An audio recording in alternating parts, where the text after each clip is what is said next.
One Book Press presents Everyday Medical Ethics, A Doctor's Perspective, written by Dr. Puxiao Cen, read by Tanya Cunningham. Copyright by Dr. Puxiao Cen. About the author.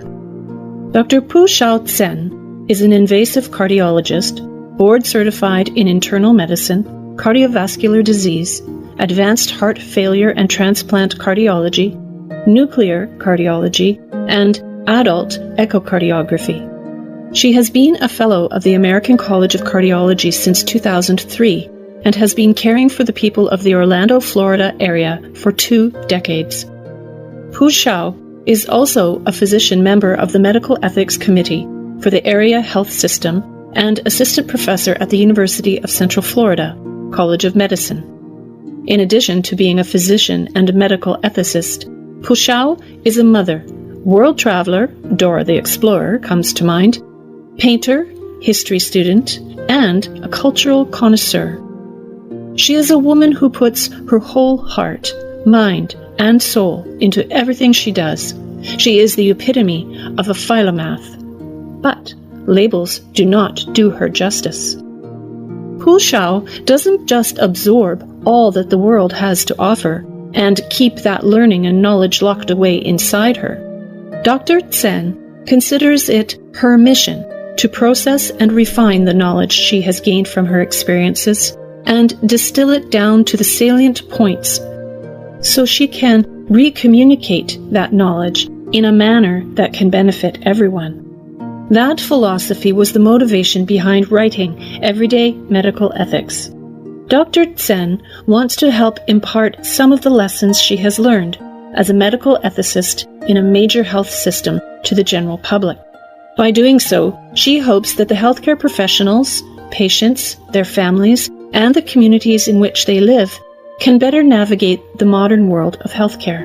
Even though this book is being published during the middle of the COVID-19 pandemic, Puxiao actually completed the book in late 2018, so there are no case studies or references to COVID-19 in the book.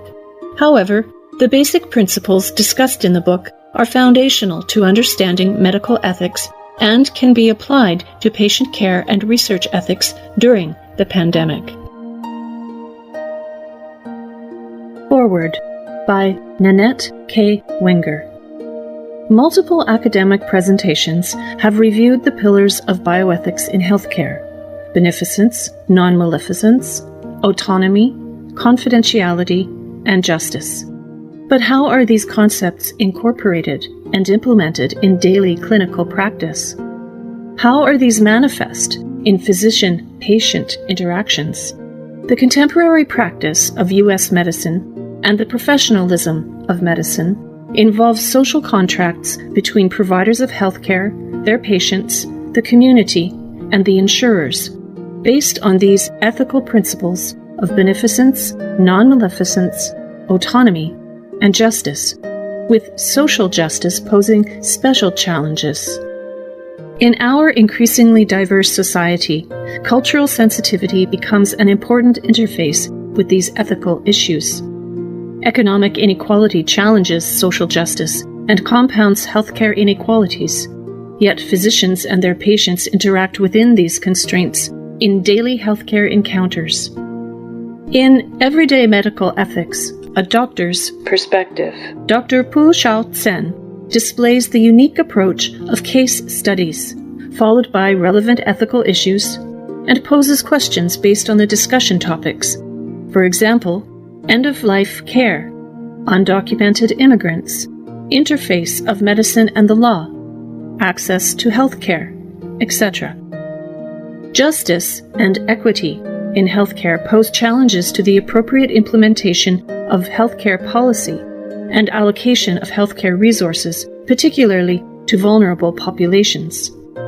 In both clinical and research arenas, the physician-patient interface provides the opportunity for the physician to inform the patient about his or her disease and to outline the preferred diagnostic and therapeutic approaches, including, importantly, consideration of patient preferences. However, as displayed in Aristotle's rhetoric, This essentially involves persuasion. In other words, the art of persuasion becomes important because it allows the truth to win over lies. The description by Aristotle of the three methods of persuasion has high relevance for clinical practice. First of the three methods is persuasion by character or credibility.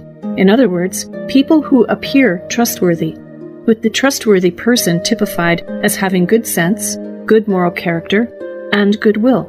This involves being a competent and credible physician in the topic under discussion, providing the patient with the relevant facts, explaining the potential consequences of the relative choices, and having the best interests of the patient at heart. That this is done in a calm and caring manner, importantly identifying the physician's concern for patient preferences and desired outcomes of the healthcare encounter, transfers to the clinical setting what Aristotle promulgated in terms of statesmanship and community values. This persuasion by character Aristotle defines as ethos. The ethos, in other words, the credibility or ethical appeal, is as relevant today as it was in the 4th century BC. Although Aristotle was addressing decision-making as a policy situation in the public arena, the effort to ensure the best outcomes applies equally to physician-patient interactions. The second approach to persuasion per Aristotle is persuasion by emotion or pathos. Here he emphasizes calm as contrasted with anger, friendship as contrasted with hatred, confidence as contrasted with fear, and kindness as contrasted with being unkind. The optimal persuader is defined by Aristotle as using the emotions appropriately. Persuasion involves an argument that is sound and builds on logic that is easy to follow. Aristotle concludes that this rhetoric is important because it helps the truth prevail, citing that because some people cannot be convinced by facts alone, it is important to know how to persuade them. He advocates that knowing how to leverage character, emotion, and logic can help bring the desired changes. Effective physician rhetoric thus involves knowing the audience, your patient, knowing the topic, the clinical problem, and choosing the appropriate language. Emotions are powerful motivators, so that the optimal approach is not solely fact and discussion and emotion, but a combination of all three. Given the initial emphasis on the personal character of the speaker, ethos, and the frame of mind of the patient or recipient, pathos, the third approach relates to the proof generated by the presentation itself, logos. Ethos is essentially an appeal to the ethics, convincing the recipient of the credibility of the speaker. Pathos, an appeal to the emotion, creates a response to a personal direction. Logos, the appeal to logic, is the way one uses facts and figures. Translated from the Aristotelian sphere into the clinical encounter, it requires that ethical principles be used in this approach to physician-patient shared decision-making, with the goal of informing, persuading, and motivating the patient. Highly relevant to the contemporary political, social, and judicial rhetoric is social justice and equity in healthcare for vulnerable populations, specifically as addressed by the Patient Protection and Affordable Care Act of 2010, ACA. Community health centers in both rural and urban settings were federally funded, with some regional and local support. Patients were not excluded by their lack of ability to pay and were offered primary medical, dental, behavioral, and social services in medically underserved areas. Also within the ACA is the National Health Services Corps of primary care physicians, who provide basic medical services to vulnerable Americans in underserved areas. Expanding the access to medical care both in underserved urban and rural communities with these safety net systems provides for the care of individual patients and enhances the health status of the target populations. The desired impact is social justice and healthcare equity for vulnerable populations.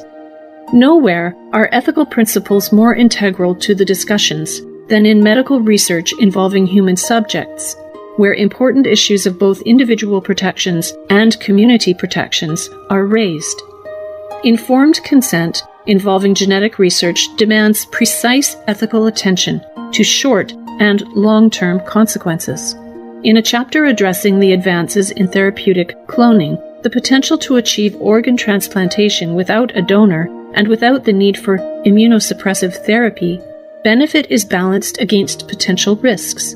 These risks and benefits have been debated in medical, political, and legal arenas, with the advances in technology at the frontier of improving outcomes. The case studies at the end of the book are challenging and poignant. They define the intersection of medical practice and the law, in some instances where laws likely should have been superseded by contemporary knowledge. These cases are not intended to provide answers, but rather to foster discussion of where social change may be needed, where political change may be needed, and or where legal change may be requisite.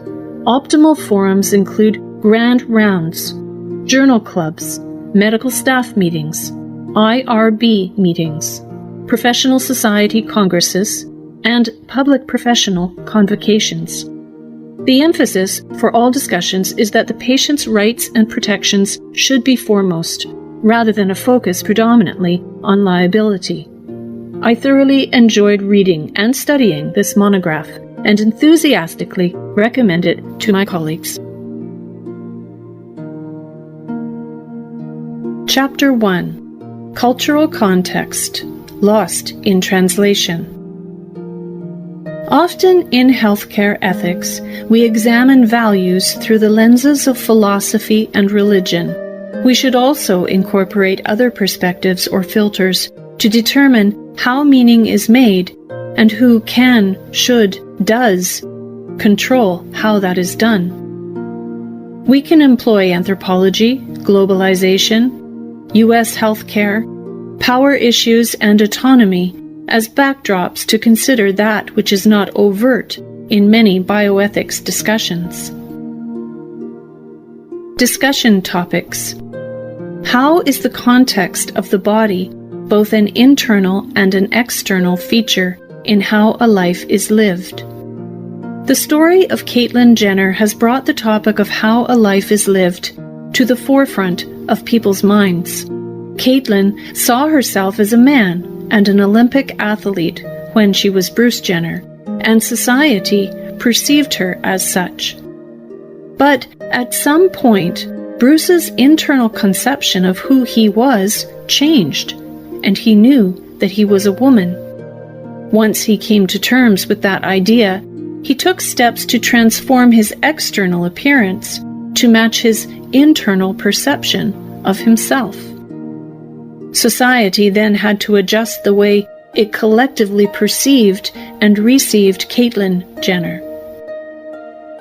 This change of body context was generated from within Bruce and required active external changes to his body to cause society to adjust its perception of who Bruce, Caitlyn, actually is.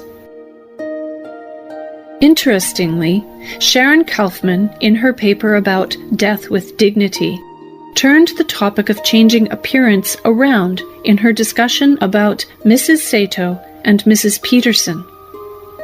Both Mrs. Sato and Mrs. Peterson did not change their bodies and their physical presence in the world from an act of volition, but rather had the changes forced upon them by nature.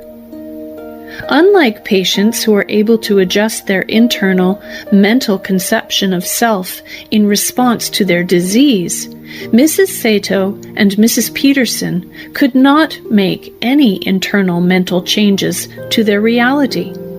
Rather, Sato and Peterson had their reality defined by those around them. This is important because Kaufman is able to show how two patients with very similar presentations live strikingly different lives, and have different futures based on how their body is defined within the context created by those around them. The idea that internal and external forces are constantly at play, defining a patient, is an important consideration for healthcare providers. We can adjust how we approach patient care based on how the context is changing. The premier exhibition's website for Bodies, the exhibition, presents images and information for over 200 actual human bodies and specimens meticulously dissected and respectfully displayed, offering an unprecedented and wholly unique view into the amazing body. The exhibit provides an opportunity for discussion about the ethics of the source of the bodies, as well as the content of the display. After exploring the Bodies the Exhibition website, there were three things that stood out to me. 1. The origin of the bodies. 2. The intent of the exhibit. And 3. The content of the exhibit. There has been controversy over the origin of the bodies presented in the Bodies exhibit. The website only indicates in the disclaimer that the company managing the exhibit cannot independently verify that the human remains do not belong to persons executed while incarcerated in Chinese prisons. In a 2008 interview for the television program 2020, a Chinese medical technician named Jichang Sun claimed to have illegally acquired the bodies of executed prisoners to be dissected and injected with plastic by a Chinese company that prepares bodies for public display. Given China's long history of human rights violations, one might tend to agree with the individuals who claim that the bodies do indeed include the remains of people tortured and killed while prisoners in China. The intent and presentation of the exhibit were areas that seem slightly incongruous on the website showing images from the exhibit. The website seems to push the image of an educational exhibition of the human body for school-aged children, but the actual presentation seems to be more like a circus sideshow intent on titillation and shock. There are certain aspects of the exhibit, such as the bodies arranged in sexual positions, that even I, as a physician, would not have wanted my son to see as a young child. Some of the content of the exhibition seems to push the boundaries of that which is ethical. Much of the exhibition comes across as exploitive of the people who may have unwillingly donated their bodies. This is particularly true of the fetuses that are displayed in jars. Certainly, the fetuses could not give permission, and one might guess that permission may not have been sought from the parents of the fetuses, given the uncertainty about the provenance of the adult bodies. As a whole, Bodies the exhibition places the human body in a context that makes one wonder if one is participating in violating the autonomy of the people whose bodies are on display.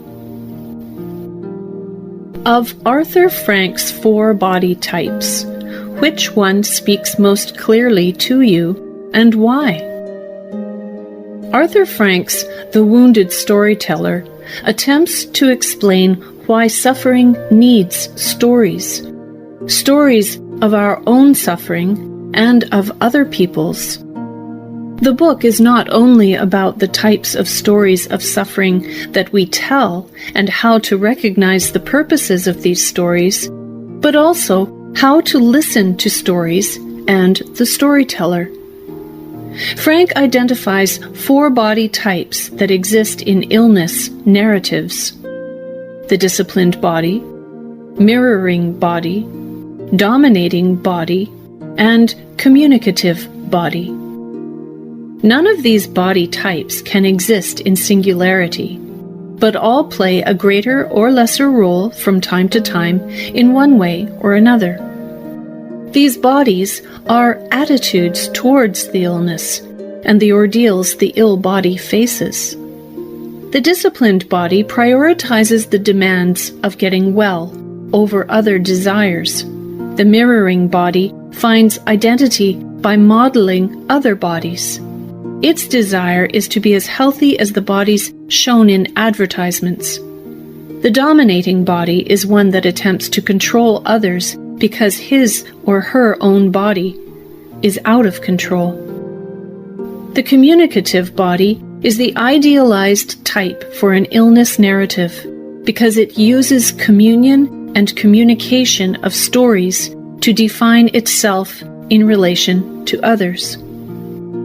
When I was younger, I probably was more strongly aligned with the disciplined body type. Discipline is a stereotype of Chinese born and raised in mainland China, but it happens to be true. Whether I was focused on academics or training for the city swim team, my life revolved around controlling myself and my environment to the best of my ability. But, as Frank states, no actual body fits the disciplined mirroring and dominating body type specifications, at least for long. But these specifications help one understand how bodies exist at different moments of their being. I learned how true this was when I was diagnosed with stage 2 ovarian cancer in 2007. As hard as I tried to control everything about my treatment and my body, I was forced to stand by and watch as the surgical treatment stole my ovaries and my uterus. Then, the chemotherapy sapped my strength, sickened me, and made my hair fall out. Eventually, I had to acknowledge that control was just an illusion. And suddenly, I shifted away from being a disciplined body to bouncing among the other body types, depending on the day, how I felt, and 1,000 other factors. Even after my recovery and being cancer-free, I still need to accept that there are lingering reminders that I cannot hope to control everything in my life or my body. I have lingering neuropathy in my hands from the chemotherapy, and I am no longer able to perform cardiac catheterization, which is something I loved about being a cardiologist. I absolutely agree that by embracing the disease and the sequelae, one can come to terms with one's new reality. What do the ideas of context introduce into the interpretive structure of bioethics? Arthur Kleinman's constrained relativism reminds me of Shirley Jackson's story, The Lottery, about a society where a lottery is used to select a human sacrifice to ensure the community's continued well-being. Relativism, when taken to extremes, can be deemed unethical. But when applied to situations in a constrained, limited way, can prove to provide useful context when addressing a patient's healthcare needs. When applied at an appropriate level, taking into account a patient's cultural background and the context of her life, can prove beneficial to gaining a patient's respect and trust. This, in turn, would help to drive patient engagement and ownership in her healthcare. This type of engagement can be important when attempting to implement a new healthcare program in an ethnic minority community. Over time, there have been missteps when dealing with minority communities, such as during the Tuskegee syphilis study or the Havasupai tribe's lawsuit against Arizona State University for inappropriate use of medical samples for genetic testing. Once trust is lost in the medical establishment by a minority group, it is hard to regain that trust. However, while understanding and giving consideration to an individual's life context is useful, it is not the only factor to consider when treating a patient. So, context adds to the application of bioethics to healthcare provision, but it is only one aspect to consider out of many factors impacting medical ethics. How does one's personal, communal context shape one's view of the world, however one might define that view? The response of different ethnic groups to the use of genetic testing provides unexpected insight into how one's communal identity influences one's worldview. Resistance and skepticism towards genetic testing has been seen across several different cultural and social groups.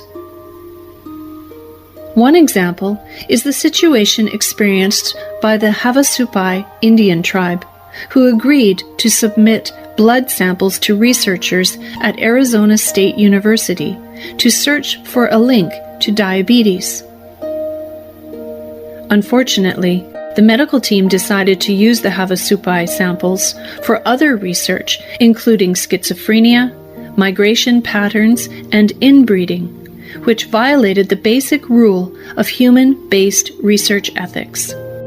The use of genetic information to analyze migration patterns and thereby speculate at the accuracy of the tribe's origin may create significant conflict with and among the members of the tribe. If the tribe's identity is tied to how their ancestors came to exist, and that story is proven false, then the entire basis for the tribe's cultural beliefs comes into question. In order to protect their cultural identity and their worldview, the Havasupai tribe refused to allow the genetic testing to be communicated and published. This type of resistance to genetic testing also exists among the African American community. As ethicists Beeson and Doxam argue, personal resistance to genetic testing explicitly is linked to the larger social implications of such practices.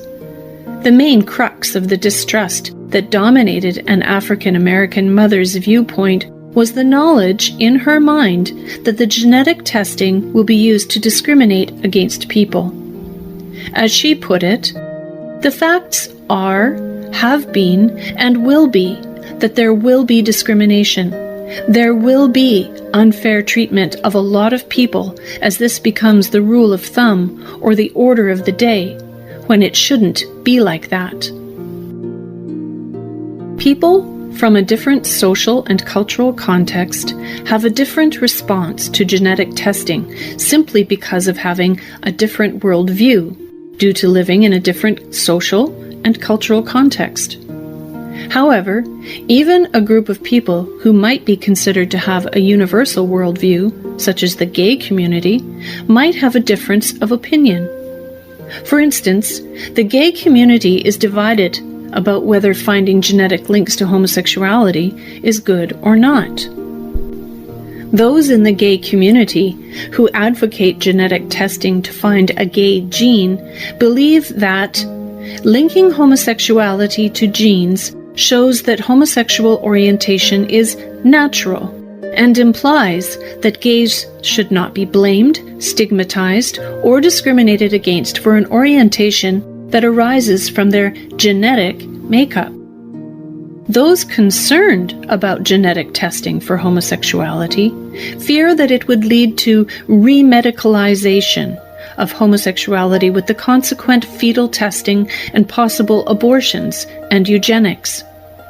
One might readily agree that the cultural context provided by one's tribe, community, or social group will impact and influence the worldviews of members of those groups. The possibility of abortions and eugenics is certainly alarming for many. Given the increased tolerance for gay persons in today's society, is there some merit to working at the level of social justice in the present in anticipation of new biotechnological capacities in the future? There is an absolute necessity to anticipate the implication of future biotechnological advances and craft policy beforehand to help manage those advances. Genetics is one of the most controversial areas that we should address in the near term. The implications of advances in genetic testing and genetic engineering can be devastating to individuals and society as a whole. Besides the possibility for the gay gene to be used to persecute, ostracize, and eradicate homosexuals, we need to consider the fact that genetic engineering can lead to people being discriminated against because they are predisposed to certain medical conditions. Insurance companies may be inclined to increase premiums, co-payments, out-of-pocket requirements, and limit maximum lifetime benefits based on genetic testing. Employers may also look for reasons not to hire people or terminate existing employees based on the potential cost to insure those individuals or the possibility of future disability claims or lost time from work due to genetic predispositions. Policy also needs to be implemented to address the future potential for cloning of individuals for ethically questionable acts, such as creating babies that are a perfect genetic match to an individual just to harvest tissues and organs for transplantation. If we do not engage in discussion and debate prior to biotech advances having real-world applications, we will have an insurmountable task ahead of us, trying to scramble and implement last-minute laws and policies. When the discussion turns to genomics and mapping the human genome, the primary concerns seem to gravitate toward the fear of eugenics, cloning, and other discriminatory applications of the information derived from genetic testing. According to the genetic research team of McEwen and others, the shift that is occurring in the field of genomics from an emphasis on basic research toward an emphasis on research with identified human participants and immediate clinical applications raises an expanded array of ethical issues, which the Ethical, Legal, and Social Implications Program, ELSI, is increasingly being called upon to address. There seems to be readily evident concerns of the ELSI projects that are being addressed because of awareness. The light shone on problems or potential problems simply by increasing awareness and educating people seems to be invaluable in fomenting change or obviating the problem in the first place. However, when ELSI is viewed through the filter of normativity of ethics research, the focus changed slightly for me and shifted to concerns about who was doing the research and what views, opinions the investigators represent. Catherine Meiser, in particular, seems to set a pessimistic tone for the interpretation of ELSI with her essay on normativity of whiteness in bioethics.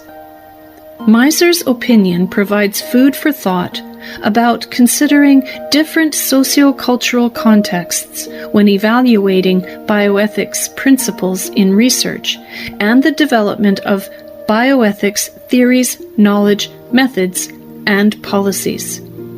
Meiser is a little bleak in her view when compared to the other extant literature on bioethics, all of which indicate that future bioethics theories, method, knowledge, and policies will be inclusive and consider the socio-cultural context of individuals impacted by medical research and practice.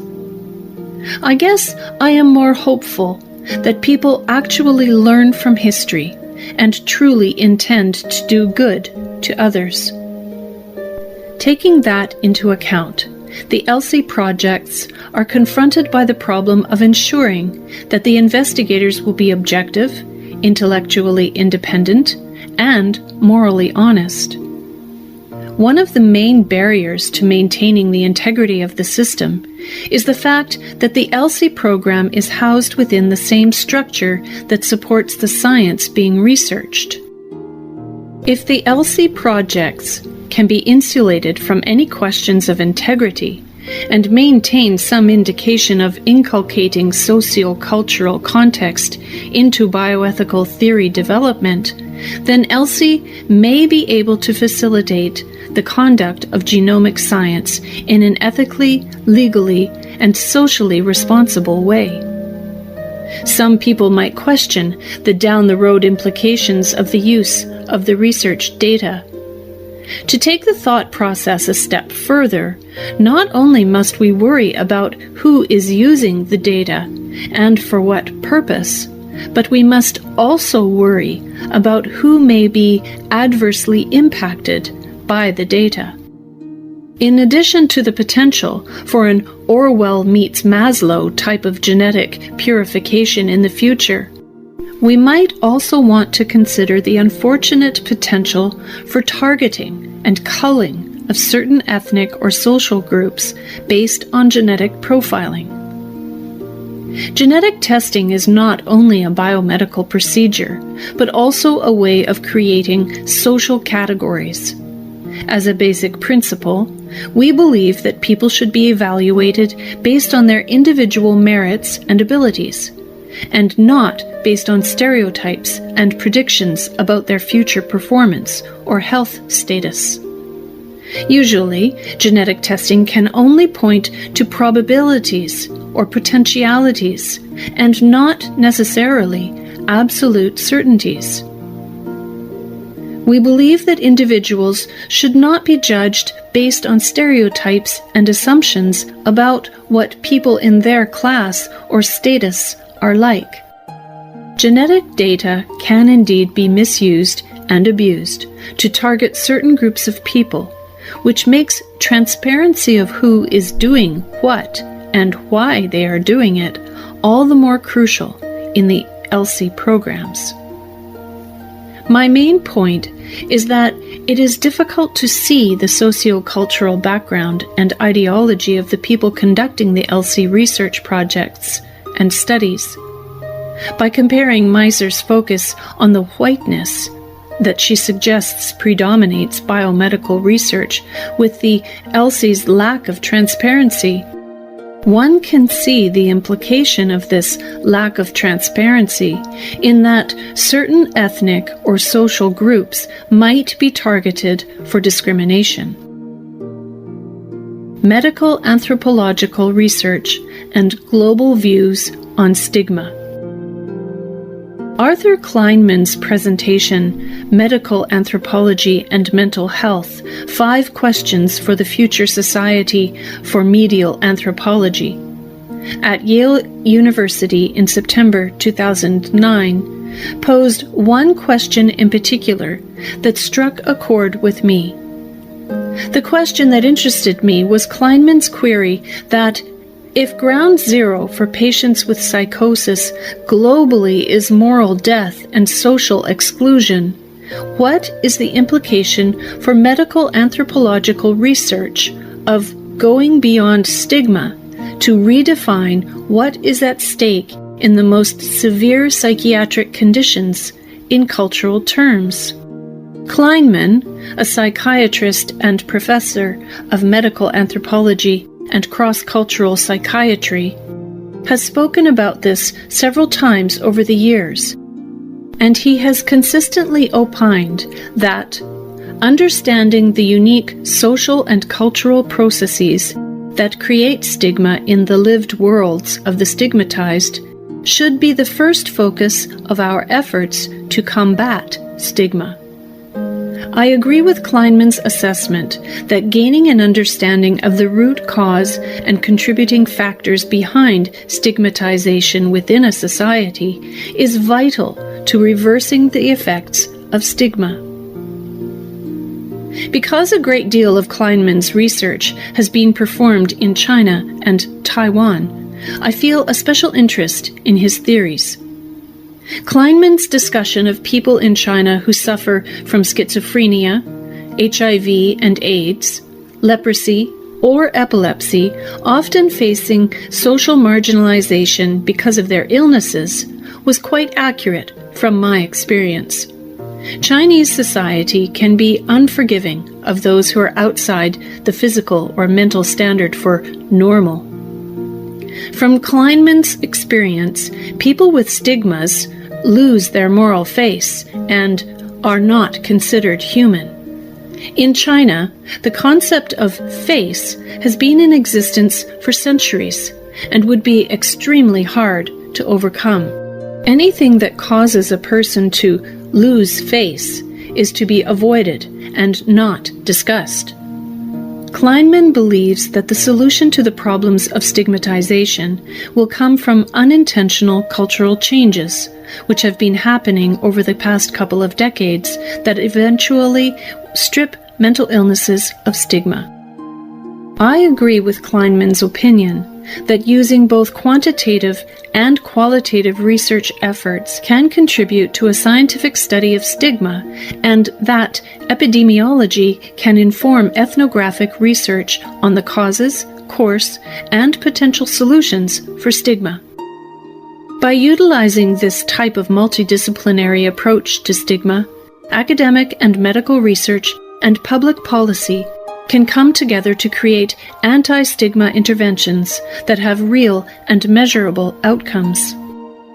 Structural violence and context-dependent respect for autonomy. At times, I wonder if we, as a species, are ever going to be able to get beyond the us versus them mentality that leads to structural violence. I am reminded of Jane Elliott's blue eyes, brown eyes exercise that she did with her elementary school class the day after Martin Luther King Jr. was shot on April 4th, 1968. The exercise was filmed in 1970 with her third grade class and became the educational film Eye of the Storm. Elliott's exercise was basically dividing the class into two groups by eye color, blue-eyed children in one group and brown-eyed children in the other group. On that first day of the exercise, Elliott gave the blue-eyed children extra privileges and made them sit at the front of the class. The brown-eyed children had to sit in the back of the class and were often criticized. The change in the children's behavior was startling. The superior children became arrogant, bossy, and otherwise unpleasant to their inferior classmates. Their grades on simple tests were better, and they completed mathematical and reading tasks that had seemed outside their ability before. The inferior classmates became timid and subservient children who scored more poorly on tests, and even during recess isolated themselves, including those who had previously been dominant in the class. These children's academic performance suffered, even with tasks that had been simple before. The next Monday, Elliott reversed the exercise, making the brown-eyed children superior. While the brown-eyed children did taunt the blue-eyed children in ways similar to what had occurred the previous day, Elliott reports it was much less intense. This exercise is often used as an example of how prejudice can form and the impact that prejudice, us versus them, can have on minority sectors of society. While some academic research into Elliott's exercise shows moderate results in reducing long-term prejudice, there is still the question of whether the possible psychological harm outweighs the potential benefits. Even though there is some conjecture as to whether the exercise was unethical and psychologically, emotionally damaging, the take-home message is that simply by labels and the support of authority figures, one group within society can oppress another group and fail to acknowledge the wants and needs of the minority group. This superiority versus inferiority dynamic can play a very damaging role in the implementation of structural violence that can impact the provision of health care. Chinese Society and Structural Violence. The current notion of personhood in Chinese society is firmly rooted in thousands of years of culture. While there are a few rumblings among people for social change, especially in humanitarian terms, change will be difficult to undertake. The current changes that the world has witnessed China experience over the last several years has been a calculated economic decision after witnessing the collapse of the USSR and the rest of the Soviet bloc. The relative economic strength of China is really isolated to the major cities and the political figures in the Communist Party and those with political influence. The rural areas outside the major cities lack civil engineering infrastructure and financial stability, which includes poor access to healthcare services. China has historically been ruled by an absolute dictator. Whether he was called emperor or chairman, the effect has been the same, and the populace has become accustomed to living that way. This even led to the atrocities of the Cultural Revolution, where families were torn apart and children reported parents for subversive behavior. Many people were thrown into prison or executed because they did not follow the edicts of the party, and that was less than 50 years ago. There will not be a Martin Luther King Jr. or Abraham Lincoln in China. Chinese society is not structured like America. My father was a brilliant orthopedic surgeon in China, and because of his expertise, was able to get away with never joining the Communist Party. Not long after my younger sister was born, the one-child policy was implemented. Should my mother have gotten pregnant a year later, she would have been forced to have an abortion. This is not the type of society where one can see an avenue to changing the society's view of the mentally ill. The stigma will remain until the government falls and the populace has a chance to be exposed to different ideas and cultural concepts without censorship or fear. Just like we must consider context when thinking about medical care, we must think about context when thinking about social structural change. You can make a recommendation about what road China should take, but that is the same as a doctor telling a patient what treatment is best for them. The patient might not agree based on his or her cultural context. Technology has become the major form of caregiving in the biomedical project. Good, bad, or meh? My first inclination was to write about the love affair that the healthcare system has with the EMR and the way everyone is chasing that unicorn, even though there is no agreed-upon platform or universal standard for the industry.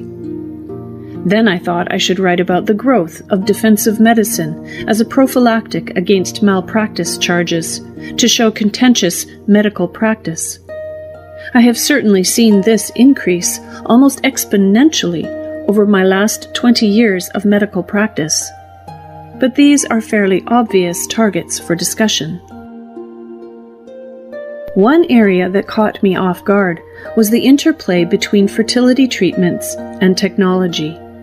That had not occurred to me to be an area where technology was feeding into the growth of medical use and expense beyond what was necessary or useful for the good of society. Marguerite Sandalowski's article about the never-enough quality of conceptive technology is of interest because of her theories about the effect of society forces and pressures on the changing role of technology in fertility and, consequently, the disproportionate growth of fertility treatments in light of the low success rates. Even though the success rate of IVF is higher than the outdated rate quoted by Sandalowski, this points to the way society focuses on the need to achieve almost any biomedical outcome that can, or maybe should, be reached through the investment in and the application of technology. From a personal point of view, my husband and I tried to have a second child later in life. So after a few years of trying and failing to become pregnant, we decided to go to a fertility doctor. I am not so sure that we would have made the same decision if we were without the financial wherewithal to cover the expense with negligible impact to our lives. This fact reminds me of Sandalowski's conjecture that conceptive technology requires human beings to determine and achieve its purposes, but it also has an inherent quality of never being enough. We were prepared to exhaust every possible technological advancement to become pregnant. We were stopped midstream because part of the diagnostic process was a hysteroscopy and hysterosalpingogram, which showed what was thought to be an ovarian cyst, but turned out to be ovarian cancer. Even during the discussion about surgical removal of the ovaries, we considered options to harvest eggs for later fertilization and implantation. The persistence in treatment for infertility is quite real and deceptive. It creeps into your rational brain and changes the decision-making landscape in such a way that leads to the confusion of the good with the sufficient. Implications of technology as the major form of caregiving in the world of biomedical healthcare. Some may consider the impact of healthcare technology on the human psyche to create a condition in which people would use technology to realize a desire to live in the world, yet remain untouched by the world.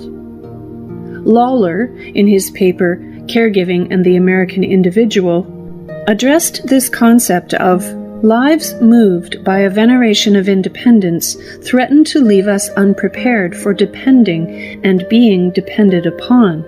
Lawler seems to lay the price of our ability to provide for basic human needs at the feet of technological advancement. Maybe one can say that the focus on extraordinary measures or pushing the boundaries of what is medically possible makes ordinary biomedical needs seem too prosaic to address as more than an afterthought. Have we, as a species, especially in America, become too entranced with technology to the exclusion of the social aspects of caregiving? Humans seem to have a great desire to fight against the second law of thermodynamics. Entropy dominates the world in which we live, and our intolerance of entropy leads us to constantly seek ways to halt the ceaseless march of time. We fight our enemy, entropy, in our external environment, repainting our houses, manicuring our landscapes, replacing our vehicles, etc., and our internal environment, knee replacement surgery, cardiac stent placement, HGH injections, etc. Technology has been our best, or maybe easiest to use, weapon in the war we wage against entropy, time, and disease. Interestingly, from my experience as a cardiologist, patients are more likely to eschew low-tech interventions such as diet and exercise in favor of technological advances such as medications and surgical interventions to address healthcare concerns. This is interesting to me because industrialized nations with longer than expected average life expectancies, such as the Okinawans, point to diet and lifestyle as the reason for the extended lifespan, not medical interventions. In fact, the U.S. spends far more on healthcare than any other country, yet the life expectancy of the American population is actually shorter than in other countries that spend far less. The hunger for easy solutions, technology, to a difficult problem, human entropy, seems to point to a cultural shift within the U.S., as the wellspring of technology is simply the tool of choice. The implications are frightening, because one must wonder how far we are going to travel down this technological road.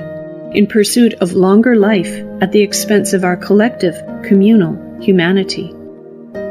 Impact of technology on healthcare decision-making.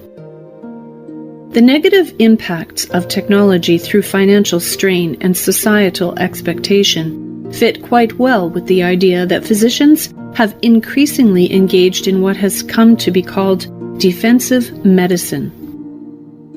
We can look at defensive medicine as the practice of physicians ordering tests and procedures, making referrals, or taking other treatment steps, with the main impetus being to help protect themselves from liability rather than to benefit their patients' care. A 2013 study published in Health Affairs found that physicians reporting a high level of malpractice concern were most likely to engage in practices that would be considered defensive. For example, more aggressive diagnostic testing when diagnosing patients with new complaints of chest pain, headache, or lower back pain. From discussions I have had with other physicians, there is a fear of litigation because physicians tend to think that patients and a jury of their peers will always think that one more test could have been done or a higher tech intervention could have been performed. Vikas Saini, MD, president of the Loan Institute, sees the problem of unnecessary care and use as a deep cultural problem. I can sum it up as more is not always better, but that is the cultural bias. This takes on a slightly different hue when viewed through the context lens of a demanding profession. As Saini puts it, there's a lot of borderline, there's a lot of uncertainty, guessing. It is not purely defensive. There's also profound concern for your patient and concern for your reputation, all wrapped together. Practicing medicine with fear of unreasonable patient and public expectations of what could possibly be done given the vast amount of technology at our disposal is not beneficial for the physicians, the patients, the society, or the state of healthcare in America. A deeper, more deleterious issue is that modern medicine has become driven by technology and financial considerations, while we really need to be free to make decisions that are driven by patients' needs. Impact of emotions on bioethics as a reflector, sustainer, and perpetuator of power relations. When ethicists Anspach and Beeson discuss emotions in medical and moral life, their statement, "Emotions reflect, sustain, and perpetuate power relations," is not absolute, as the authors suggest when taken in the context of the medical environment. A more nuanced consideration is required to fully evaluate the role of emotions in the dynamics of power relations. One must go beyond the initial relationship structure to ascertain whether emotion is a byproduct of the situation or a driver for the situation.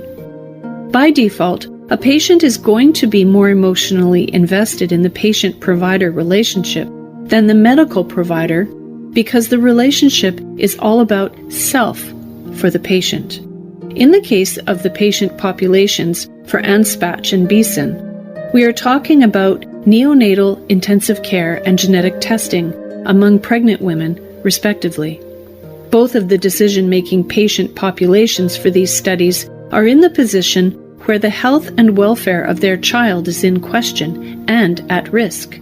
To say that the power relations between the patient and provider are being reflected, sustained, and perpetuated based on those scenarios is a misevaluation of the situation, or at least a misattribution of the source of the power. Does the parent's emotional investment in the outcome of the situation make them inferior to the medical team? The structure would be the same sans emotion. The impact on bioethics will depend on the individuals involved in the situation. As Robichaud notes, if disharmonious disagreement over treatment options is being fueled by emotion, there is an obligation on the part of healthcare providers, to directly address the role emotion is playing. The impact would be the same as any other factor that might impact bioethics, such as a lack of understanding a situation's cultural or ethnic context. One must remain cognizant of the impact of emotion on decision-making. As Cornell's psychology professor David Pizarro argues, emotions reflect our pre-existing concerns, such as our moral beliefs and principles, making them less capricious than may appear. Emotions can actually aid reasoning by acting as a centralizing agent, focusing our attention and our cognitive resources on the problem at hand. By focusing our attention, emotions can have a beneficial impact on moral decision-making and therefore the application of bioethics to medical practice. Sustain and perpetuate. Semantics or pejorative intent. I think the use of the words sustain and perpetuate led me to a more negative interpretation of their description of the nature of emotion. The underlying tone of Anspach and Beeson's article, Emotions in Medical and Moral Life, came across as if the authors had a preconceived theory and tried to provide anecdotal evidence to support that theory. I find it interesting that Anspach and Beeson consider that while certain emotions, such as anger, are the exclusive prerogative of the powerful, emotionality is most likely to be attributed to dominated groups in society, such as women, children, and the lower classes. That seems to presume that emotions are negative, or perceived to be a negative attribute, and used by those with power in a relationship to maintain or reinforce their superiority within the relationship. Moreover, anger in the medical field is not acceptable regardless of the perceived power relationship among the individuals involved. I would be more inclined to believe that a patient's emotions of pain or fear or sorrow would be taken as another factor that should be part of treating the whole patient. I tend to think that we have become more progressive in our approach to emotions in medical care than Anspach and Beeson give us credit for. In fact, I think we are closer to being in line with Pizarro's thought that emotions should not be dismissed as irrelevant or harmful to moral evaluations, but that affect can actually aid moral deliberations. EQ. Recognize and know how you and others feel and react. The psychological theory of emotional intelligence has been a popular topic among business and leadership development folks. The theory suggests that people with a high degree of emotional intelligence know what they're feeling, what their emotions mean, and how these emotions can affect other people. A leader would be expected to use this understanding of managing one's own emotions and those of the people around him or her to build a more cohesive, emotionally evolved team. If leaders have a solid understanding of how their emotions and actions affect the people around them, then emotions can be used to enhance the situation rather than detract from the situation. This means that the better a leader relates to and works with others, the more successful he or she will be. Therefore, in the biomedical environment, leaders who are cognizant of their emotions and those of their team, leaders who have a high degree of emotional intelligence, would theoretically be more responsive in bioethical decision-making. The counter to this would be if a leader neglects to proactively address emotional issues with the medical team. In that case, the leader and the team would lose a wonderful opportunity to strengthen the shared purpose of the group. I think that shutting down the emotions of members of the medical team or of patients can cause the entire situation to come unraveled. Emotions play a very valuable role in sensing the gravity of ethical situations and responding appropriately. where does ensuring autonomous choice for individuals fit in as an appropriate goal for bioethics? Autonomy is foundational to the field of bioethics, so one could reasonably hold that ensuring autonomous choice for individuals is an appropriate goal for bioethics as a field. As Ferguson and others argue, agency, as a manifestation of autonomy, is foundational to human rights, and so to decent care, because it establishes that quality of human beings which demands they be acknowledged as individual persons, and not merely as examples of a species. The goal of ethical healthcare should be decent care, which means that anything foundational to human rights and decent care would be foundational to the field of bioethics. I guess you can call it the transitive property of healthcare ethics. Ferguson and others carry their point about values, justice, and flourishing further by acknowledging that the recognition of unique needs every individual has, and the direct control and decision-making every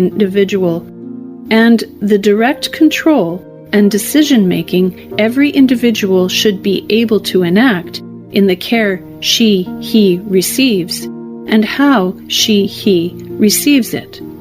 Emphasis added. This concept of control and decision-making is one of the basic principles of medical ethics and autonomy. Without paying attention to the individual needs of each patient and supporting the patient's control over decision-making, we would be violating the basic tenets of bioethics. The maintenance of autonomy also must be a focus of the entire bioethics field, because if special attention is not paid to that aspect of care, then it would be even harder to account for variations in contexts. You can only have so many moving parts before the system begins to fail. In this case, by ensuring that patients are able to make autonomous choices, we can build into that the need to account for the patient's particular life and situational contexts. Focus and attention always seem to bring about increased adherence. One might very well wonder how healthcare workers should handle emergency situations where patients require the consent of community leaders to undergo life-saving procedures. Context plays a significant role in answering that question.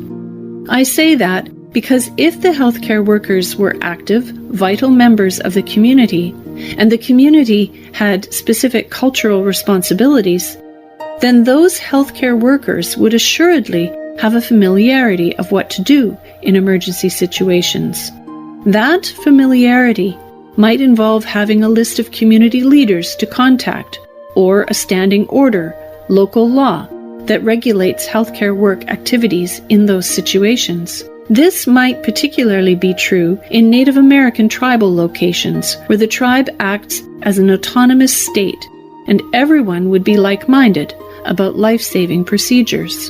The situation would become more complicated if the patient was part of an unrecognized ethnic community that has no independent autonomous government. In that case, the healthcare workers would most likely have no idea that the patient requires consent of community leaders prior to certain medical procedures or in certain life-saving situations. This situation would be further complicated by the patient's mental status, conscious, unconscious, mentally incompetent, or ability to communicate desires, preferences. The bottom line decision of what action to take might fall to whatever best fits with the fact that the patient presented to healthcare workers in an emergency situation with the implicit intent of being helped, healed to the greatest extent possible. In the absence of contextual clues or inputs, that choice should ethically meet the best intent of both the patient, to be healed, and the healthcare workers, to heal. What more can one expect in time-sensitive emergency situations besides one's best, most sincere intent to help another human in need? To circle back around for a second and clarify a point, I made some assumptions about the nature and definition of autonomy that other people might not similarly assume. I interpreted autonomy to be defined by the context of the people involved and not necessarily a set-in-stone absolute, so that autonomy would have some built-in flexibility. If we default to a Western concept of autonomy with a focus on self to the exclusion of non-self, then we will be in for some trouble. I think we do have the power to frame or reframe, as the case may be, the way we look at the question of autonomy to include the individual and the community and contextual variations or anomalies. That is one of the things about medical ethics that gives me a modicum of hope and encouragement, that we can debate, discuss, define, and shape the philosophical basis for and practical application of ethics in not only the healthcare setting, but also the society as a whole.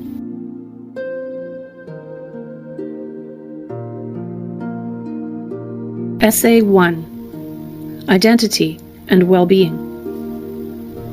Introduction. A person's total well-being is an amalgamation of one's mental, physical, and emotional well-being, and is intrinsically linked to one's identity and self, and sense of self. The Mental Health Foundation considers emotional well-being essential to enabling a person to function in society and meet the demands of everyday life, which, when coupled with strong mental health, allows a person to have the ability to recover effectively from illness, change, or misfortune. The question arises as to which aspects of life have the greatest impact on one's identity, and thereby have the greatest impact on well-being.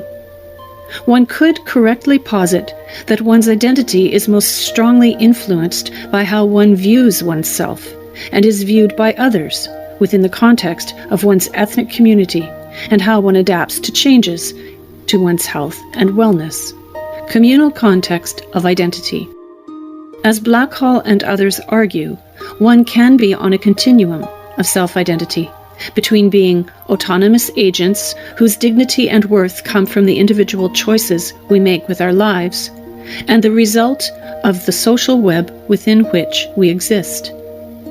Blackhall and others further suggest that not only will different ethnic groups occupy different points on the continuum, but individuals within an ethnic group may also hold various points along the continuum, based on the individual's experience and mores.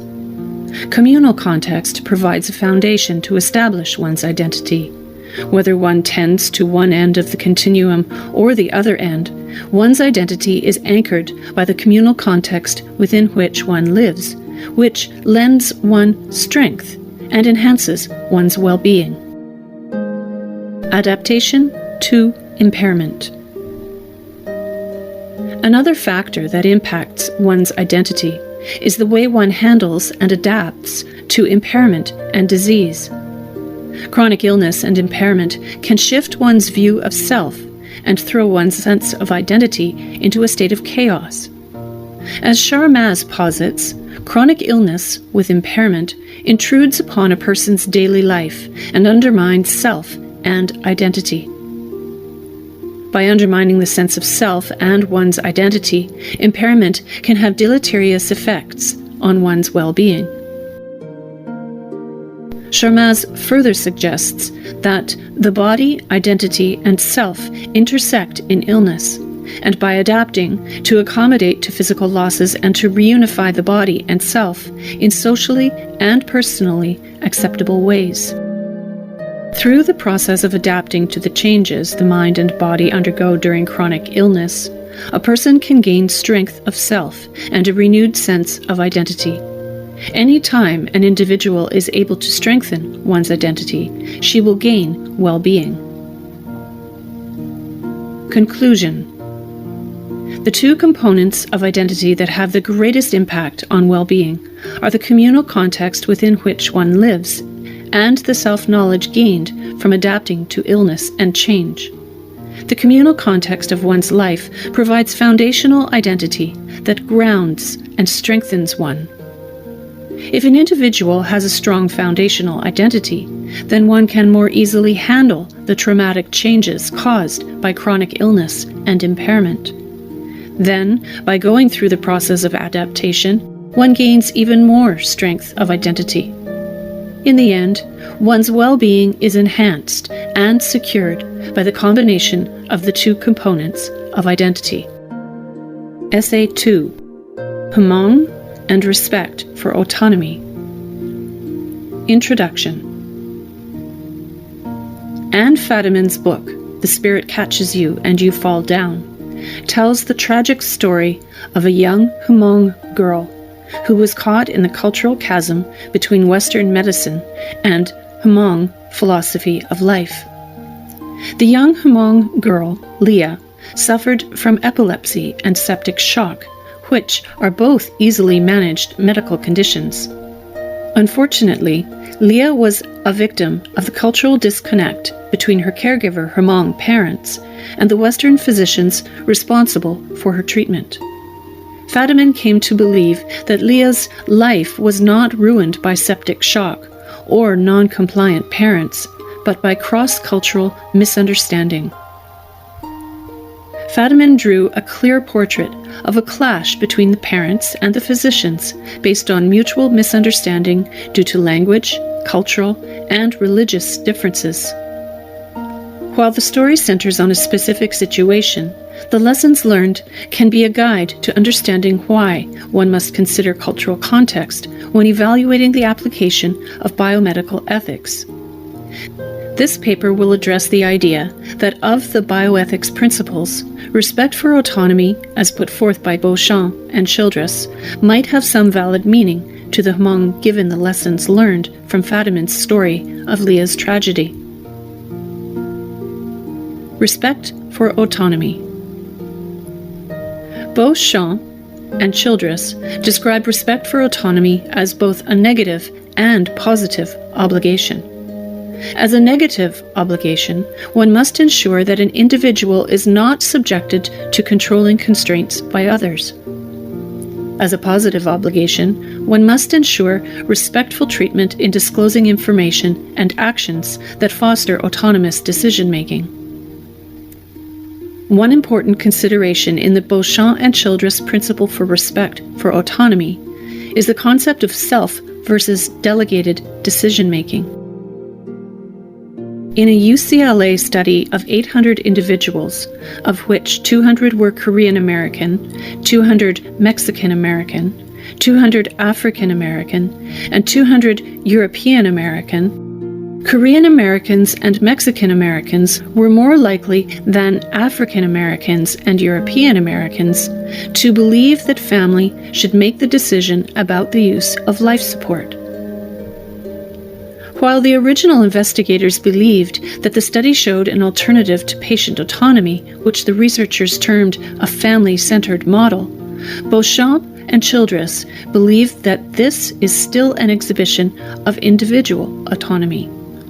As Beauchamp and Childress contend that even if the patient delegates that right to someone else, the choice to delegate can itself be autonomous. The salient point coming out of this aspect of Beauchamp and Childress's principle is that an individual's autonomous decision can be derived from any source or multiple sources of information and advice. If a patient's culture requires the family to provide input and reach a consensus prior to making certain decisions, then the medical team should honor that process to maintain patient autonomy. The Western mind might perceive the family's input or involvement as coercive or divisive, but many cultures would view being forced to make a decision without that vital input as controlling and robbing them of their autonomy. Beauchamp and Childress went on to discuss how the implications that a conflict of culture can impact patient autonomy. Another study of how the Navajo values affect patient response to disclosure of risk and medical prognoses provided a powerful look into lessons healthcare providers can learn from the observation of others' cultural values, and how providers can honor those values while maintaining patient autonomy. The Navajo cultural belief in the power of language to shape reality and control events gives healthcare providers invaluable insight into how they can take these lessons and build a richer, more inclusive concept of autonomy. The bottom line for Beauchamp and Childress is that healthcare providers have a professional obligation to respect a person's autonomous choices, whatever they may be. This obligation does not constrain a healthcare provider to the rigid Western conception of patient autonomy, but rather includes the cultural variations and contexts that serve to make respect for autonomy a rich and dynamic bioethical principle. Hmong cultural philosophy. Hmong culture is based on a patriarchal structure where multiple extended families are organized into large, closely knit communities known as clans, and the well-being of the clan and the family take priority over the individual. Furthermore, any medical decisions must be made by a clan elder of the male head of the household, rather than solely by the individual. Fadiman's story about Leah drew a clear picture of the conflicting cultural context between Western rationalism and Hmong animism, contentiously crashing into each other to the detriment of a young girl, Leah, who was dependent upon the harmonious collaboration of these two realities for her well-being. Both realities failed to help her because of their mutual misunderstanding, suspicion, and prejudice of the other culture. Neither of the two sides of the situation realized that their view of reality is just one view, not reality itself. The doctors believed that the rationalistic Western medical view of the world was the only way to treat Leah. The doctors believed so strongly in their Western education and training that they could not see the Lee's point of view. In typical Western medical fashion, the doctors also felt that paternalistic medicine would win the day, and Leah's family would accept and appreciate the doctor's advice and help. The doctors had a hard time understanding the Hmong fear of common medical practices such as blood tests and surgery.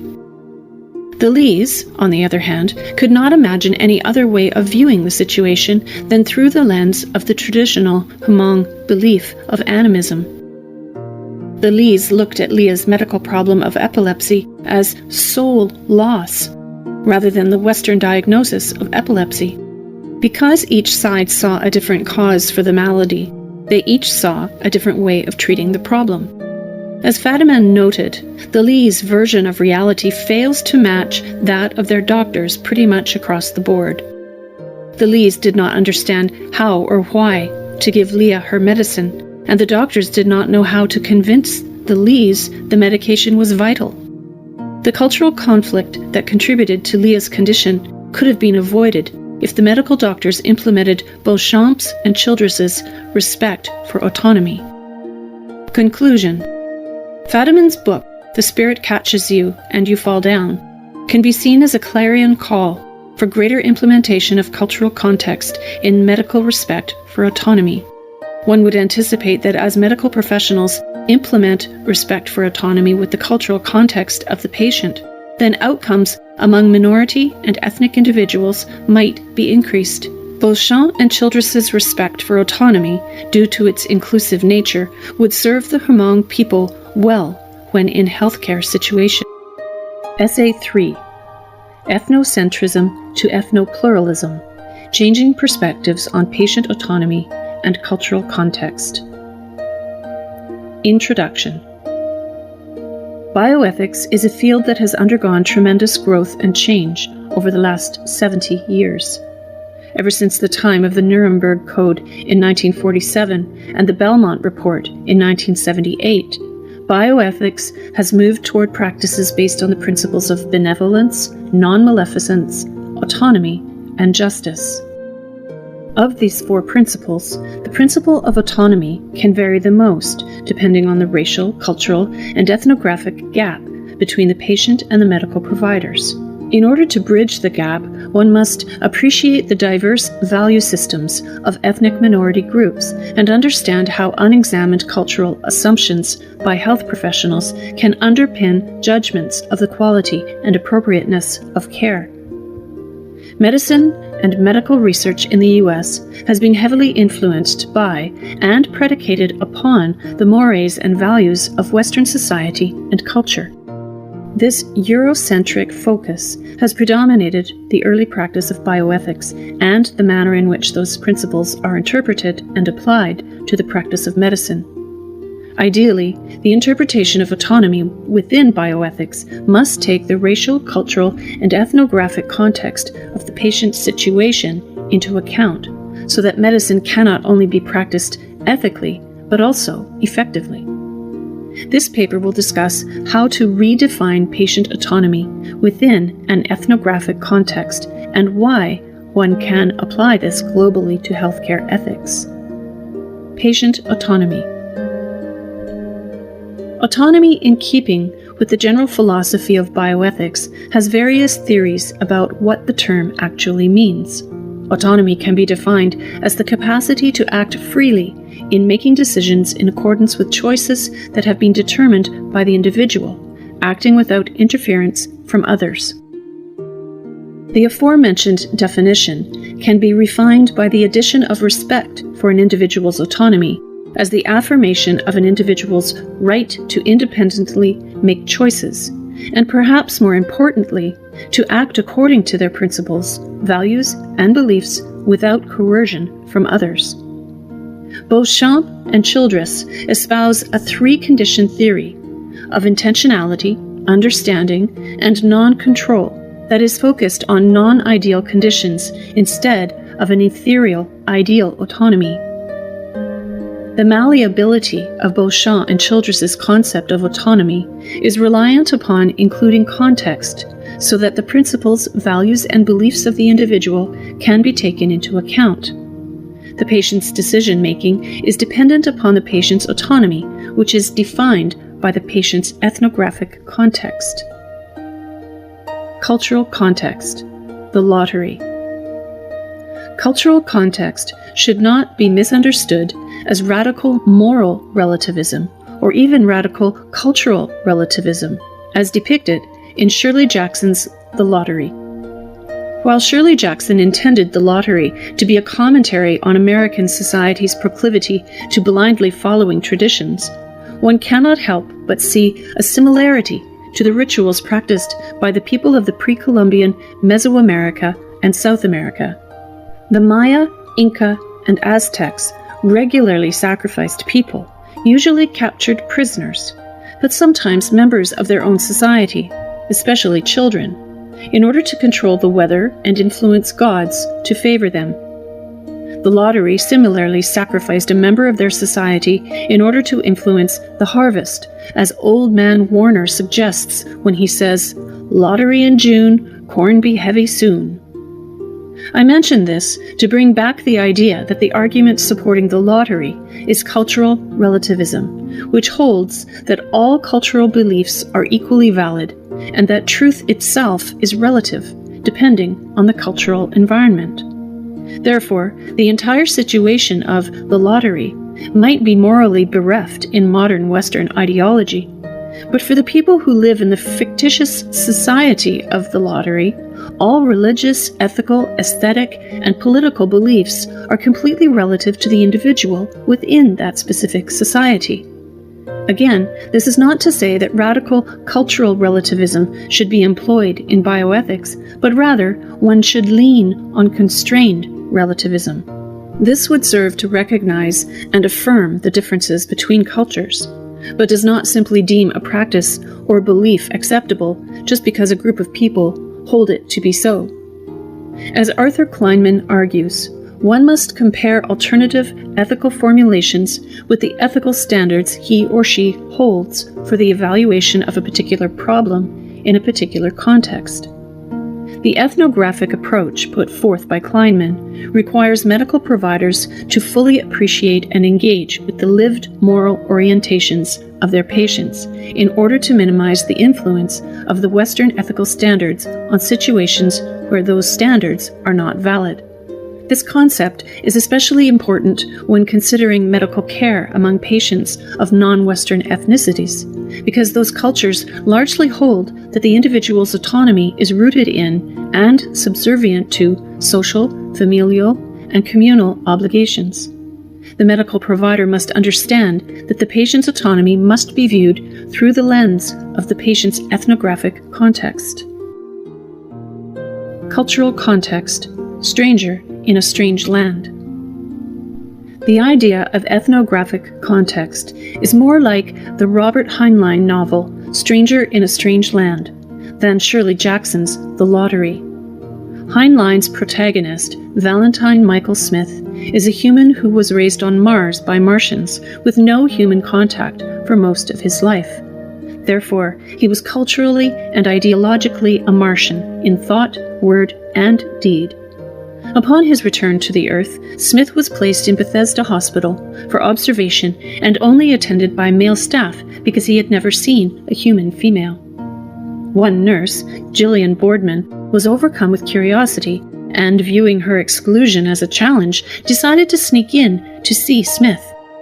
During her visit with Smith, Nurse Boardman shared a glass of water with him.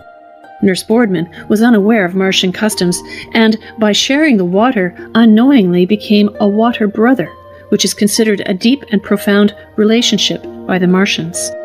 The situation in Stranger in a Strange Land is not dissimilar to the experience of a medical team when inadvertently stumbling through the cultural mores and belief system of a patient from an ethnic minority. Sometimes the best intentions might have serious, unintended implications that can have deleterious effects on patient care. Cultural context applied to patient autonomy. Analysis. Context plays a critical role in the theory of autonomy, as Beauchamp and Childress consider the appropriate criteria for substantial autonomy are best addressed in a particular context. Because Beauchamp and Childress insist that context plays a role in determining autonomy, their theory of respect for autonomy can therefore be applied across a wide range of contexts. An example of this is the analysis Beauchamp and Childress present from the UCLA study of elderly subjects from different ethnic backgrounds: Korean American, Mexican American, African American, and European American, and the subjects' responses to questions about informed consent. In that study, Korean Americans and Mexican Americans were less likely than African Americans or European Americans to believe that a patient diagnosed with metastatic cancer should be informed of the diagnosis. This preference profile carries over to the preference for being informed of terminal prognoses and patient-centered decisions on life support decisions. The latter decision should be made by the family in the Korean American and Mexican American cultural contexts.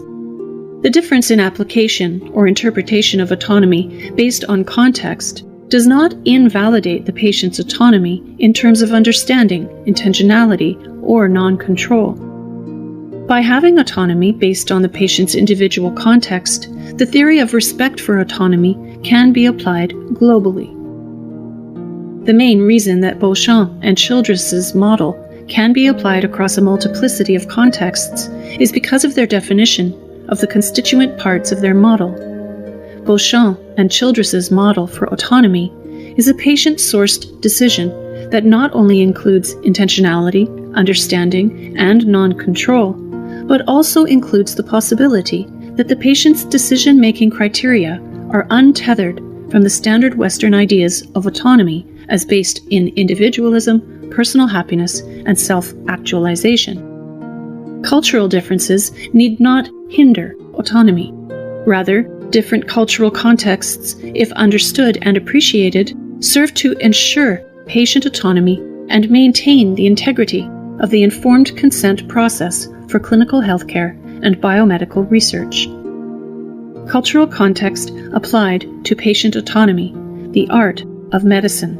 As Hippocrates has described medicine, the art is long, life is short. One can look at this as saying that learning the art or expertise of medical practice is not an easy journey. Recent advances in medicine have focused attention on an evidence-based medicine approach to healthcare that, while valuable, seems to undervalue ethnographic beliefs and traditional aspects of patient and family care. Sorbonne and Bader argue that the art, however, is subtle and is characterized in part by the ability to apply the science of medicine to the individual patient's unique illness, with particular attention to the nuances of social and familial circumstances and culture and of communication. Medical providers must understand that individuals live in social situations and make choices based on context. Dependence on family or community may not diminish one's freedom of choice, but rather provide the confidence, support, and moral valuation that allows people to define and exercise autonomy. If medical providers consider how each person sees himself or herself in relation to others, then those same medical providers can view autonomy through a cross-cultural lens rather than strictly through a scientific, clinical lens that strips away all cultural perspectives. Conclusion. Bioethics and medical providers need to remain mindful that ethics and ethnographic competency must be taken and applied as an interwoven whole. If a medical provider only views patient interactions and treatment plans through the lens of ethnographic and cultural sensitivity and fails to apply that within the framework of bioethics, then that medical provider is just as wrong as if she had ignored the patient's context. Both ethics and context must be considered equally so that medical providers can walk the fine line between honoring the patient's culture and the provider's ethical duties. One caveat to the application of ethnography to bioethics is, as Minkoff posits, cultural sensitivity encompasses an understanding of and respect for the differing valuation that people give to various moral domains. However, physicians need not surrender either the right to offer direction and counsel when a patient's choices are perceived to conflict with her own best interests, or the right to conscientious refusal when asked to be a party to potentially harmful acts merely because of the entreaties of those with conflicting cultural beliefs. Nevertheless, one can, quite ably, globally apply cultural context to patient autonomy as defined by Beauchamp and Childress, for the benefit of both the patient and bioethics.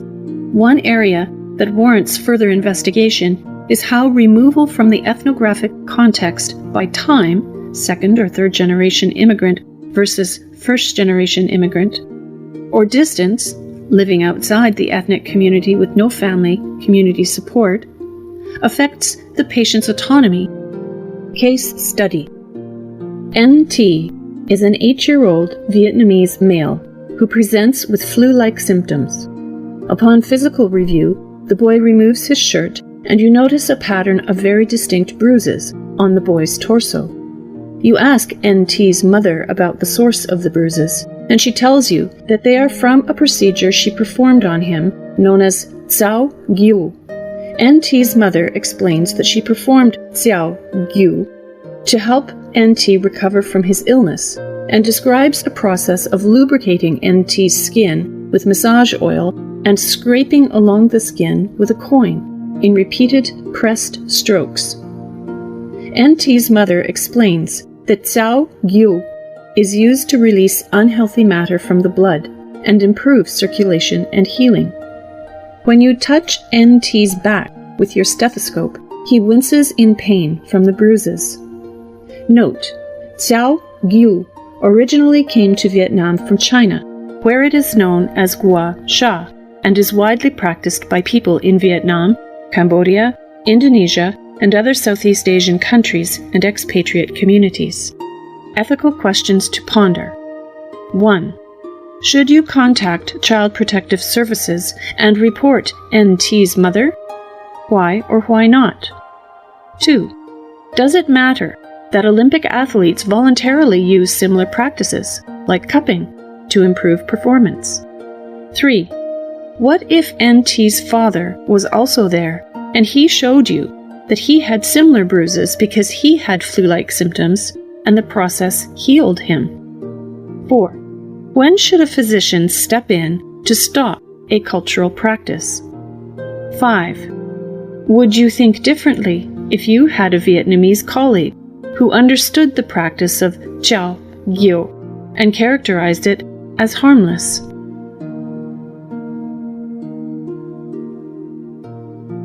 Chapter 2. Justice and Justice for All. One must distinguish between philosophical and legal approaches to justice when considering their application to healthcare ethics, because the two areas are applied differently. Moreover, justice theory can be analyzed through the various paradigms of distributive justice, retributive justice, reparative justice, and structural justice. All of these factors affect justice and injustice in healthcare as pertains to healthcare resource allocation and practices. What follows will be some discussion and argumentation focused on the foundational concepts underlying healthcare justice. Hopefully, the ground covered in this chapter will prompt some internal dialogue about how we as a society should view healthcare justice and how that justice could be implemented. You might even be encouraged to actively seek out avenues to positively impact the way healthcare justice is provided across your community. Discussion topics. What do we expect from the concept of justice when we apply it to healthcare? When the discussion turns to expectations and theoretical speculation, I cannot help but wonder about the context and perspective of the person setting the expectations, and speculating about various applications of those expectations. There can be a wide chasm between what we, as healthcare providers, expect justice in healthcare to entail versus what we, as the American populace, expect, versus what we, as the immensely diverse human species, expect. While popular discussion covers some interesting aspects of justice in healthcare, such as whether healthcare is special, or applying capability to distributive justice, or the wealth versus quality disparity, the aspect of the topic that intrigues me the most is the idea of context and the intersection of cultural competency in healthcare and social justice. The argument that the application of critical consciousness to healthcare, which places medicine in a social, cultural, and historical context, and which is coupled with an active recognition of societal problems and a search for appropriate solutions, will lead to social justice, is compelling. The idea that there is a disconnect between multiculturalism and social justice that results in healthcare providers thinking that the pursuit of knowing the former will result in achieving the latter is startling and a call for introspection. Often, we, as healthcare providers, seem to approach social competencies like we approach biomedical competencies.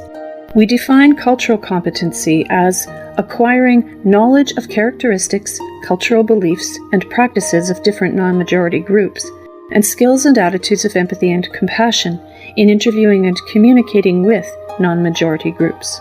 Critical consciousness and cultural competency are not simply gaining a finite level of knowing how particular groups act or think, or the skill to interact effectively with them, or even having a positive receptive attitude when dealing with diverse groups.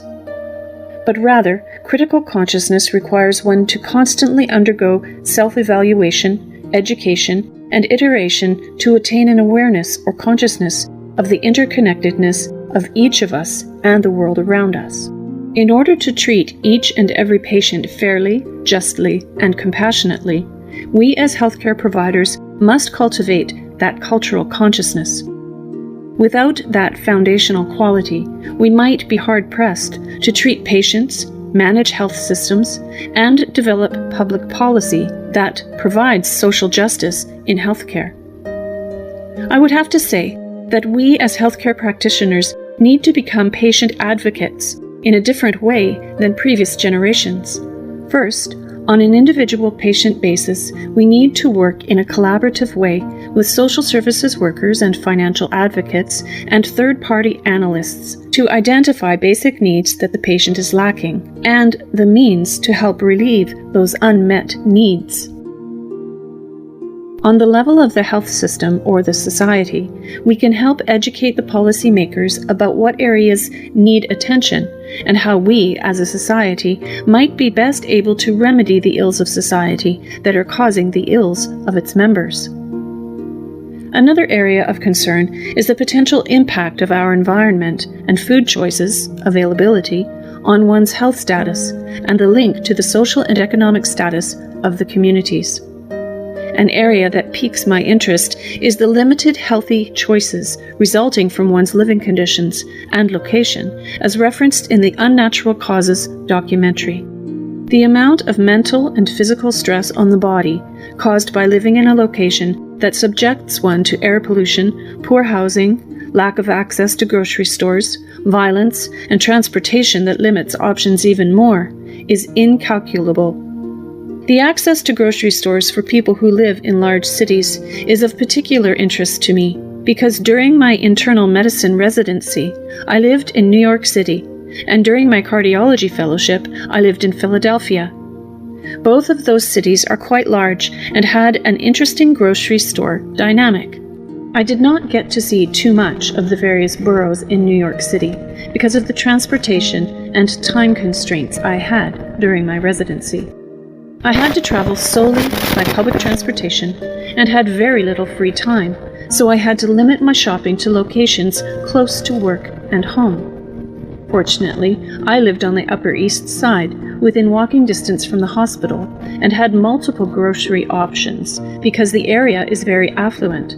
The residents demand fresh produce and other foods, and they are able to pay a premium that must be charged to offset the high real estate cost the business must pay. On the other end of the spectrum is North Philadelphia, where I did my fellowship. The demographics of that area are predominantly African American and have extremely high rates of poverty, crime, drug use, and violence. Not surprisingly, there is also an extremely low number of grocery stores in the area. I was more fortunate than the people who lived in the community surrounding the hospital in North Philadelphia because I could afford to have a car and live in another section of Philadelphia that had more affluence, less crime, less drug use, and less violence. Not surprisingly, there were also more grocery stores in my neighborhood. A final interesting note. I spent a lot of time in Philadelphia's Chinatown, which is in the heart of the city about 6 or 7 blocks from the Liberty Bell and Independence Hall.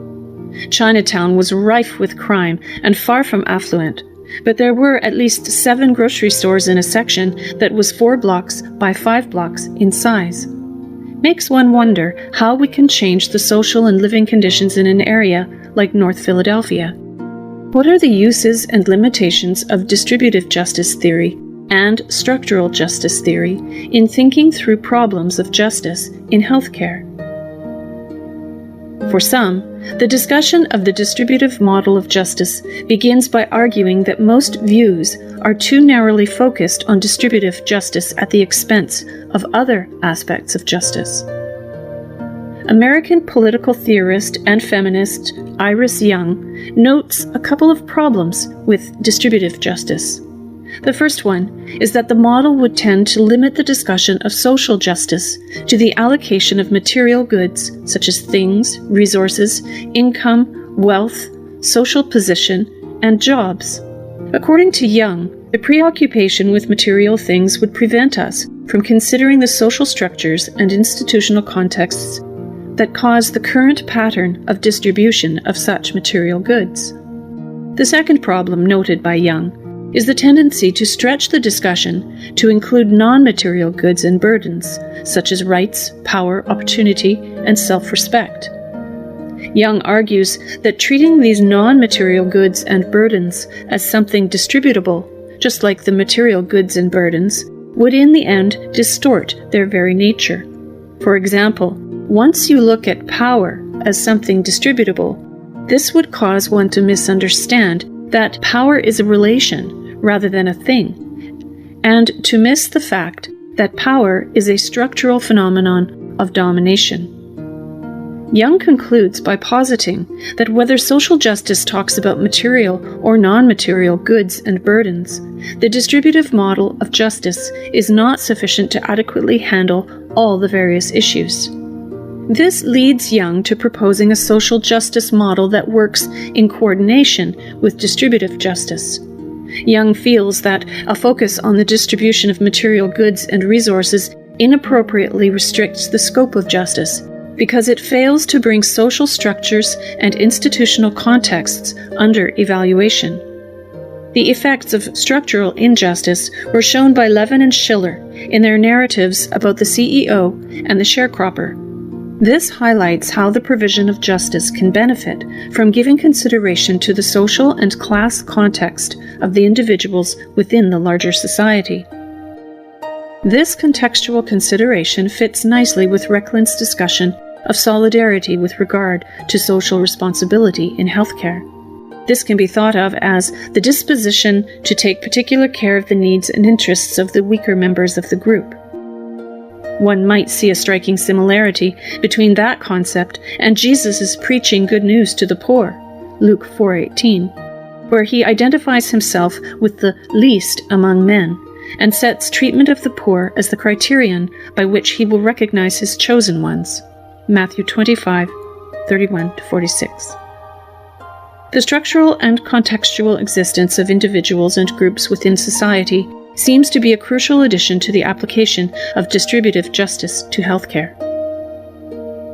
In which ways does a structural conception of justice, a la Young, challenge traditional liberal conceptions of autonomy? In order to assess the ways in which a structural conception of justice challenges traditional liberal conceptions of autonomy, one can start with a foundational definition of liberal autonomy. Some ethicists posit that liberal conceptions of autonomy have always revealed an underlying general concept understood in terms of self-government, self-determination, or a kind of self-ownership of values, beliefs, desires, and choices. Even though liberal autonomy can be thought of as atomistic and independent, with the focus being the individual's perception of self, people are not necessarily able to dislocate themselves from the context of their lives. Young makes this point part of her discussion on the structural conception of justice, when she argues that simply because we cannot separate ourselves from our history and affiliations, we must look to structural justice as a way to evaluate an individual's pursuit of autonomy and real justice. If society's members evaluate their autonomy within the context of their social and cultural histories and the manner in which that context has affected and shaped their development as a people, then one will realize that one must think of oneself as part of ongoing communities defined by reciprocal bonds of obligation, common traditions, and mores. This placement of the individual within the social context means that structure plays a critical role in justice that goes beyond what the traditional liberal conception of autonomy allows.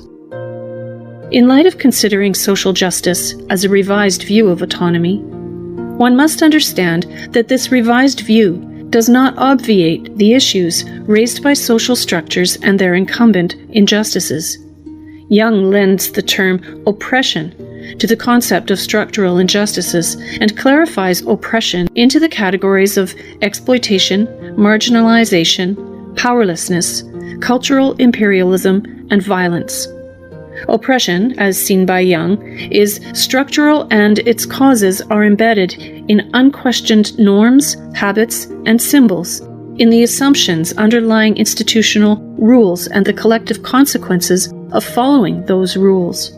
We as healthcare professionals need to assess the existence of these norms, habits, and symbols that lead to oppression in our practice settings and our communities, in order to make corrections in our practices to account for those factors. Cognizance is the first step to correcting an unhealthy environment, and challenging the traditional concept of autonomy with a structural, contextual consideration of justice is a good way to start that process. What are some of the ways in which healthcare workers can ensure justice for their patients. The question as to how we as healthcare providers can ensure justice to our patients is the logical next step after determining the root cause of the injustice. For instance, if mental illness results in the loss of autonomy, secondary to lack of decision-making capability, then ensuring that the patient has a surrogate decision-maker in place who has the patient's best interests at heart would be paramount to ensuring justice for the patient. On the other hand, the driving force behind the injustice might be the lack of ability to adhere to a certain medication therapy because of their employment. Some regimens require the freedom to eat meals at certain times, or use the restroom, or the side effects impair functions directly related to the job. In those instances, we should make sure we understand the requirements of the regimen and ask probing questions so that we do not prescribe medication the patient cannot take. Ideally, we would be able to work with the patient to design medication therapies that fit their budget, their lifestyle constraints, and their healthcare needs. On a more global basis, we can discuss cases like that with our colleagues in order to raise awareness and share best practices for ensuring justice for our patients. As I noted previously, being aware of the issue and the injustices is essential because without that starting point, we might not get to the second step of addressing the injustices. When is representation a justice problem? Bioethics places a great deal of emphasis on the four basic principles of beneficence, non-maleficence, autonomy, and justice. Part of the pursuit for patient autonomy and justice necessitates that the healthcare system acknowledges the cultural and ethnic requirements of patients and inculcate that information into the decision-making process. However, where does the onus for representation in healthcare lie? We can see how difficult dealing with exceptional patient situations can be through the lens of two case studies. The first case we will consider is that of LJ, an elderly African-American woman with a malignant melanoma on her foot who refused medical treatment based on her faith. In this case, the hospital staff did not have experience dealing with such an extreme interpretation of Christian healing, so had difficulty understanding why the patient refused medical treatment that, to an outward observer, would seem quite logical. This refusal was even more unexpected because LJ's belief system was not typical of a Pentecostal believer. The fact that LJ's children could not come to a unanimous agreement about how to support LJ made the situation that much more untenable for the hospital staff. Given that communication with the patient was breaking down rapidly, and the patient's family had better insight into the patient's belief system than anyone else, one would logically determine that the hospital staff should have asked the family for guidance about how to best interact with the patient. Also, the patient's family should have seen that their mother was shutting down and stepped in to help diffuse the situation before it escalated out of control. Should we have expected the patient to be self-aware and request a member of her church's clergy act as a mediator or even a teacher about the patient's beliefs for the medical team? The second case we will consider, about a young Sudanese woman with HIV, was complicated because there are not many Sudanese immigrants in the United States. Therefore, experience dealing with that culture in America is not as pervasive as experience with other cultures. Also, the young woman was unwilling to have interpreters into the room because she does not trust them to keep her HIV status confidential. As the Sudanese woman was withdrawing from care, should the medical team have been able to acknowledge their lack of knowledge about the woman's belief systems and cultural mores, and seek out someone who could explain the woman's decision-making process and ways to improve communication? One has to wonder how much responsibility lies with the patient and how much lies with the medical providers to bridge a communication or understanding gap. Men often joke that women expect them to be mind readers. In order to avoid needing to read our patients' minds, we need to implement systemic structures that identify situations in which patients' needs are not being fully represented and implement steps to remedy the situation. The task of explaining LJ's belief system to the ethics committee should reside with the medical team, because at the end of the day, the medical team is responsible for not only identifying any barriers to diagnosis and treatment, but also finding ways to overcome those barriers. Now, this is not to say that the patient has no responsibility in this situation. I believe that if a patient wants to have autonomy, then she needs to take ownership of her care and articulate when she is not being heard. Unfortunately, patients may not be able to identify the communication barrier and bridge the gap. For that reason, I suggest that the healthcare system treat a patient's religious and cultural belief systems the same way we treat a foreign language. Ideally, the ethics committee should have people who have an intimate understanding of various religious and cultural beliefs and can act as an interpreter for the patient. We as healthcare providers have no qualms about asking for a medical consult from another physician when the patient's disease state is outside the range and scope of our practice.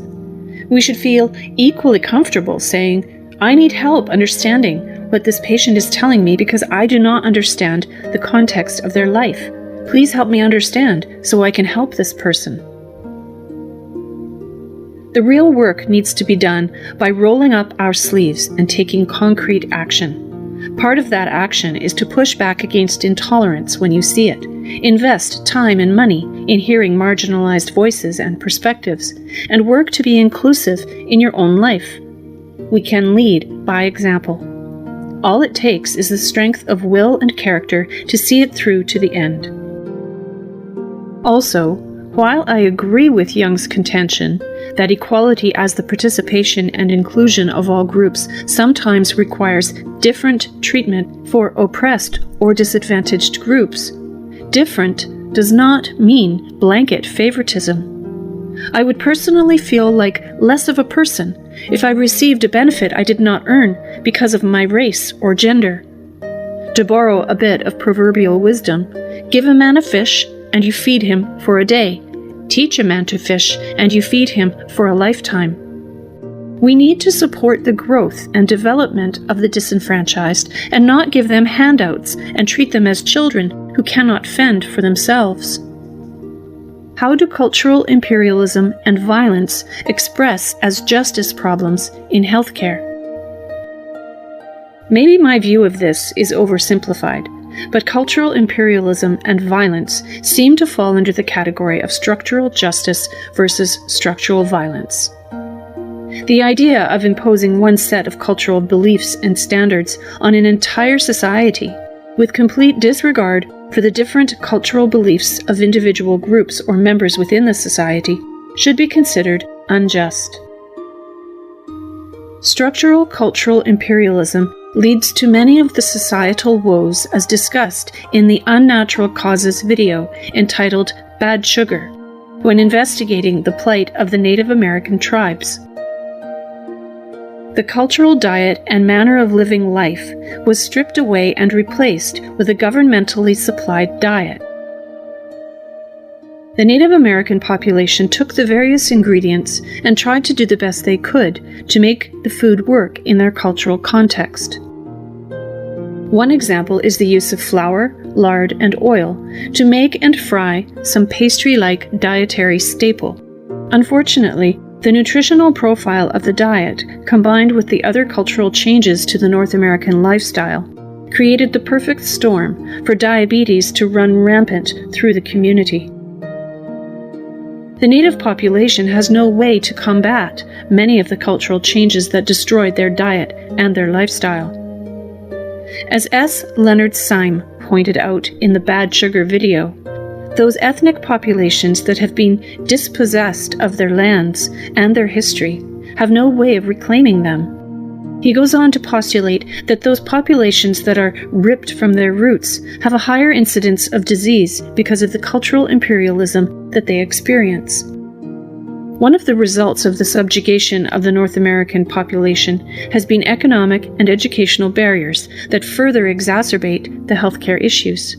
The educational opportunities and consequently the financial future of the population is almost non-existent. Economics has been shown time and again to play a significant role in the structural and distributive justice of health across a society. By ignoring the Native American culture and imposing another culture on the Native American population, the society as a whole has displayed cultural imperialism and violence that results in unjust distribution of healthcare across the population. One might be tempted to overcompensate for the cultural imperialism and suggest that the Native American population should return to their cultural roots in order to improve their diet. This premise would be supported by research that points to specific loci in the DNA of some Native Americans that affect their insulin sensitivity. However, I believe that the cause of the dietary and health fiasco among the Native American population is not so much because they deviated from their traditional diet, but more so because the replacement welfare food they receive is in the form of packaged and processed starches, seed oils, and low-fat animal sources, foods that have potentially contributed to the increasing metabolic syndrome in the U.S. population more generally. Originally, Native Americans were not solely hunter-gatherers, but rather relied on a combination of hunting-gathering and cultivation of crops. Their lifestyle was also much more active and allowed them to burn through the carbohydrates more easily than their current sedentary lifestyle. That food sourcing and lifestyle was destroyed by the appropriation of their lands and the forced welfare system imposed by the federal government. Ideally, the Native American population would be given the financial, educational, technical support and encouragement to completely reinvent their way of life. One of the key transitional factors would be helping them understand the correlation between their cultural heritage and their health. By showing the nutritional components of their historical cultural diet and offering ways to reobtain that diet, the Native American population might be stirred to throw off the yoke of their poor federally provided welfare diet in favor of more traditional foods or nutritionally equivalent alternatives. After that, they should be provided with the financial means and knowledge to grow their own crops that meet that new dietary requirement. Also, the federal government should increase the financial support to the tribes so that they can obtain locally and regionally sourced nutritious food around the reservations that they cannot grow or supply themselves. Lastly, the tribes should be given support and guidance to develop better educational systems and economically viable industries so that they have a path to future growth and self-sufficiency. Give a man a fish, and he eats for a day. Teach a man to fish, and he eats for a lifetime. It is time to remind the tribes they know how to fish and help them do it again. How ought the interests of marginalized populations and minoritarian perspectives be represented to promote justice in healthcare? The idea of how one ought to do something regarding others always makes me think of the Golden Rule. Do unto others as you would have them do unto you. Unfortunately, that adage might not allow enough flexibility to accommodate the wants and needs of different people with different preferences.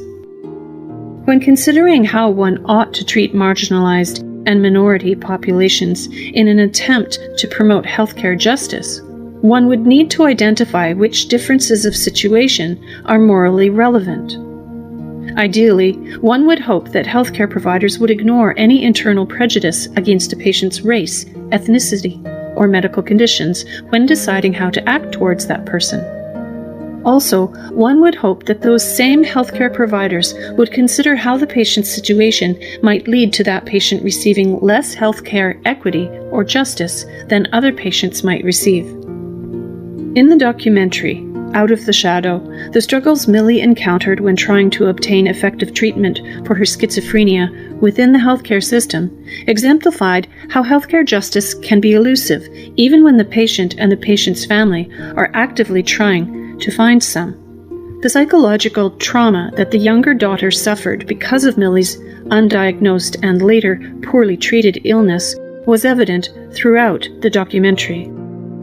The daughter called her mother by her given name of Millie or Mildred, and never called her Mom or even the less familiar form of Mother. The trauma may have also led to the decision to lie to Millie in order to obtain consent for medical treatment. What was Millie's daughter's motivation? If we question the decisions made by a family-appointed guardian of a person with a mental disorder, can we trust anyone to act purely in pursuit of healthcare justice for someone who might be at risk for unjust treatment? Furthermore, is the healthcare system set up to adequately treat those with mental disorders?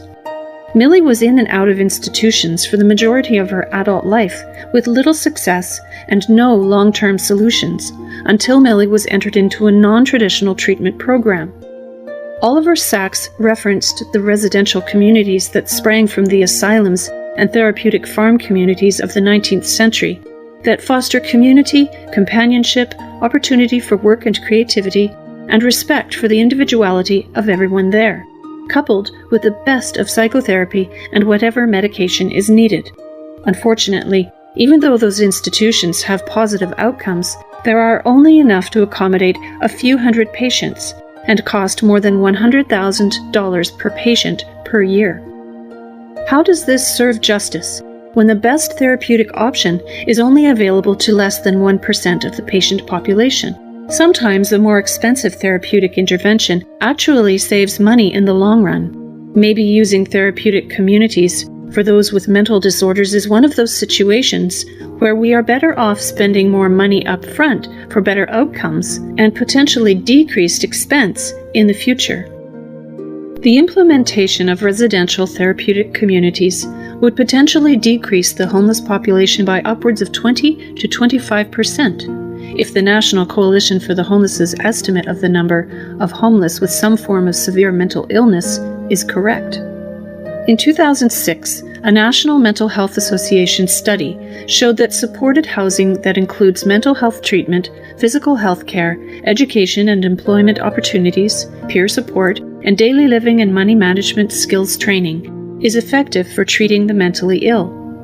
Supported housing programs or residential therapeutic communities are more likely to help homeless people with mental illnesses to recover and achieve residential stability than psychotherapy and medicine without community engagement.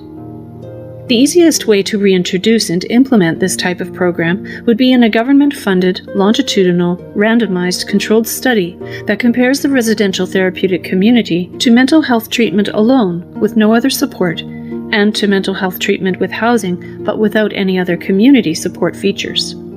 The government would need to be the main funder of this study because the greatest benefit would be a societal benefit of fewer homeless who are economically more productive. Secondarily, pharmaceutical manufacturers might be interested if the study would show increased compliance to medication therapy, which would increase manufacturer profits. The ethics of undocumented immigrants and healthcare. As a nation, we Americans seem to be caught in a never-ending debate about immigration, particularly undocumented or illegal immigrants. The rigorous debate about immigration in general only becomes more intense when the discussion turns to the impact on social programs such as education and healthcare. In 2006, the Department of Homeland Security estimated that there were 11.6 million undocumented immigrants in the U.S. The obstacles to medical care experienced by undocumented immigrants are both structural, a reflection of their disadvantaged position in the labor market, and political, the result of public policies to reduce costs and to mitigate the potential of social services to attract more migrants. When one adds end-of-life care to the immigration healthcare distribution debate, the ethical picture becomes incredibly complicated and contentious. Across the board, end-of-life care accounts for a disproportionate amount of total healthcare expenditure. On average, we spend more money on the last decade of life than we spend during our lives from birth to that point. Undocumented immigrants are more likely than U.S. citizens and documented immigrants to be uninsured, and therefore, healthcare costs will be borne by U.S. citizens and the healthcare systems. One of the major questions that needs to be addressed is, how do we ethically distribute limited healthcare resources and obtain healthcare justice for undocumented immigrants facing end-of-life care? There is a great deal of rancor about immigration in general, so resolving how to get Americans to pay for expensive end-of-life care for people who many believe should not even be here will be an ethical and political minefield. How do theories of justice motivate responses to injustice in healthcare? Injustices in healthcare, as Dr. Martin Luther King Jr. stated in a speech on human rights in 1966, is the most shocking and inhumane of all forms of inequality. The responses to disparities and injustices in healthcare operate through many levels of influence, including the patient, provider, organization, community, and government policy. By working with those actors and within those structures, one can start to effect change that addresses those injustices. In order to evaluate those injustices, one needs to employ a moral lens that can better discern the value-laden questions that arise in the field of bioethics. That moral lens is the coordination of the various theories of justice that create a mental and philosophical mindset to evaluate situations in one's environment. Whether the theory one employs is Rawlsian ethics or Kantian ethics, distributive justice or structural justice, cultural competence or cultural consciousness, etc., the simple act of considering the theories of justice causes one to try to apply those theories in both real and imagined situations. Once the process of evaluating ethical situations begins, one will be inclined to continue to consider various theories of justice when confronted with injustices in healthcare. Therefore, theories of justice motivate responses to injustices in healthcare by creating a questioning, inquisitive mental state and the framework within which one can evaluate the injustice. Essay 4. Economic Inequalities and Social Injustice Viewed Within the Rubric of Structural and Distributive Justice. Introduction. Richard Wilkinson offers compelling and thought-provoking insight in his TED Talk about how economic inequalities harm societies.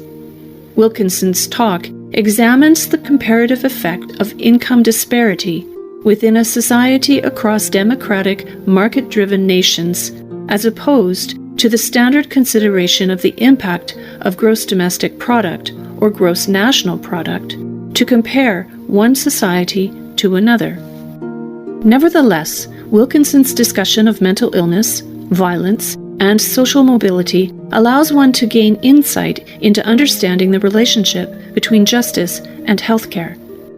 This paper will consider those 3 discussion points in the context of understanding the relationship between justice and healthcare, and present 3 other concepts that would help augment Wilkinson's discussion in terms of racial and ethnic inequalities in access to healthcare and health status inequalities suffered by those with mental illnesses.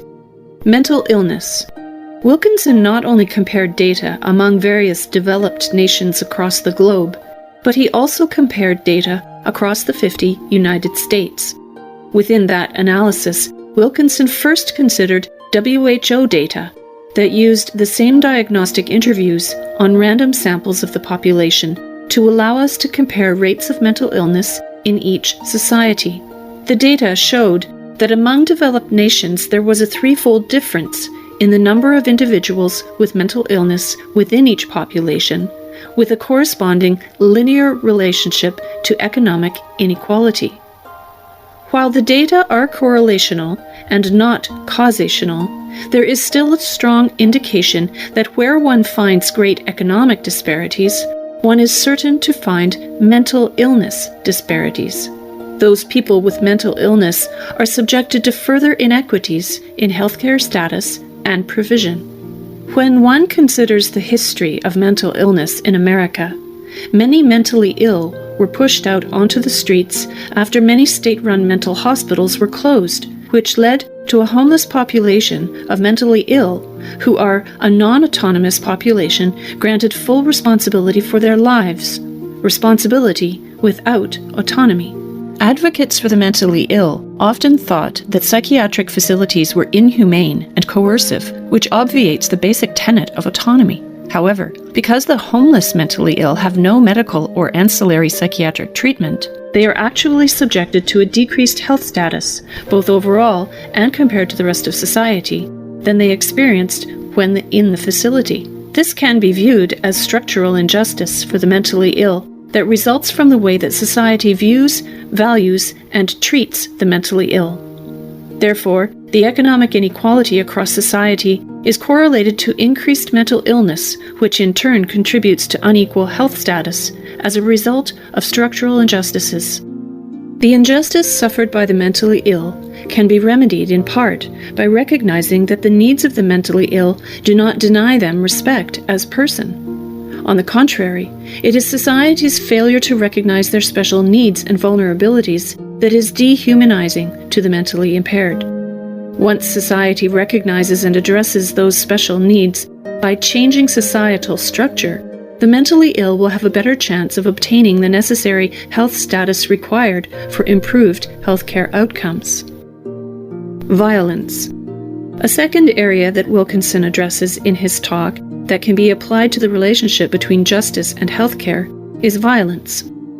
Wilkinson compares the level of violence in the American states with the Canadian provinces.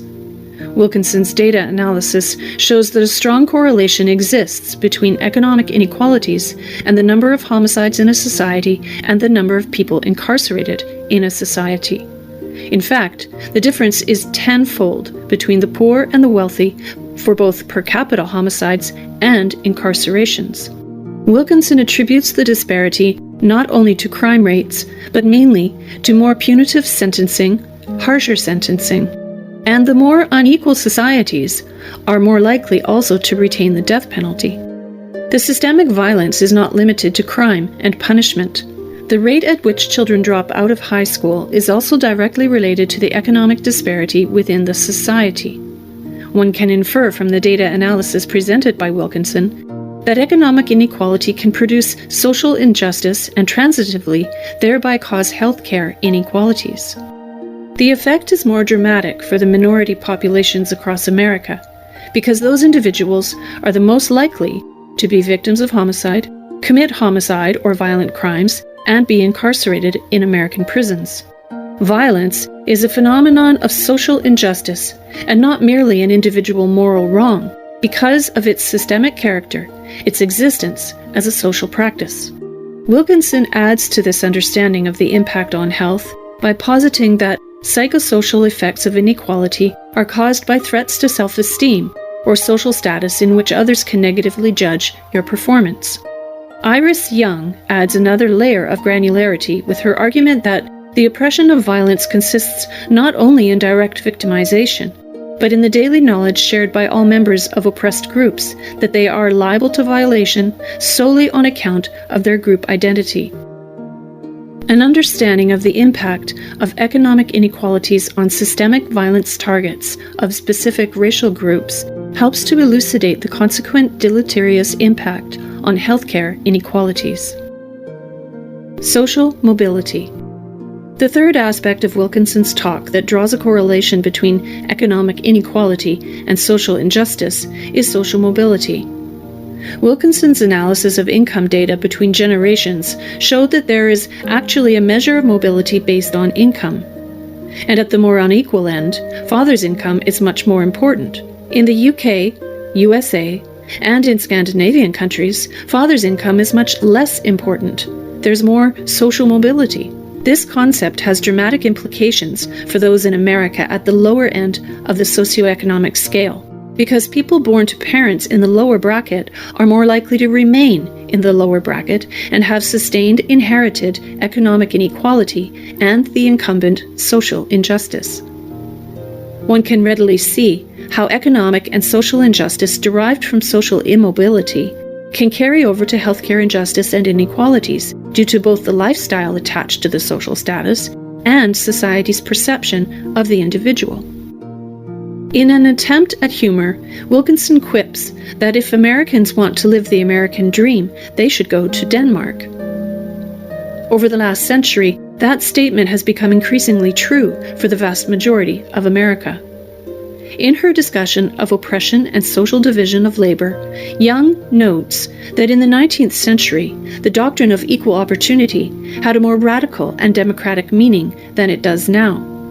Then, it meant that there were no barriers to material and social improvement to those who would work hard and develop their skills. Equal opportunity meant everybody who worked hard could be somebody. The opportunities across the American business landscape have dwindled in the last century, which has resulted in less social mobility and more social injustice. Young goes on to argue that the propertied basis of professional positions remains a crucial determinant of class division and class struggle in our society. Social conflict, to a large degree, concerns access to the exclusive professional positions that carry entitlements to goods and social power.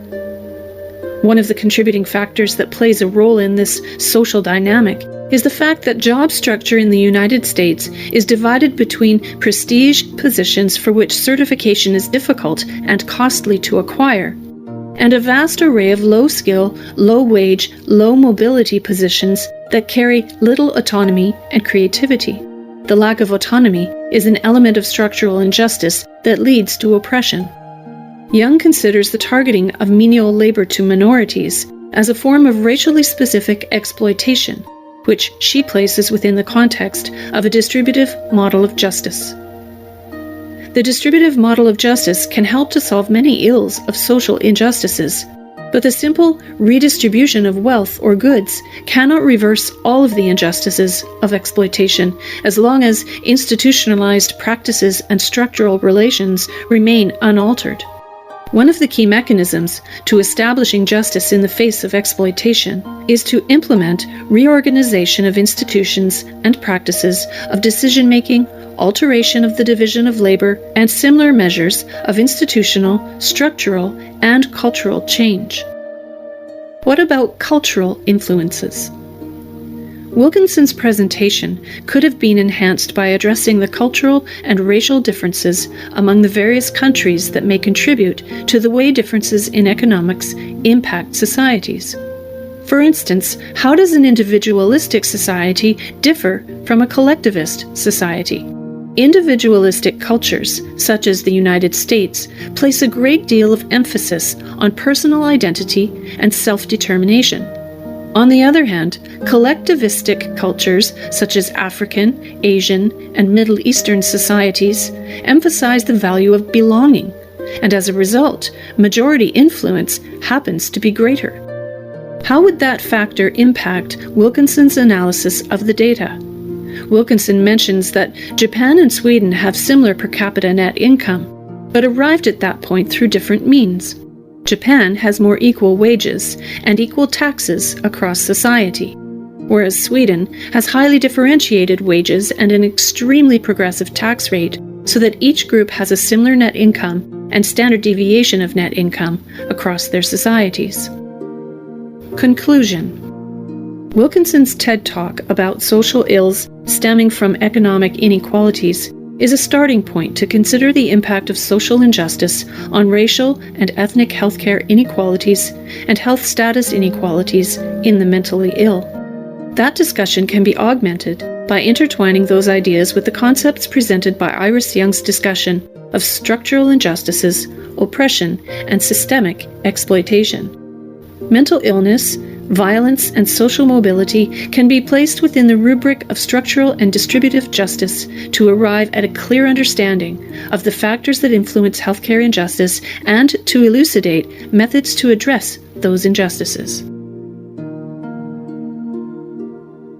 Essay 5. Undocumented Immigrants and End-of-Life Care: The Search for Healthcare Justice. Introduction. People have been moving from one country to another throughout history in search of a better life, more opportunity, or a more promising future. A person who enters a different country for the express purpose of establishing permanent residence is an immigrant. Legal immigrants who are sponsored by family or employers, refugee or asylum-seeking immigrants who are avoiding persecution, and undocumented immigrants who are in the country illegally. An undocumented immigrant can be one who has illegally entered the country, or one who legally entered the country but had a status change such as visa expiration, asylum denial, or fraudulent citizenship application.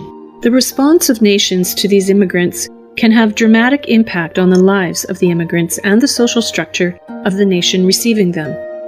When Africans entered the North African, Spanish-held autonomous cities of Ceuta and Melilla in the 1990s in an attempt to immigrate to the European Union and escape political turmoil and economic strife in their homelands, the asylum-seeking immigrants were denied and became undocumented immigrants who struggled economically and with health care.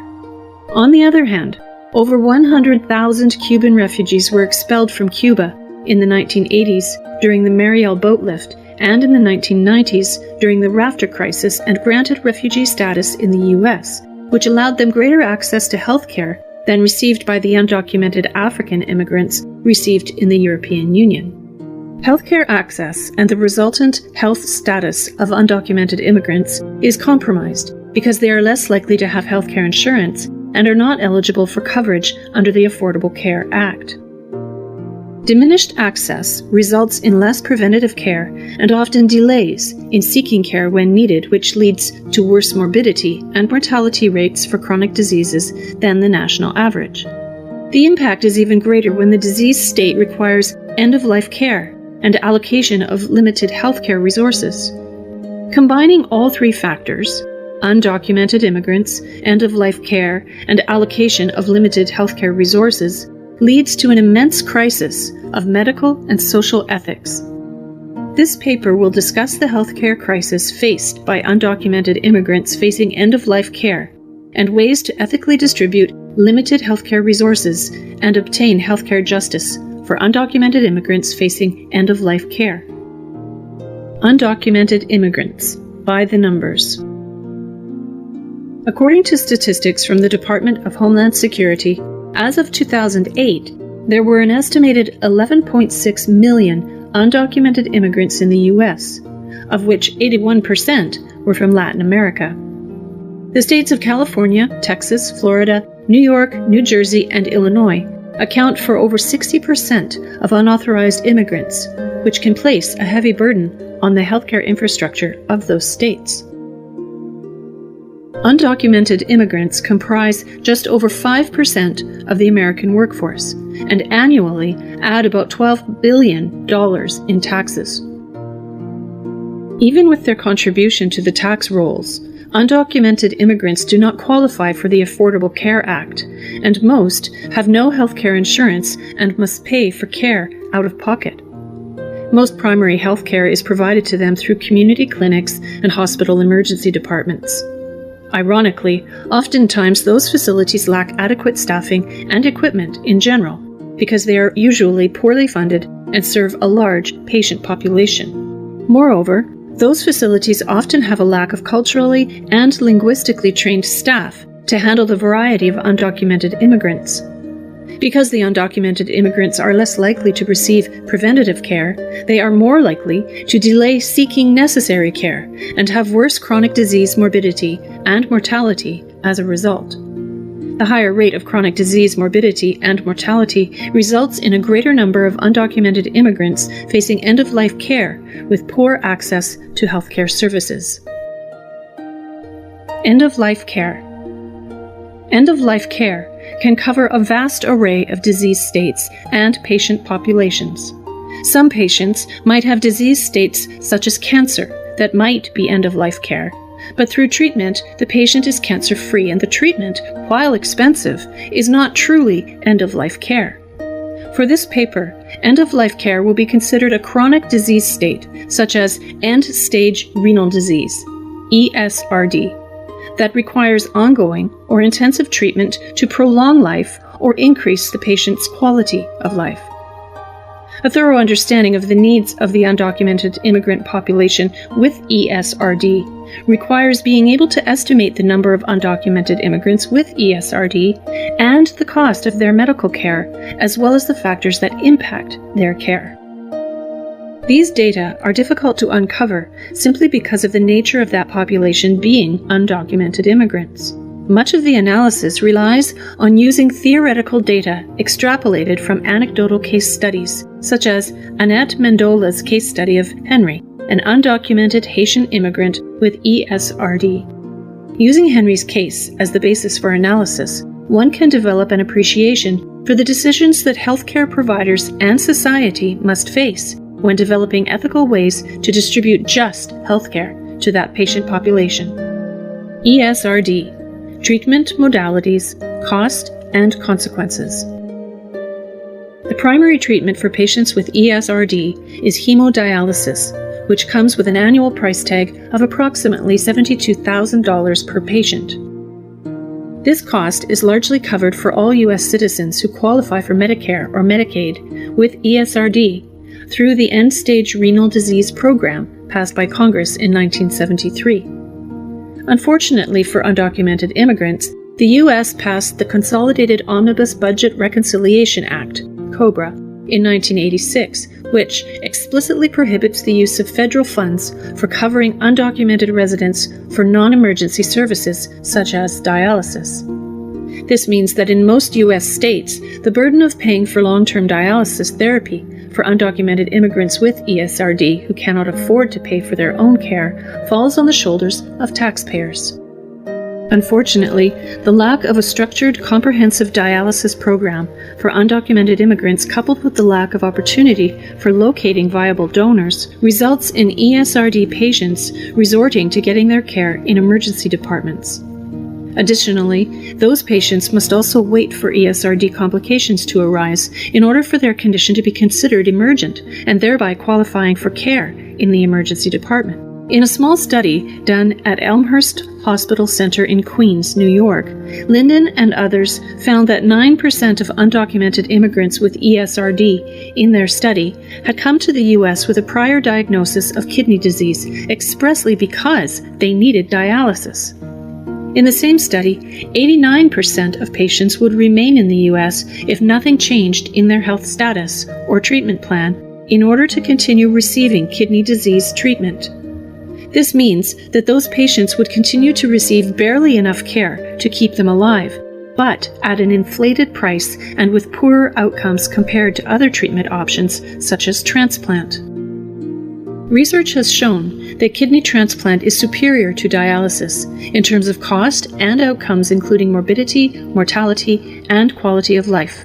Considering that a patient who receives an organ from a living donor results in significantly greater transplant and patient survival at all stages of follow-up, the younger age of undocumented immigrants and their fewer comorbid conditions would make them ideal patients for successful transplant. While the Organ Procurement and Transplantation Network of the U.S. Department of Health and Human Services has specific policies in place for foreign nationals to enter the U.S. temporarily for organ transplant surgery, there is no written policy covering undocumented immigrants. Generally, the lack of medical insurance covering transplant costs presents an insurmountable barrier, excluding undocumented immigrants from transplant. The vast majority of patients, 96%, in the Elmhurst study indicated that they would like to get a kidney transplant, but could only contribute $18,775 to the procedure. With an average cost of $262,900 per kidney transplant billed by transplant centers in the United States in 2011, the balance of the cost would need to be absorbed by governmental entities or social programs. Ironically, even though the initial cost of the transplant and the postoperative care exceeds the yearly cost of dialysis, transplantation actually saves money over time. With estimates of an annual expense of more than $77,000 per patient for transplant versus $27,000 per year per patient for post-transplant maintenance therapy, transplantation would start to show cost savings within 2 to 4 years. Medical ethics considerations. The discussion of cost savings connotes that the obligation or duty to provide care is a given in the equation even though the patient is an undocumented immigrant. On one hand, taking a broad view on the issue, one that ensures everyone receives the health care they need, regardless of their immigration status, would be a significant way to start instilling justice into the healthcare equation. As McCormick points out, employing a feminist theory of bioethics and justice would serve society well, because feminists call for a fuller grasp of the relational, social, and interdependent character of persons, and for a recognition of the wider obligations of care and compassion for those in need. A feminist ethic does not concern itself with whether a person is a citizen, immigrant, or undocumented immigrant, but rather that we are all humans. We all become sick, and we all need health care at some point in our lives. The duty to provide care rests with the individual healthcare provider who is actively treating the patient. Because healthcare providers do not set policy or write laws, they must take smaller measures to ensure healthcare justice for undocumented immigrants. If one strips away the labels and looks solely at the patient, then one can readily see that undocumented immigrants are not so different from U.S. citizens who are homeless or unemployed or lack medical insurance. Ideally, healthcare providers should welcome patients of all ethnicities and immigration statuses by encouraging cultural competency training that promotes human solidarity. By advocating for the underserved, disenfranchised patient populations, healthcare providers will be able to make strides toward increasing healthcare justice and equity received by those groups. On the national level, immigration politics in the U.S. has become a point of contention across the entire society. In fact, immigration reform was one of the major issues debated in the 2016 presidential election, just as the impact of immigration was debated during the 2009 federal healthcare reform. The contention of opponents of healthcare reform was that undocumented immigrants would increase the cost of healthcare. Healthcare providers, politicians, health system policymakers, and others should work together with the goal of developing policy solutions based on healthcare justice, equity, and human solidarity. Conclusion. The care received by undocumented immigrants with ESRD in the U.S. has been less than effective and less than just. Injustices in healthcare, as Dr. Martin Luther King Jr. stated in a speech on human rights in 1966, is the most shocking and inhumane of all forms of inequality. The responses to disparities and injustices in healthcare operate through many levels of influence, including the patient, provider, organization, community, and government policy. By working with those actors and within those structures, one can start to effect change that addresses those injustices. In order to evaluate those injustices, one needs to employ a moral lens that can better discern the value-laden questions that arise in the field of bioethics. That moral lens is the coordination of the various theories of justice that create a mental and philosophical mindset to evaluate situations in one's environment. The simple act of considering the theories of justice causes one to try to apply those theories in both real and imagined situations. Once the process of evaluating ethical situations begins, one will be inclined to continue to consider various theories of justice when confronted with injustices in healthcare.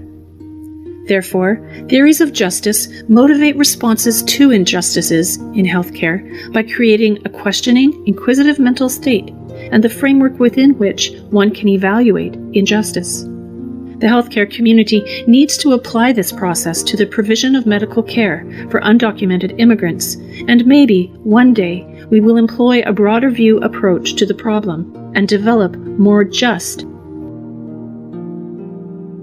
Case study. Isabel is a 16-year-old undocumented immigrant who has been followed at a regional pediatric heart center since age 5 for single ventricle Fontan physiology. She lives with her parents and 3 siblings in a rural community where her parents work as agricultural laborers. Isabel and 2 of her siblings immigrated to the United States as children and are therefore eligible for the Deferred Action for Childhood Arrivals, or DACA, program. Isabel's youngest sibling was born in the United States and is an American citizen. Isabel's heart condition is now complicated by protein-losing enteropathy, tricuspid regurgitation, and decreased cardiac function. Her cardiologists have diagnosed her with end-stage heart disease and believe she will require a cardiac transplant to survive to adulthood. Due to her anatomy, Isabel is at a higher risk of a poor outcome if transplantation is pursued, and this risk will increase as her condition worsens. She is not a candidate for a ventricular assist device. After a discussion of the risks and benefits of a transplant, Isabel and her parents have indicated that they would like to pursue heart transplantation. The cardiac transplantation team considers Isabel an acceptable candidate for transplantation despite her increased risk. However, the team has raised concerns about whether Isabel's status as an undocumented immigrant will adversely affect her ability to obtain the healthcare and medications required to maintain her long-term health following the transplant. Her first surgery was performed in Mexico, but subsequent surgeries have been performed at the Regional Pediatric Institution. The Regional Children's Hospital has committed to providing care and medications until Isabel reaches age 21, but the team has expressed concern about whether she would be able to afford the necessary care and medications after that point. Ethical questions to ponder. Number 1. What roles should justice and fairness play, and what roles do they play in the distribution of medical resources? Number 2. How is that dynamic altered by the fact that organs are a scarce, limited, national resource donated by the population that by law do not have a monetary value? Number 3. What are the implications of excluding patients based on ability to pay? Number 4. Does Isabel's potential inability to afford medical care past the age of 21, which makes her more likely than the average transplant recipient to lose the graft, change the way the scarce organ should be allocated? Why? Number 5. In what ways is assessing a patient's future, insurance, compliance, behaviors, a slippery slope for determining and addressing a current medical need?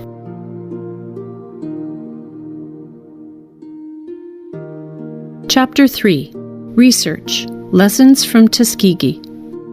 Research ethics are the principles that govern the standards of conduct for medical researchers. Anyone involved in medical research must adhere to ethical principles in order to protect the dignity, rights, and welfare of research participants. To this end, all research involving human beings should be reviewed by an ethics committee to ensure that the appropriate ethical standards are being upheld. Ideally, the ethical principles of beneficence, non-maleficence, justice, and autonomy should be central to ethics committee discussions during ethical review. Additionally, an examination of the core ethical issues in biomedical research involving human participants, especially vulnerable populations and communities, must consider a review of ethical, policy, and programmatic responses. One must also examine community-based research, informed consent, multinational research, genomics, and neuroscience in order to appreciate the breadth of the issue. Discussion topics: ethics and the USPHS syphilis study at Tuskegee. The Tuskegee syphilis study was fraught with ethical issues, some of which had dire consequences for the relationship between the medical profession and the African American community. The study seriously eroded the trust of the African American community towards the medical establishment. The damage done by the study was particularly damaging because it began during the economic wasteland of the Depression, which had left the blacks in the South especially destitute, and continued through the civil rights movement when blacks were fighting for equality. Those struggles made the African American community particularly distrustful of the federal government. Some commentators believe that there is evidence that African Americans did not seek treatment for AIDS in the early 1980s because of distrust of healthcare providers. Aside from the obvious ethical issue of failure to gain informed consent from the study subjects, one of the worst examples of ethical malfeasance is the withholding of treatment for research purposes. Patient welfare was consistently sacrificed for the prospect of greater, more robust study data. Even though there was the federal mandate of the Henderson Act in 1943 for the reporting and treatment of venereal diseases. The PHS managed to find a way to avoid treating the study participants.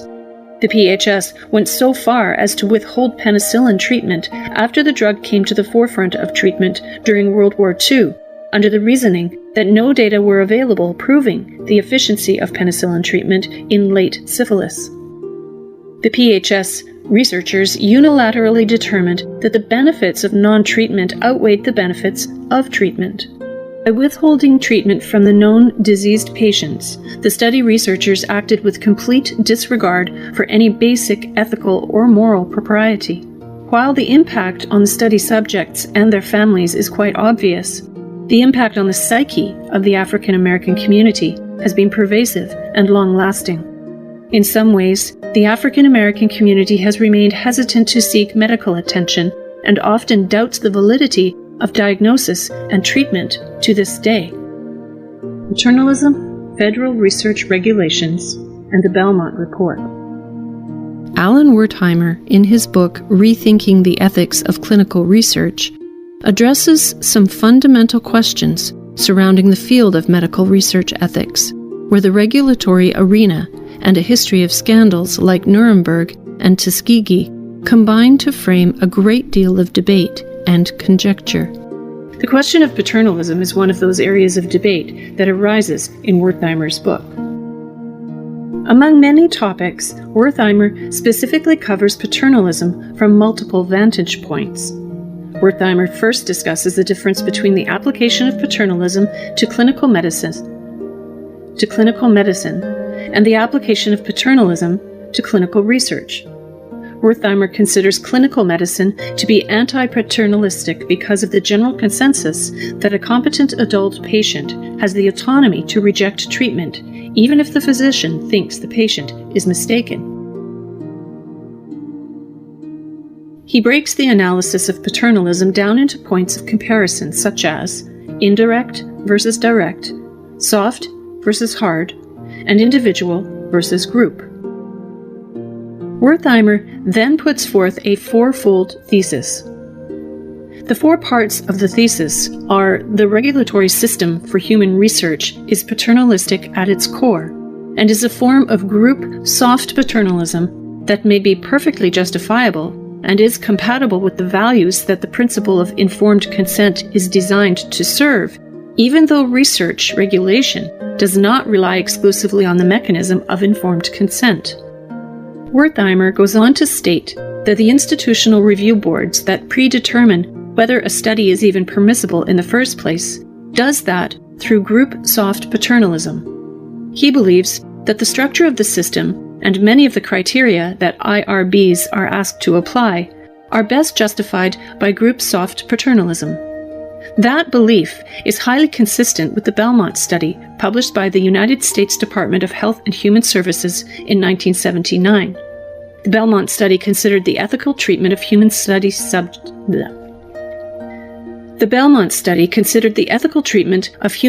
subjects in research. The Belmont study looked at the ethical principles of respect for persons, beneficence, and justice, and their subsequent practical application in research studies. Both Wertheimer and the Belmont study contend that the human subject of the study should have informed consent, be given complete information that can be comprehended, and should be participating voluntarily. Moreover, they are in concurrence that the study subject and society should have a net benefit from participation in the research study, with the majority of the benefit going to the study participant. Finally, selection of the study participants for risky research should not be targeted from socially or individually disadvantaged groups, such as incarcerated, mentally infirm, poor, children, etc. If the research is beneficial and not risky, then the study should be offered to all, and not only those favored by the researchers. In essence, Wertheimer gave more depth to the discussion of ethics on research studies presented in the Belmont study. He gave a thorough and thoughtful analysis of the concept of paternalism from various perspectives that further elucidated the points laid out in the HHS report. Ethics and Community-Based Research and Equipoise. Ernest Wallwork, in his article Ethical Analysis of Research Partnerships with Communities, attempts to identify the main ways of thinking ethically about the obligations of investigators and the roles and rights of communities in scientific research through a review of the ever-growing literature on the subject. In the analysis, Wallwork purports that the advocates of community partnership research implicitly adopt one of three models or paradigms for thinking ethically: application and specification, extension, and postmodern. Within each of these three models, Wallwork highlights the key discussion points, pros and cons, and principles for applying the model to research. Quite often, this analysis requires a comparison of research ethics when applied to research among individuals, with the standard usually being the Belmont Report and the Common Rule. As Wallwork's article is fairly comprehensive and wide-ranging, I will focus on the principle of social justice as it applies to community-based research, and how it compares to the treatment of justice in the Belmont Report. Wallwork notes that the Belmont Report mandates the protection of vulnerable populations from exploitation and other forms of injustice, which is often copied by researchers and applied to community-based research. However, while the Belmont Report's concept of justice focuses on protecting individual subjects, children, prisoners, or indigent, from exploitation, the report considers the community population of these individuals as just that, an aggregation of individuals, and not a collective entity. Wallwork uses the example that when the Belmont Report considers vulnerable populations, such as welfare workers and prisoners, there is no thought of communities, such as the Navajo, having distinctive ethnic features and histories, which may subject the community to receiving unfair treatment as a group. The concept of distributive injustice carries over nicely from the Belmont Report's characterization of an individual subject to the application on a group or community level. Wallwork uses the example from a National Bioethics Advisory Commission report of clinical trials for treatment of malaria among the Malawi population. After the study showed that melphaquine is a superior drug for treatment, the Malawi people, as much as 20 years later, still failed to have the drug made available to them. A strict interpretation of the Belmont Report might determine that there was only distributive injustice for the research subjects who had been part of the study, who received a less effective drug that did not cure the disease completely and left some organisms hiding in the liver. Those subjects did not later receive the melphaquine. There is a definite similarity in the treatment of social justice between that described by Wallwork with regard to community-based research and described by the Belmont Report with regard to individual research subjects. The similarity ends as the Belmont Report fails to consider the possibility that an historical group or community might have distinctive symbols, rituals, narratives, values, and institutions that bind them together and might make them vulnerable to exploitation, whether intentional or not. Randomized clinical trials, RCT, present an interesting collection of ethical dilemmas for the physician-researcher. The primary ethical problem stems from one of the points that supposedly makes the study valuable: the randomized assignment of study participants to a particular arm of the trial. Most clinicians look to randomized, placebo-controlled, double-blind studies as the gold standard for clinically relevant information. However, since physicians are expected to give their patients the best available therapy, there becomes a conflict when their patient is involved in a research trial. One must wonder if the patient is still a patient, or a research subject, or some awkward combination of patient-subject. Enter the idea of equipoise, which is an attempt to find some ethical balance between the roles of physician and researcher. Unfortunately, there is little concurrence of opinion about the use and value of equipoise as applied to clinical research. 4 types or theories of equipoise have been suggested: individual equipoise, i.e., clinical equipoise, CE, patient equipoise, and community equipoise. Charles Fried developed and has been the primary advocate for individual equipoise, which stipulates that a physician may offer trial enrollment to her patient only when the physician is genuinely uncertain as to the preferred treatment. On the other hand, clinical equipoise, which was originated by Benjamin Friedman, requires that there exists a state of honest professional disagreement in the community of expert practitioners as to what is the preferred treatment. These two concepts seem to be the primary competing concepts regarding ethics of clinical trial participation. One might argue that individual and clinical equipoise offer separable and, by themselves, incomplete support for conducting clinical trials. IE focuses on the fiduciary responsibilities of the physician to patient in research trials. CE pushes for social approval of research by institutional review boards. In this sense, IE and CE are not necessarily competing concepts, but rather are complementary in nature. Having said that, IE is the form of equipoise that should guide clinical research instead of CE guiding the research. One reason is the flaws that riddle the CE concept, such as the fact that CE confuses the ethics of clinical research with the ethics of medical care. Since RCT are not a form of therapy, but are first and foremost research study, there are no longer physician-patient relationships to maintain.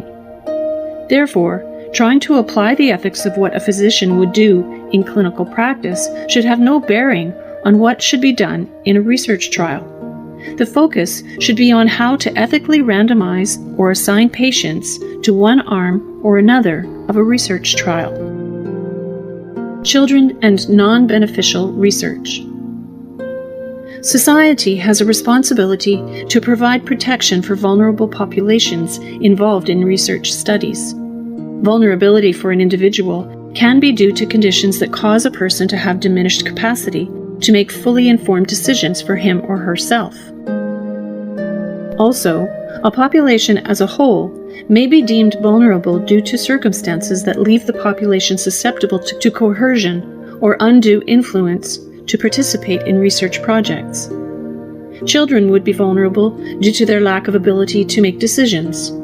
The ethics of children participating in clinical research becomes more debatable when the research offers the children involved no clinical benefit. As a mother and physician, I guess I have divided loyalties about this topic, but I believe that the greater good warrants the inclusion of children in research, even if there is no direct clinical benefit to the child. The federal government has promulgated regulations in 45 CFR 46 that afford some protection for those groups, including Subpart D, Additional Safeguards for Children in Clinical Trials. The federal regulations are further subdivided into 4 categories of permissible research involving children. Of the 4 categories, 2 categories address the more controversial areas of research with greater than minimal risk and no direct benefit to the child. The regulations permit research if the research is likely to yield generalizable information of vital importance about the subject's disorder or condition. Both of these categories of research require consent of both parents or legal guardians, unless one parent is deceased, unknown, incompetent, not reasonably available, or does not have legal responsibility for the custody of the minor. This requirement is stricter than the one-parent requirement for research involving minimal risk or with direct benefit to the child. Also, the requirement for review by the Secretary of the U.S. Department of Health and Human Services, after consultation with a panel of experts and following an opportunity for public review and comment, would highlight the enhanced concern for the safety and welfare of children as research subjects. Some might argue that the parents might fall into a vulnerable category and therefore might be unduly coerced into involving their child in research that less vulnerable parents might not permit. Theoretically, the involvement of an IRB and the DHHS would obviate the potential for that occurring.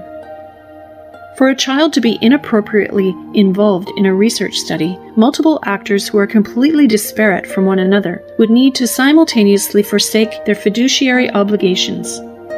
The chance of that happening is so remote that one would necessarily conclude the protections to the child and the benefit to society are sufficient to support the participation of children in research, even if the child received no direct benefit. Institutional Review Boards. An Institutional Review Board, IRB, is a committee established to review and approve research involving human subjects and to ensure that the research be conducted in accordance with all federal, institutional, and ethical guidelines. The Food and Drug Administration, FDA, and the Department of Health and Human Services, DHHS, both stipulate that an IRB is an appropriately constituted group that has been formally designated to review and monitor biomedical research involving human subjects and protects the rights and welfare of those human research subjects. The DHHS, however, barely touches on the concept of the independence of the IRB in their Institutional Review Board guidelines. The guidelines indicate that the IRB also functions independently of, but in coordination with, other committees. The IRB, however, makes its independent determination whether to approve or disapprove the protocol based upon whether or not human subjects are adequately protected. In its 2001 report on research involving human participants, the National Bioethics Advisory Commission, NBAC, uses the term independent in its recommendation 2.1. The federal oversight system should protect the rights and welfare of human research participants by requiring independent review of risks and potential benefits. Interestingly, none of the guidelines require the committee that reviews ethical aspects of research to be independent of the institutions where the research is carried out. Instead, they mainly address the independence of IRB members from the investigators or research project under review. One might say that an intra-institutional review is independent if the IRB members are not principal investigators or collaborators of the research under review. In a stricter definition, IRB members must not be in the same academic or clinical department as the researchers. And in the strictest sense, the IRB members should not be part of the same institution, research center, or even university as the researchers conducting the research. Potential bias can exist when colleagues are reviewing each other's research proposals, but each individual IRB member has to decide on her own if she is free from bias and decide how to address the bias if there is any. An alternative is to use a commercial or non-institutional review board. While this would obviate possible collegial or institutional bias, this opens the process to undue influence from the drug manufacturer, who would be the source of payment for the IRB. The IRB may be susceptible to a conflict of interest because they have a financial interest in keeping the drug company happy. This conflict of interest is the type of information that must be disclosed by anyone involved in the research process or involved in presenting or advocating for a particular therapy or treatment. There is no clear-cut path to realizing an absolutely independent IRB, but the current process has been successful so far and should remain so as long as there is transparency in the process and due diligence when considering the value of a study. A disconnect exists between protection of the individual versus protection of the community. Protection of the individual from a physical standpoint is much easier to determine than protection of the culture and values of the community as a whole. Not that protection of the community is unimportant, but rather there are significant barriers to effectively executing a postmodern paradigm in practice. I have read some opinions about current research that does not adequately represent the community, and I am not sure if people feel that the inadequate protection of the community is a lack of knowledge or an overt attempt to take advantage of a vulnerable community. I personally believe that the vast majority of researchers and IRB members operate in good faith to protect research participants and to be respectful to the community at large. The postmodern paradigm, as discussed by Walwork, can be a bit frustrating to get one's mind around. I often feel that the gap between theory and practical application is both wide and deep. How does one assess if the IRB is adequately ascertaining the wants and needs of the community, or paying due respect to the myths, customs, traditions, and values of the communities in which the research is being conducted.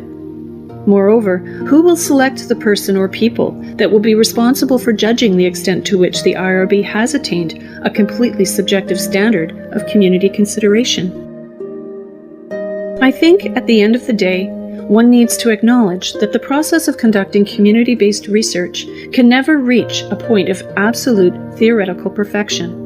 Rather, I think one must consider each community-based study as an opportunity to progress toward theoretical perfection by identifying flaws to be avoided and best practices to be modeled in future studies.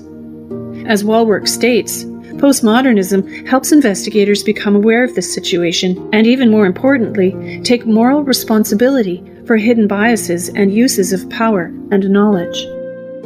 Key positions in multinational research. Ruth Macklin's article, Appropriate Ethical Standards, struck on many of the thoughts I have had surrounding research among minority or vulnerable communities, but in a multinational context. I agree with Macklin's assertion that people involved in research agree the research must adhere to appropriate ethical standards, but there is no concurrence of opinion about how to interpret and apply the concepts of ethical standards. The seemingly overwhelming number of vagaries that permeate the discussion include questions about the nature of the standards, the people who should determine the standards, the universal applicability of the standards, and who ought to resolve disagreements about the standards and application in a multinational environment. All of these questions highlight the breadth and depth of the uncertainty that trouble the ethics of multinational human research projects. Macklin goes on to discuss what she calls ethical relativism, which she describes as variability of research rules and their application. This is based on the cultural norms accepted in the country in which the research is carried out, and the economic disparity between industrialized countries and resource-poor countries. This directly impacts the type of research that can and ought to be considered in various countries, because the standard of care based on the economic wealth of a region can and ought to determine what is an ethically acceptable treatment option. This is especially true if the research is funded by the economically disadvantaged country with no support or sponsor from a more economically prosperous region. Forcing researchers in developing countries to adhere to regulations developed by and for industrial countries could very easily be seen as ethical research jingoism. The flip side of that is the Pandora's box that would be opened if researchers in poorer countries could ignore ethical standards set in wealthier countries. That might cause ethical relativism, which would allow researchers to adopt any standard a country desired. This leads to multitudinous views of whether an IRB from the sponsoring country, a research ethics committee from the developing country, or some variation of the two, should review and approve the research project.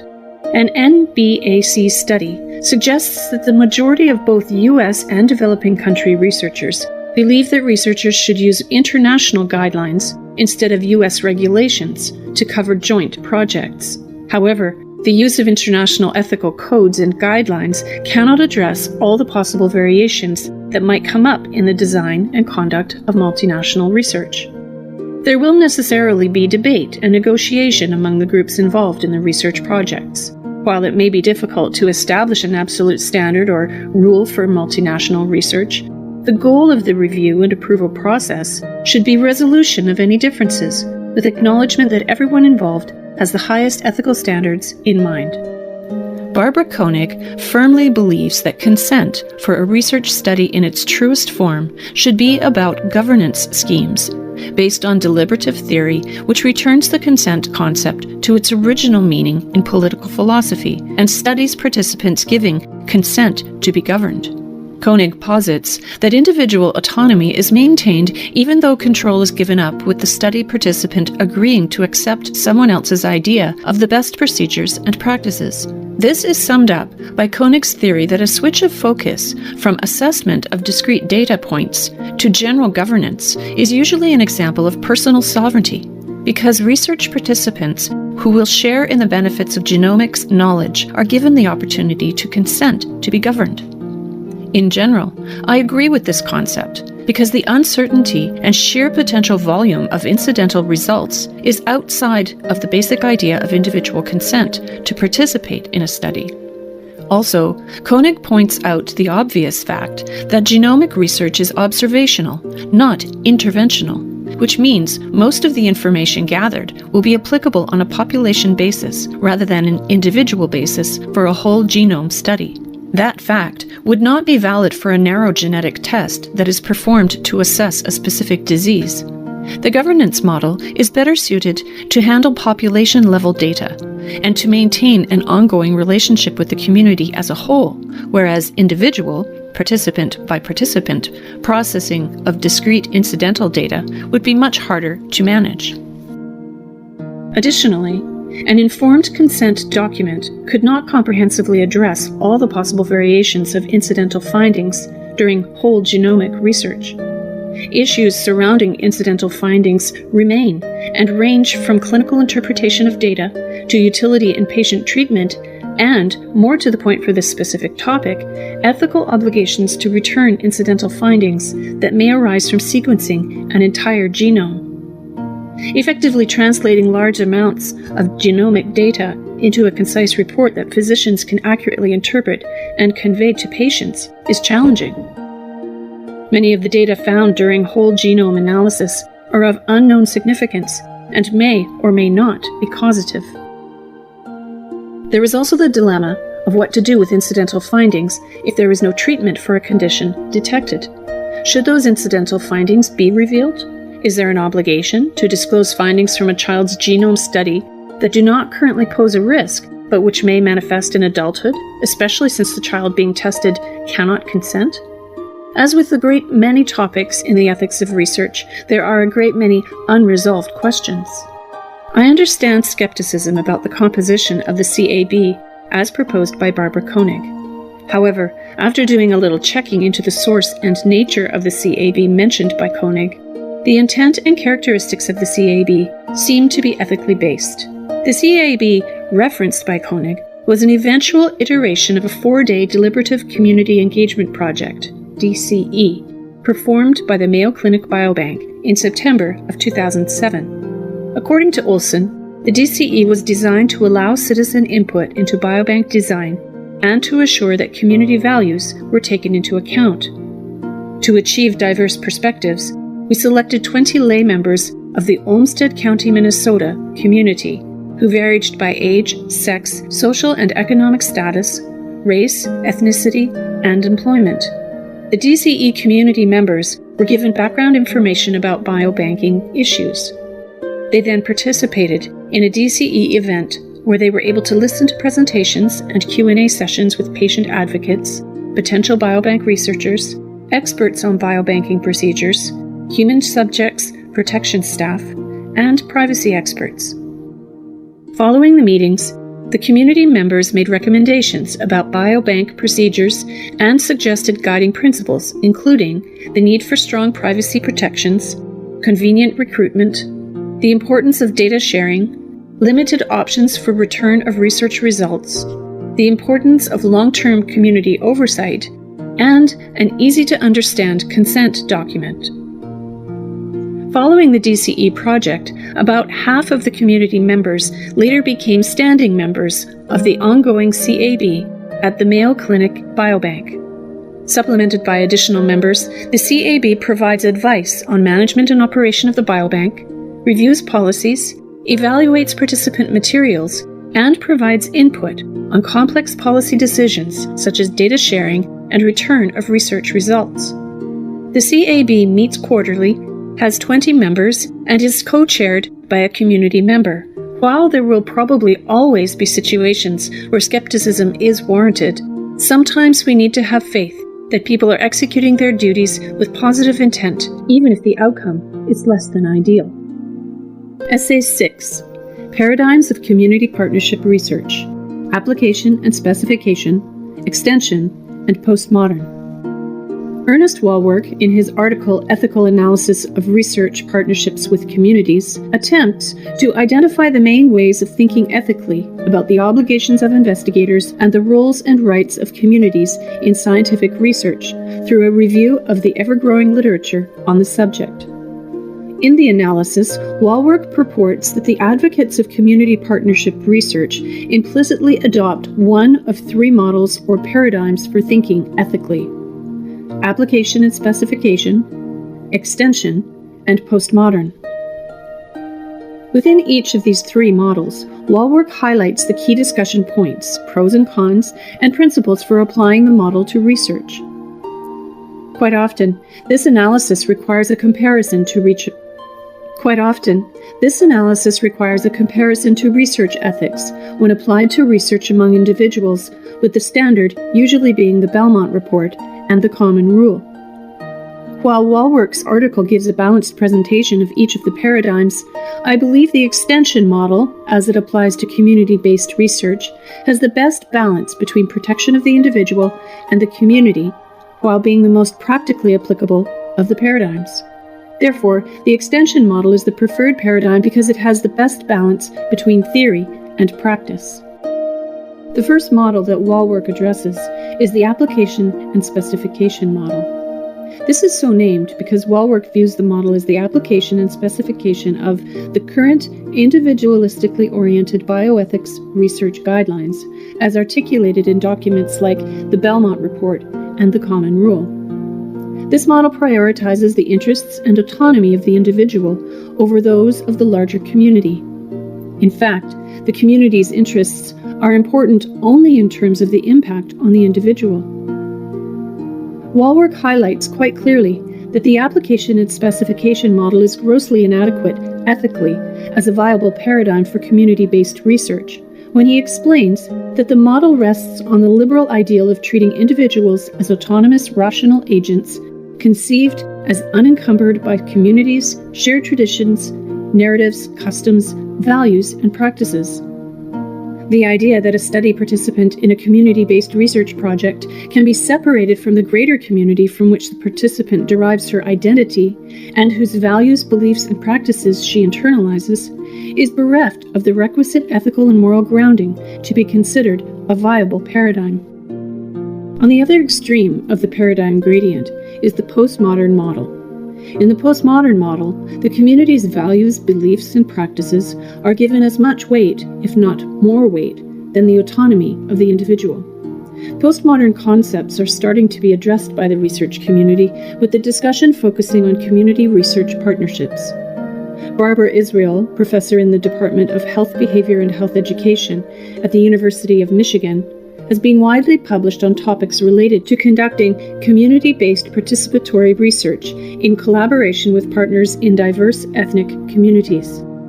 Israel supports the belief that researchers must take into account the import of local knowledge and combine that with universal ethical principles and objective scientific truths.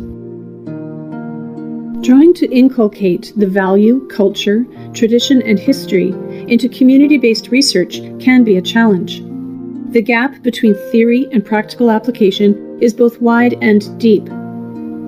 How does one assess if the IRB is adequately ascertaining the wants and needs of the community?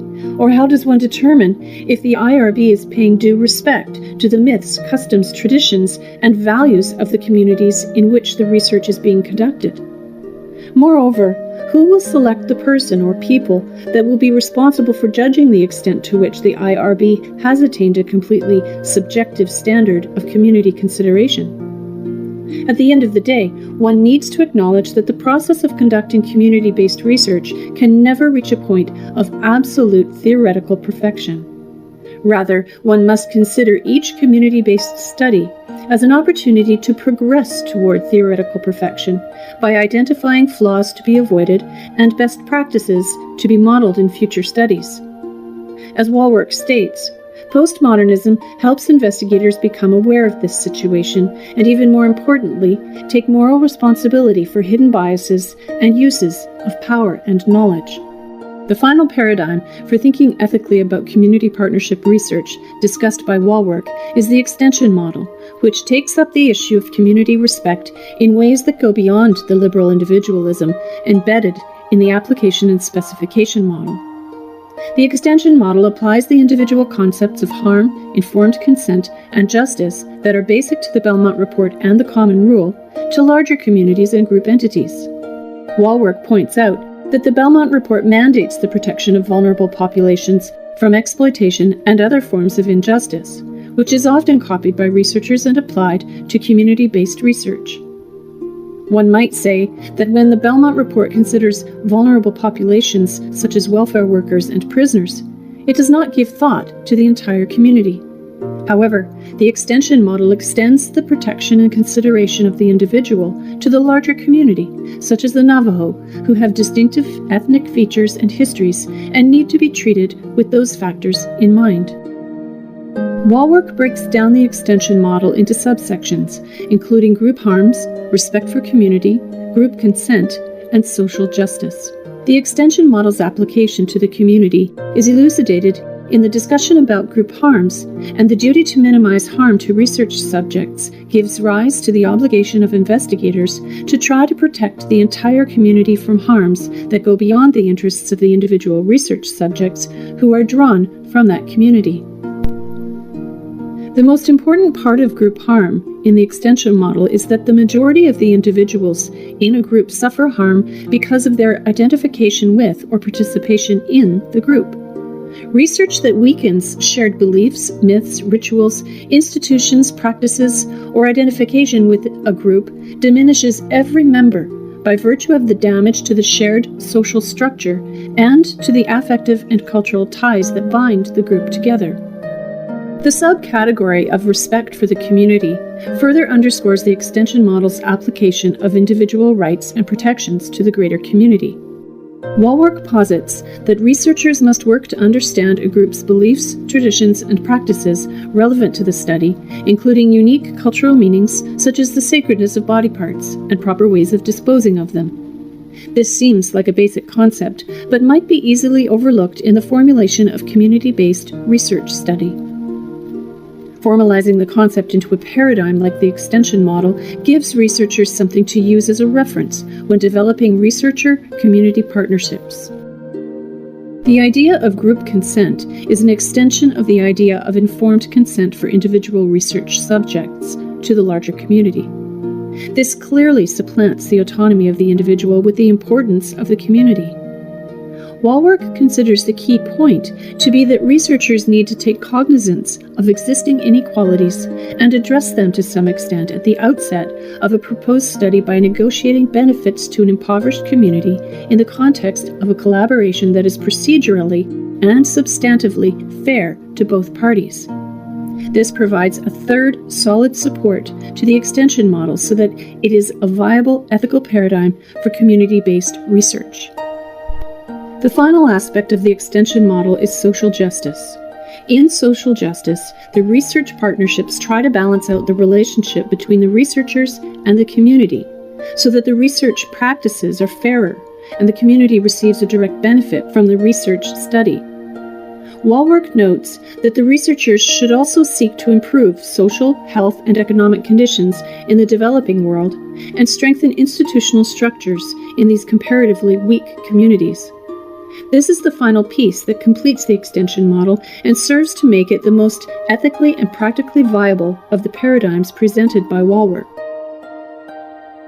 The extension model for community-based research is ethically and practically the preferred paradigm to use. The other two models are either too focused on the individual over groups, application and specification, or too hard to apply because of their lack of structure and clarity of application, postmodern. Some might suggest that postmodern is the superior model to use in the community research environment because of the heightened emphasis and sensitivity to community involvement in every step of the research, including reviewing, conducting, and publishing. However, the extension model also pays due attention to the impact and effect on the community of the study, and vice versa, while also having a more streamlined and applicable study review and conduction process. Theories and ivory tower thinking are wonderful, but what really matters is real-world application, and the extension model has the best combination of both. Essay 7. Ethics of Cognitive Enhancements. Comparison of Views on Beneficence and Justice. Cognitive enhancement may be thought of as the amplification or extension of core capacities of the mind through improvement or augmentation of internal or external information processing systems. Cognitive enhancements can range from education, mental techniques, external technological devices, pharmacological products, mechanical, and genetic manipulations. While cognitive enhancement encompasses all of these means, the latter methods are more controversial and likely to provoke ethical concerns. Pharmacological cognitive enhancement involves the use of drugs and chemicals to improve cognitive function. Mechanical cognitive enhancement involves the integration of technology and the brain, with devices like cochlear implants and hippocampal memory mediation chips, or internal direct brain interfaces such as deep brain stimulation, and external direct brain interfaces such as electroencephalogram, EEG, electrode arrays. Genetic cognitive enhancement occurs when genes involved in any of the cognitive processes are manipulated through implantation of fetal neural tissue or stem cells differentiated into neural cells. Presidential Commission. The Presidential Commission for the Study of Bioethical Issues published a study titled Gray Matters: Topics at the Intersection of Neuroscience, Ethics, and Society, that among other topics considers the ethics of cognitive enhancement. The Presidential Commission posits that modifying the brain and nervous system is not inherently ethically problematic. They hold that people generally employ a wide array of modalities to modify the brain and nervous system, including high-quality nutrition, meditation, education, drugs, and devices. The Presidential Commission covered the 4 principles of bioethics, with one of the foci being the principle of beneficence and non-maleficence. This requires ensuring the well-being and health of those involved in the research, while avoiding doing any harm. Ethically, we as a society have a responsibility to consider the potential benefits and risks of cognitive enhancements. Generally, most people would agree that any time one can safely and effectively modify a person's neural network in order to achieve reduction of suffering and impairment, then the steps taken are ethically acceptable. In fact, the Presidential Commission goes so far as to say that the development and use of neural modifiers to maintain or improve health or treat disease represents one of the primary goals of neuroscience research and advances both individual and public beneficence. Those cognitive enhancements may be beneficial to people suffering from diseases such as Parkinson's, Alzheimer's, and Huntington's, even if the benefit does not extend to everyone in the society. Some interventions that would be universally seen as completely ethical would be taking a dietary supplement or a prescription medication, both shown to be safe and effective by adequate scientific research, to maintain or improve health or treat a disease or disorder. Cognitive enhancements that improve mental performance can also create significant instrumental benefits to both the individual and society. An individual may enjoy increased success at work, earning potential, greater chance of having social and economic success, and better overall health. Some of those benefits may be conferred on the society as a whole. Some cognitive enhancement modalities like education, or those that treat or prevent disease, could be morally required in societies capable of delivering them because of their potential to advance both individual and public beneficence. The bioethics principle of justice plays a role in the research and application of cognitive enhancement modalities. The Presidential Commission looked at justice from the perspective of an individual with enhanced cognitive abilities who might have an advantage relative to others, which would make the enhancement a positional good, because it gives an advantage to people who have it versus people who do not. Social justice and fairness as it applies to cognitive enhancement does not only require that the benefit be equally distributed among society, but it also requires that the risk be not unduly placed on a single, vulnerable sector of society, cognitive enhancement modalities can also confer non-positional benefits, such as knowledge, which is considered a good and holds inherent value. In this case, justice would be providing safe and efficacious cognitive enhancers that can provide individuals with a greater range of opportunities and enabling them to participate more fully in society. The Presidential Commission went on to state that the non-positional individual and societal benefits of neural modification support pursuing modifications collectively, rather than limiting access to a privileged few. In some circumstances, cognitive enhancement interventions could be used to reduce inequities between the cognitively advantaged and disadvantaged. Some scholars argue that if cognitive enhancement and other neural modifiers could reduce existing educational performance inequities, then justice requires they be distributed across society.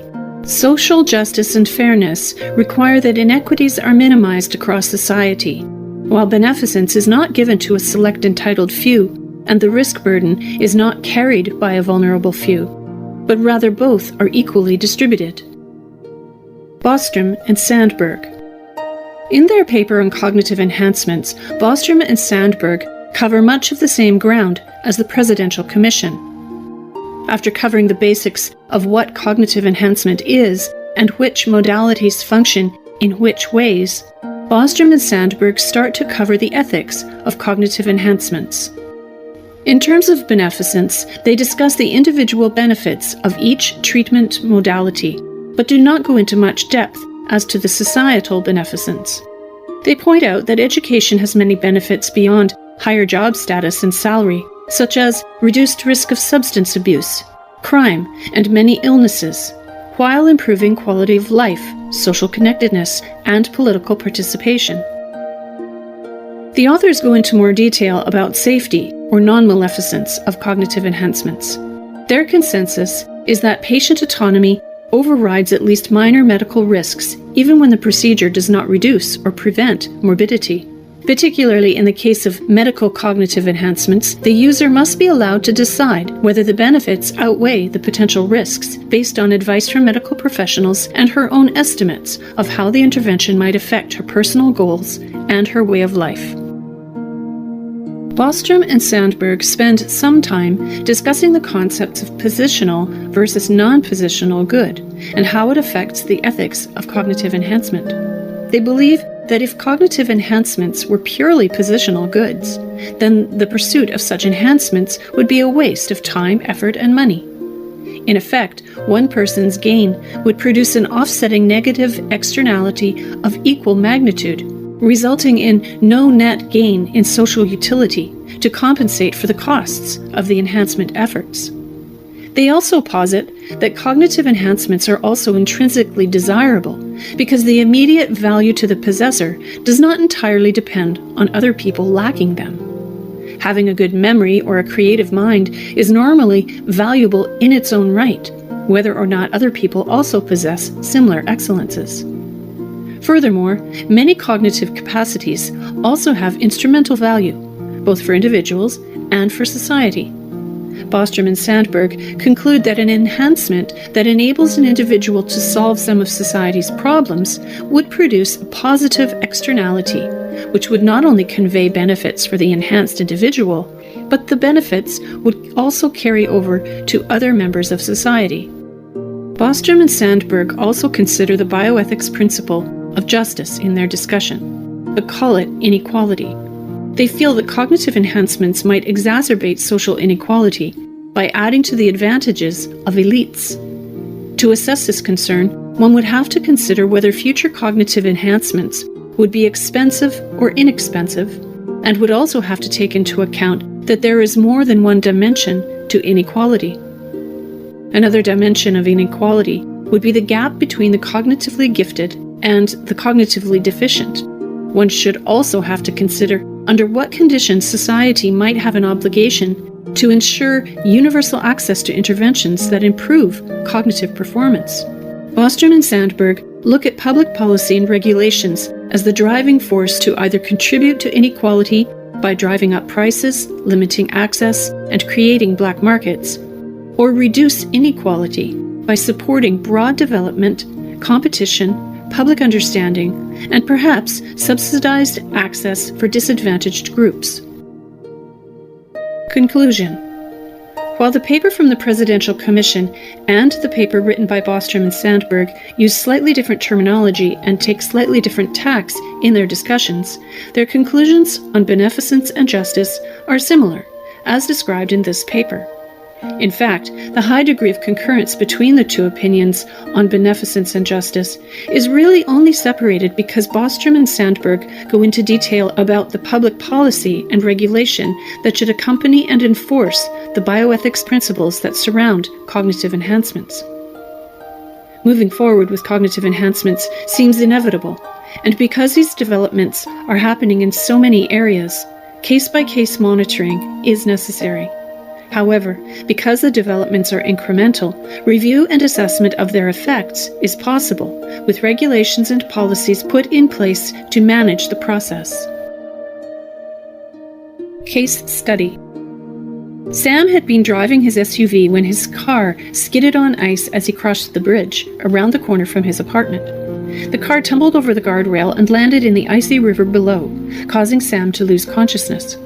The first responders estimated that Sam had spent at least 10 minutes underwater before two civilians were able to remove him from the car and pull him to the riverbank.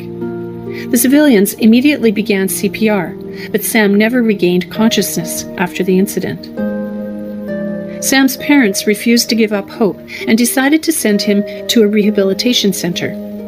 One day, while searching online for studies on persistent vegetative state (PVS) patients, Sam's mother came across a study that examined new ways to communicate with patients. The researchers had discovered that some PVS patients were actually in a minimally conscious state, MCS, and could communicate with the researchers with the right technology. Molly was a bright neurology resident who had decided to take a research year while preparing her application for a fellowship. She had chosen to work on the MCS project after seeing families struggle with end-of-life decisions for PVS and brain-dead patients. When she witnessed her mentor use the team's technology to interact with a patient who had been considered to be in PVS for the past 5 years, she was hooked. Despite the breathtaking nature of their technology, however, the team members did not pretend to be miracle workers.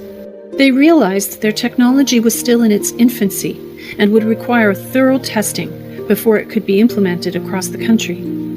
Until then, use of the technology adhered to strict rules. It could only be used to elicit yes or no answers from the patients to questions that were limited to a specific list. Is the sky blue? Is the grass purple? The researchers did not want to ask anything serious that could potentially upset the study's participants. Molly's mentor thought that Sam would be an ideal participant for the study. He had been a young, healthy adult in his prime at the time of the accident, which had also occurred less than a year ago. The entire team was optimistic going into the testing session. As Sam was wheeled into the testing room, his mother pulled Molly aside. "I know you're only supposed to ask him specific questions, but can you ask him if he wants all of this?" she asked. "Can you ask if he's in pain? Does he want us to keep providing care?" Ethical questions to ponder. 1. Do we need to differentiate between patients who are in the vegetative versus the minimally conscious state when providing care to or withdrawing life support from them? 2.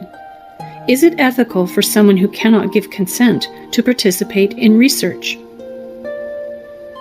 3.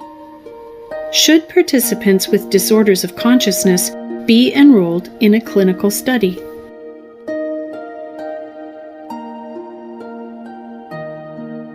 Chapter 4. Philosophy. Can theory meet practice? Throughout history, philosophers have tackled rather abstract questions. Mixed in among the subsets of philosophical thought, such as metaphysics, ontology, epistemology, logic, and aesthetics, we find ethics, which is primarily concerned with the good. One may conceive philosophical bioethics or medical ethics to be a critical evaluation of assumptions and arguments into norms, values, right and wrong, good and bad, what ought to be done and what ought to be left undone, in the context of medical practice. On one hand, philosophical bioethics is simply an effort to create a framework by which to increase the rigor and thoughtfulness of medical decision-making. Building a defensible construct for medical practice based on universal principles to apply to any and all particular avenues of conduct in individual cases seems to be an unattainable goal. In the end, we may be best served to consider several competing theories based on widely acceptable principles that we can attempt to apply to cases as we encounter them. Discussion topics: Infanticide. Theoretical ethics statement to evaluate and consider. Anybody trying to justify the stoning, as described in Jackson's The Lottery, would have to assume a cultural relativist position, thus denying the relevance of ethics. However, the Groningen Protocol can be justified in terms of cultural diversity. While Shirley Jackson intended The Lottery to be a commentary on American society's proclivity to blindly following traditions, one cannot help but see a similarity to the rituals practiced by the people of pre-Columbian Mesoamerica and South America. The Maya, Inca, and Aztecs regularly sacrificed people, usually captured prisoners, but sometimes members of their own society, especially children, in order to control the weather and influence gods to favor them. The Lottery similarly sacrificed a member of their society in order to influence the harvest, as Old Man Warner suggests when he says, "Lottery in June, corn be heavy soon." I mention this to bring back the idea that the argument supporting the lottery is cultural relativism, which holds that all cultural beliefs are equally valid and that truth itself is relative, depending on the cultural environment. Therefore, the entire situation of the lottery might be morally bereft in modern Western ideology, but for the people who live in the fictitious society of the lottery, all religious, ethical, aesthetic, and political beliefs are completely relative to the individual within that specific society. One can say that the belief system and the sacrifice of the lottery would not be ethical, and one can say that the belief system and the sacrifice of the lottery would not be ethical in one's own society and would be considered murder. Compare the lottery to the Groningen Protocol. The Groningen Protocol is actually based on a modern Western society, and therefore we can better evaluate the ethics of the infanticide that their society permits. Some have suggested in this conversation that the euthanasia is permissible because it obviates the pain and suffering of the baby, the parent's emotional pain and suffering, and the future expense of raising the child to the point of natural mortality. Others have suggested that the entire idea is unethical because the child is a sentient being with the right of autonomy and self-determination. Also, not only is the information being used to make the determination suspect in quantity and quality, the parent's ability to weigh the information is dubious. Therefore, the decision to euthanize a particular infant is fraught with major ethical holes. Is cultural diversity enough to warrant this practice of infanticide? I do not think so, because cultural diversity does not go as far as cultural relativism in terms of holding cultural beliefs to be equally valid or allowable. Thompson's violinist. Judith Jarvis Thompson's moral philosophy paper, A Defense of Abortion, first published in 1971, is a collection of thought experiments centered on a violinist, an expanding child, and people seeds. Thompson starts with the presupposition, for the sake of argument, that a fetus has a right to life, but argues that a fetus's right to life does not trump the pregnant woman's right to control her own body and life support functions, and therefore that induced abortion is not morally impermissible. While pro-choice groups have held up Thompson's analogies as a brilliant discourse on abortion, many believe the analogies are a bit on the weak side and have received quite a bit of criticism from pro-life groups over the years since 1971, while Thompson focuses her argument on the concept that the right to life does not guarantee the use of another's body against their will. There are other relevant factors that play a role in determining a person's rights in a given situation. One can appreciate the fact that Thompson could not reasonably cover every single version of pregnancy in her discussion. For instance, none of Thompson's thought experiments covered consensual sex, where no effort was made to prevent pregnancy. Thompson does discuss and argues that abortion is acceptable in cases of pregnancy from rape, the violinist experiment, pregnancy that threatens the mother's life, modified violinist experiment and growing baby in the small house, and pregnancies where attempts were made to prevent the pregnancy, burglar and people seeds experiment. Thompson's arguments lose some strength because they are all predicated on the idea that the fetus has no rights, even though she pretends that she is considering the fetus a person, and the mother has rights that trump all others. She presents the argument as if this concept is a given when it is highly debatable. Also, her arguments lean to the illogical or fanciful side of things. One can hardly give credibility to an argument that stretches logic a little too much. Analogical arguments have a place in moral reasoning and can provide some insight into the consistency of one's moral outlook. In order to construct a good analogical argument, the sub-argument for the analogy stating premise needs to be strong, and the evaluative premise must be more acceptable than the negation of the evaluative conclusion. If the two premises are inadequate, then the opponents of the argument would reject the conclusion, and therefore reject the evaluative premise. Thompson's arguments are guided by some beliefs that deny moral relevance of several factors, such as the difference between allowing a person to die versus murdering a person, a fetus, or the difference between using a house as a fetal incubator versus using a body to grow a fetus. These differences could be morally relevant, which would then shift one's intuitive judgments about the imaginary scenarios and cause one to reject the application of the analogies to abortion. Another aspect of Thompson's analogies that create weakness is found in the people seeds analogy.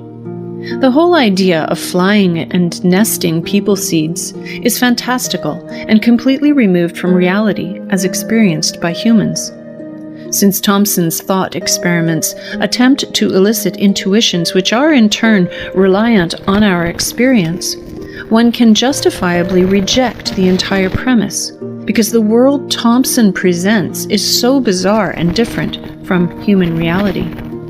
The difference between the people seeds scenario and reality is so dramatic that one cannot determine whether or not these seeds have rights, and whether or not these rights outweigh our property rights. In essence, one can have no intuitive judgments about something so far beyond one's realm of experience, so the analogy fails. Intention. Theoretical ethics statement to evaluate and consider. There is a gray area in end-of-life care between treatments administered to relieve pain and suffering and those intended to shorten the dying process. Charles Sprung, from the Department of Anesthesiology and Critical Care Medicine at Hadassah Medical Center in Israel, has written extensively about issues surrounding end-of-life decision-making. In one paper about the topic, the gray area mentioned by Sprung and others is one of understanding of motive and intent, rather than one of scientific understanding. In other words, the physicians are not misunderstanding the dosing of medications, but rather they are conflicted about or hesitant to fully disclose the actual outcome being sought by a certain dosing regimen. Sprung and others believe that the differentiation between the two is complicated and may be impossible because the physician's true intentions are often difficult to ascertain. These intentions are likely to be multi-layered, complex, and ambiguous. Even self-reporting may not lend much clarity to the physician's intent because the physicians may feel guilty about their intent and not want to admit to an action that others may find ethically questionable. Another area that might contribute to gray area effect may also be attributed to the actual effect of the drug on the patient. While Sprung and others found a correlation between the dosing of a drug and the patient's life expectancy when the explicit intent was euthanasia, or SDP, one cannot necessarily determine intent by analyzing the absolute dose of drugs. In fact, the prior exposure, tolerance, and duration of medications may confound the determination of intent based on absolute dose, because those factors will create varying effects on the patient. This may contribute to the inadequate dosing of drugs for SDP, or overdosing drugs for palliative care and pain management, as much as a physician's fear of prosecution for SDP, or a physician's unconsciously disguising SDP as palliative care. This difference of opinion is mainly based on the idea of how teleology deals with the concept of the goal of life. According to the Encyclopedia Britannica, teleological theories differ on the nature of the end that actions ought to promote. The encyclopedia goes on to list subtypes, including hedonism, universalistic hedonism, despotism, pragmatism, and existentialism, which highlights the great range and scope of how people view the application of teleology. Consequently, instead of holding that SDP is counter to teleology based on death not being a goal of life, I posit that teleology can be applied to individual time periods or instances in life, since people naturally have different values as a result of the vast cultural diversity in the world. Each individual must weigh the act of death against current suffering and confirm that they must know that death will relieve them of their current suffering. Therefore, an individual may find SDP or euthanasia to be their greatest good and the morally correct goal or end for that individual. On the other hand, looking at SDP and euthanasia from a deontological perspective and following Immanuel Kant's teachings, euthanasia would be viewed as wrong. As deontology would argue, the basic standards for an action's being morally right are independent of the good or evil generated. The steps that are taken to end someone's life would be deemed medically unethical because the action would be counter to the physician's ethical imperatives. The ideal deontological action would be to provide palliative care and ease the individual's pain and suffering as much as possible, thereby allowing them to live their final days as comfortably as possible. Free will and mercy killing. Theoretical ethics question for evaluation and consideration.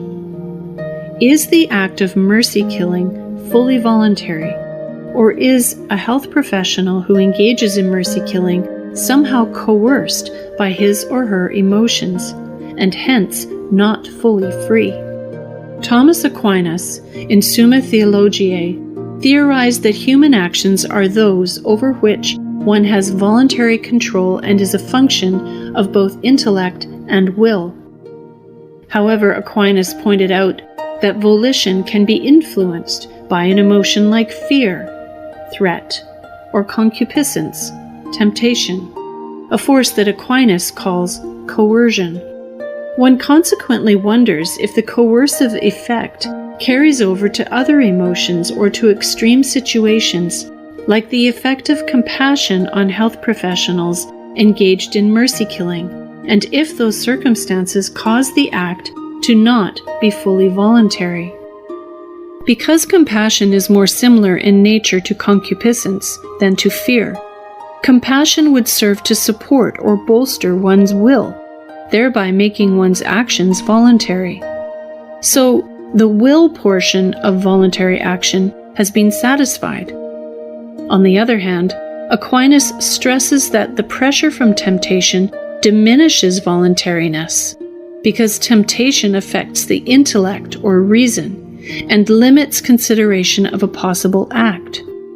To be fully voluntary, an action would need to be wholly voluntary in both intellect and will. Because compassion would serve to reinforce the professional's will, we are halfway to considering the act voluntary.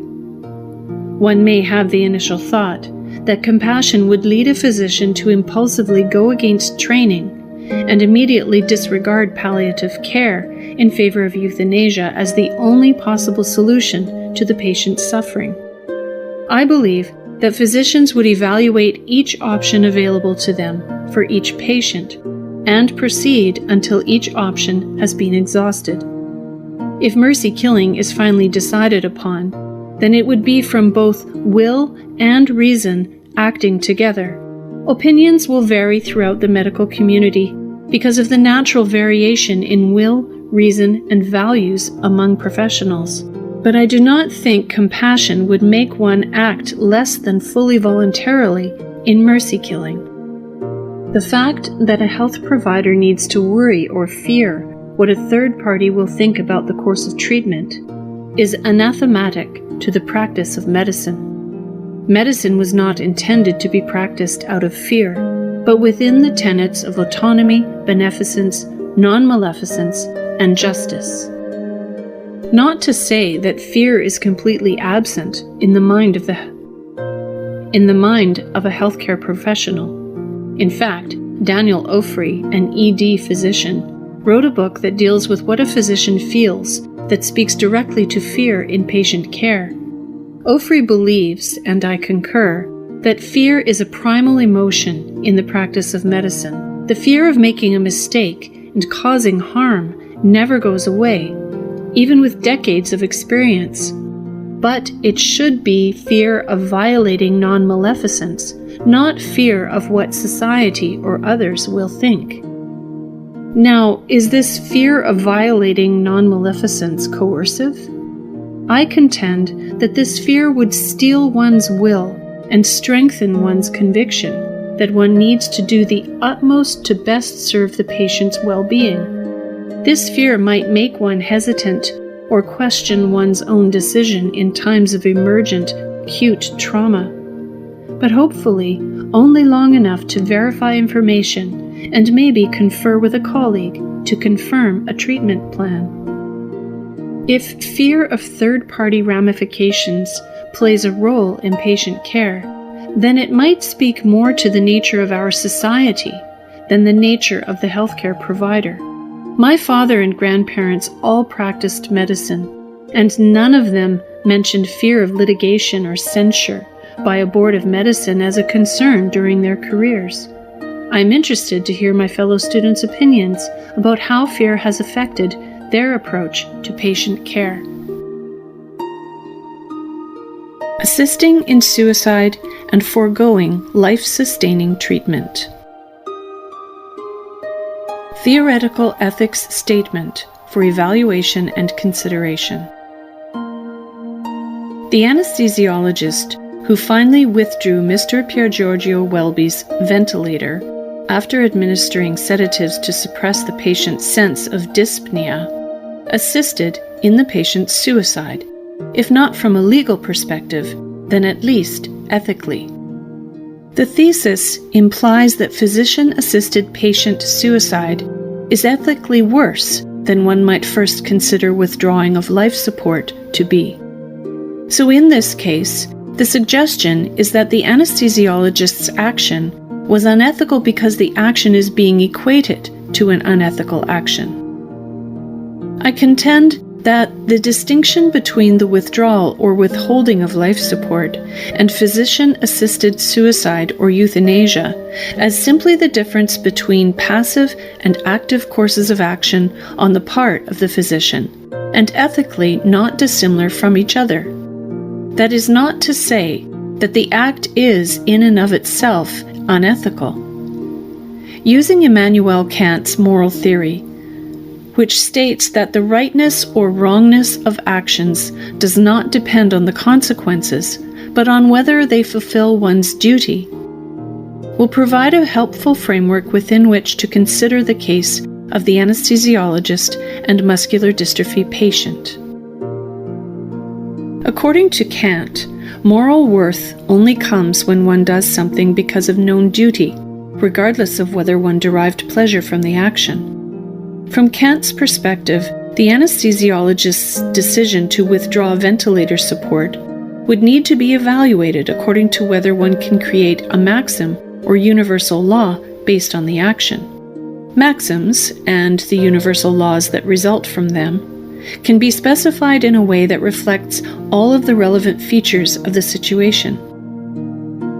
Given the specificity of the situation, I posit that the anesthesiologist's action is not ethically dissimilar from physician-assisted patient suicide. This view is also held by James Rachels, who argues that if a doctor lets a patient die for humane reasons, he is in the same moral position as if he had given the patient a lethal injection for humane reasons. From a Kantian perspective, the physician fulfilled his duty by ending the suffering of the patient, which would make the action ethical. The difference in interpretation of both Kant's philosophy and the thesis query has made the discussion quite interesting. I still maintain that my original post was accurate in terms of Kant's meaning and the thesis. First, the thesis asked if the anesthesiologist's action was the same as assisted suicide. There was no mention of the general bioethical implications of the action. Therefore, beneficence, non-maleficence, autonomy, and justice are not part of this discussion, at least as related to the evaluation of the thesis, but may be relevant tangentially to the discussion. So, when one considers the thesis as just framed within the Kantian philosophy, removing the ventilator in this specific situation is the same as assisted suicide. Furthermore, the word duty in Kant's ethics does not mean social expectations, societal laws, group rules, professional guidelines, etc., but rather rationality, or more specifically, what one would do if one were fully rational. In fact, Robert Johnson of Stanford University contends that Kant argued we must act only as this fundamental law of practical reason prescribes, a law that would prescribe how any rational being in our circumstances should act. This clearly means that the physician's medical ethics play no role in deciding if the action was within a universal law. Therefore, we may agree that rationality is what bestows dignity on human beings, and we must respect people's dignity. Therefore, a human being who may lose their dignity and their rationality through illness and pain may legitimately request euthanasia. We respect and protect their dignity by helping them die in circumstances of their own choosing.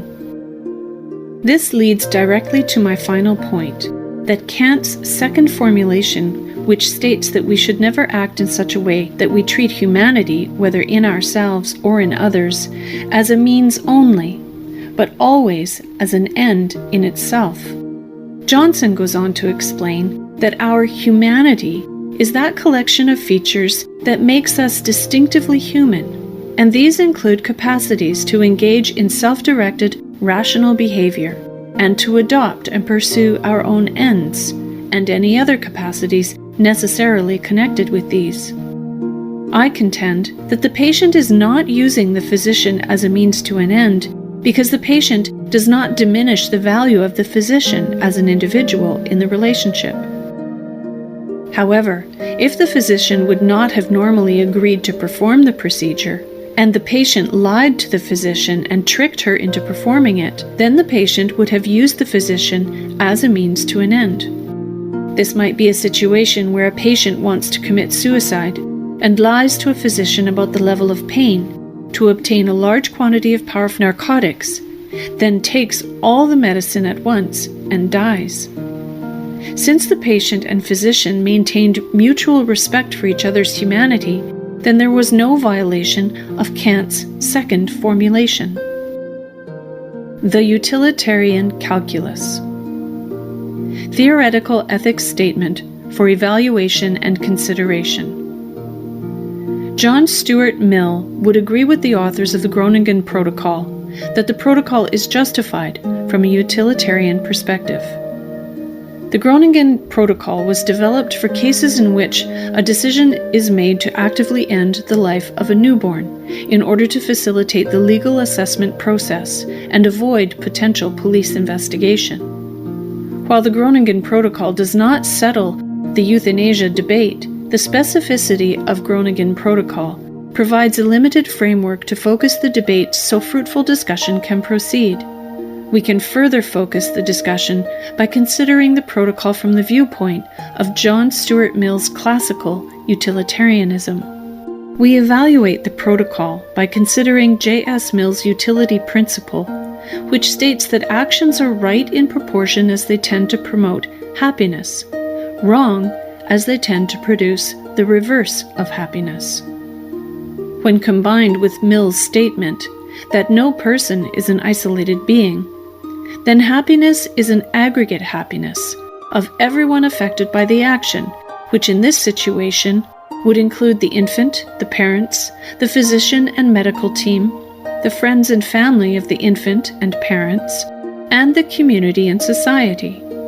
Because the protocol mandated that the infant have an independently confirmed diagnosis that includes hopeless and unbearable suffering, one can readily see that the quantitative and qualitative aggregate happiness-pain balance would justify euthanasia. The infant's pain and suffering would end immediately, and the family and friends' emotional pain would increase in the short term, but overall would be decreased because they would not need to see this child endure daily, unremitting suffering. Given that the happiness balance favors euthanasia, and Ozolin's argument that utilitarianism suggests that for many people who are living lives of permanent suffering, their lives are not worth living, one can infer that J.S. Mill would have agreed with the Groningen Protocol.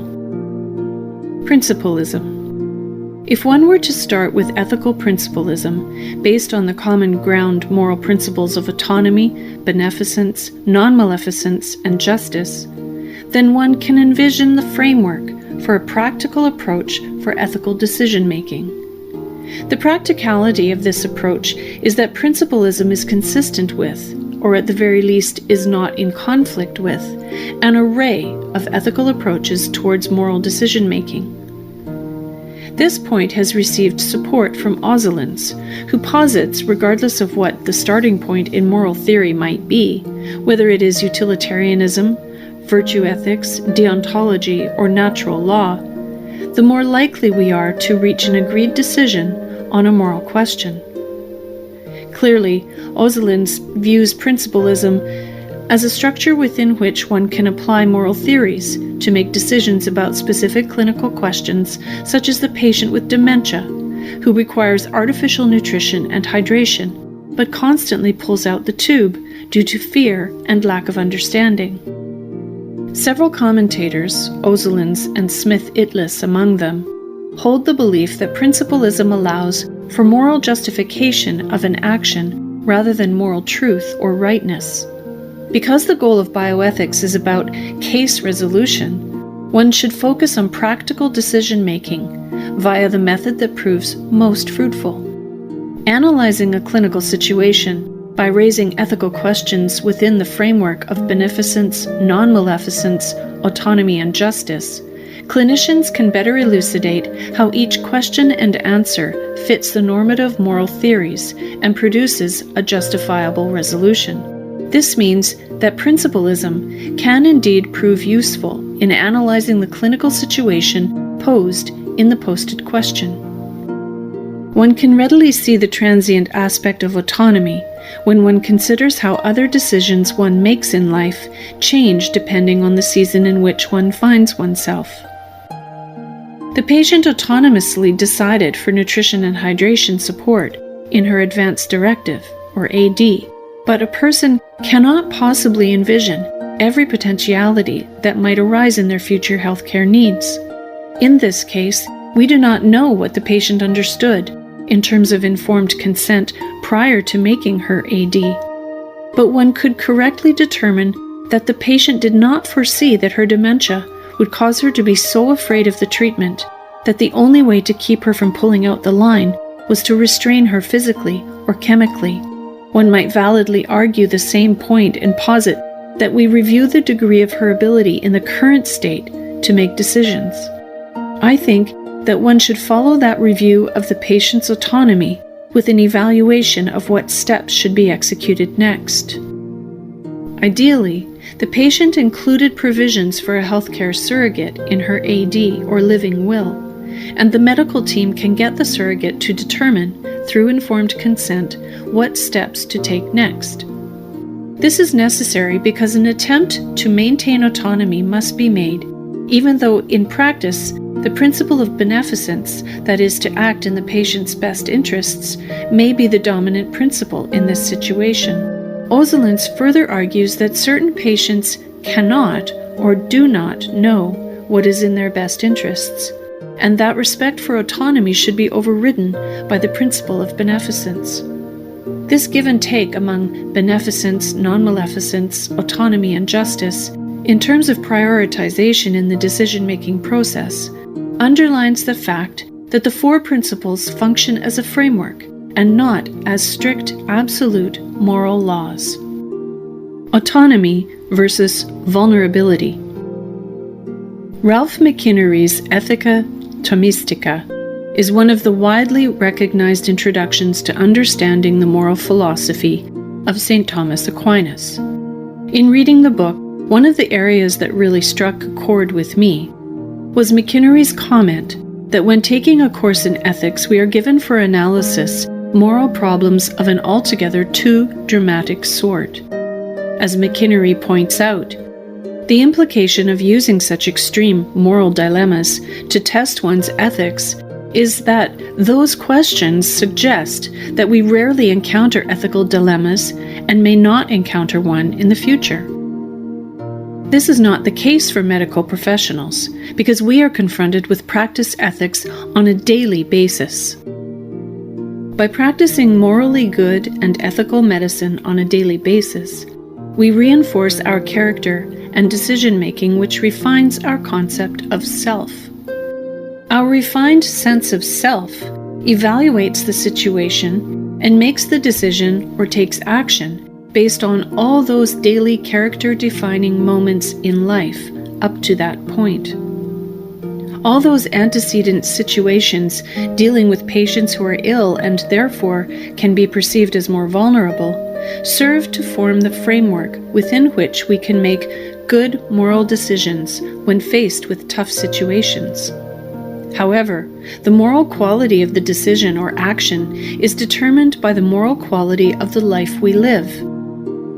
As McInerny argues, since human actions by definition proceed from reason and will, and are either good or bad, in order to be good, they must proceed from correct reason and from a will that is oriented to the good.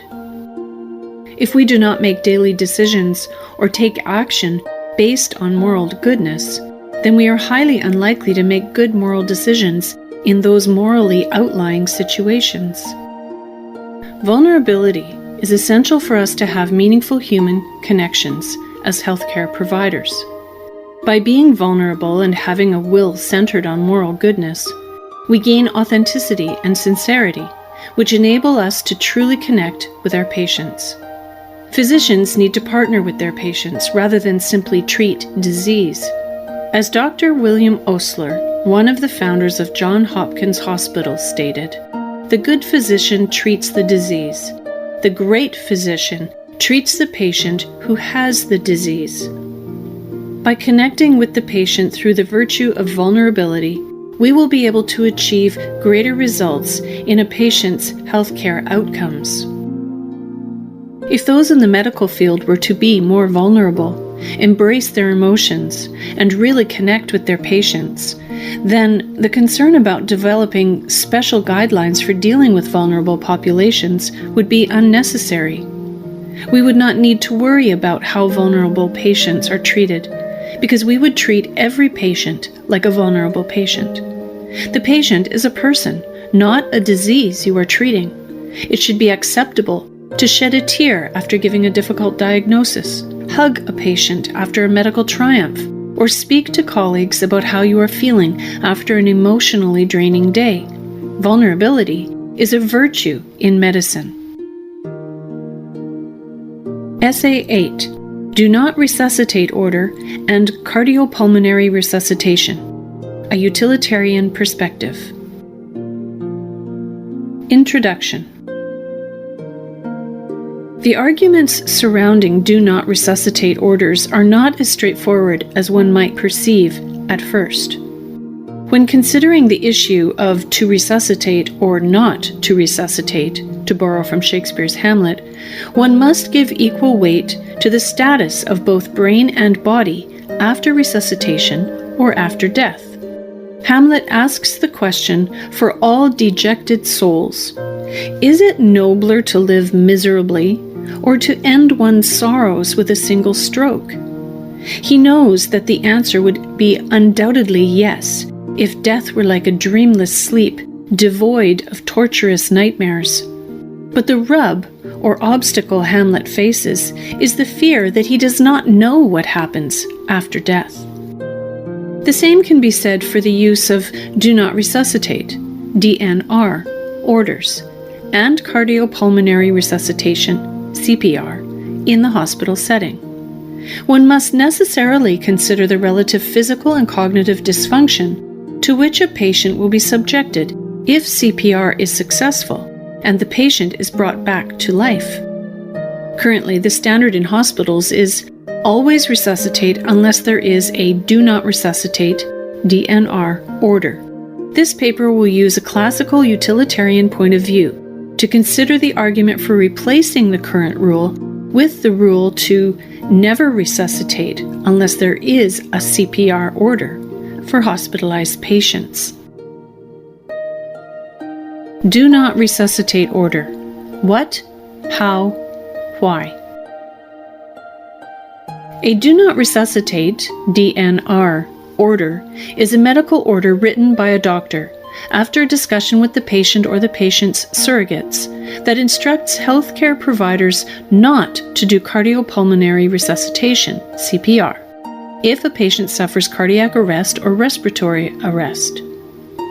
The DNR order is a prospective document in that the patient decides before an emergency occurs if CPR, intubation, defibrillation, etc. should be employed.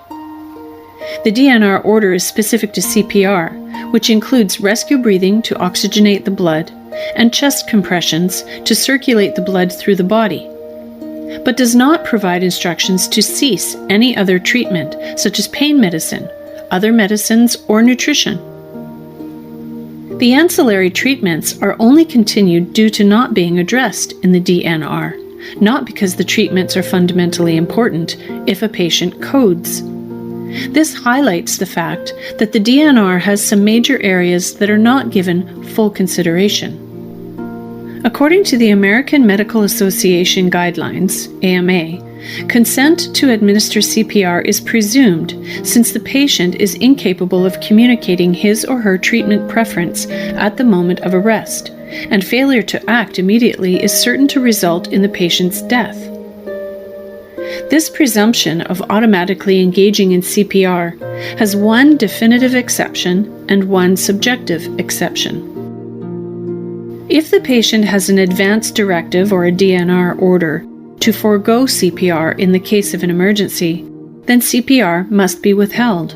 CPR should also be withheld if there is no DNR order in place and the patient is incapable of expressing his or her desire, but the patient's family or surrogate medical decision-maker prefer not to resuscitate. More subjectively, CPR may be withheld if, in the judgment of the treating physician, an attempt to resuscitate the patient would be futile. The AMA issued a set of guidelines to assist medical professionals and administrators in developing policies and procedures specific to such emergency situations. The medical profession relies heavily on such guidelines to provide consistency across the healthcare industry.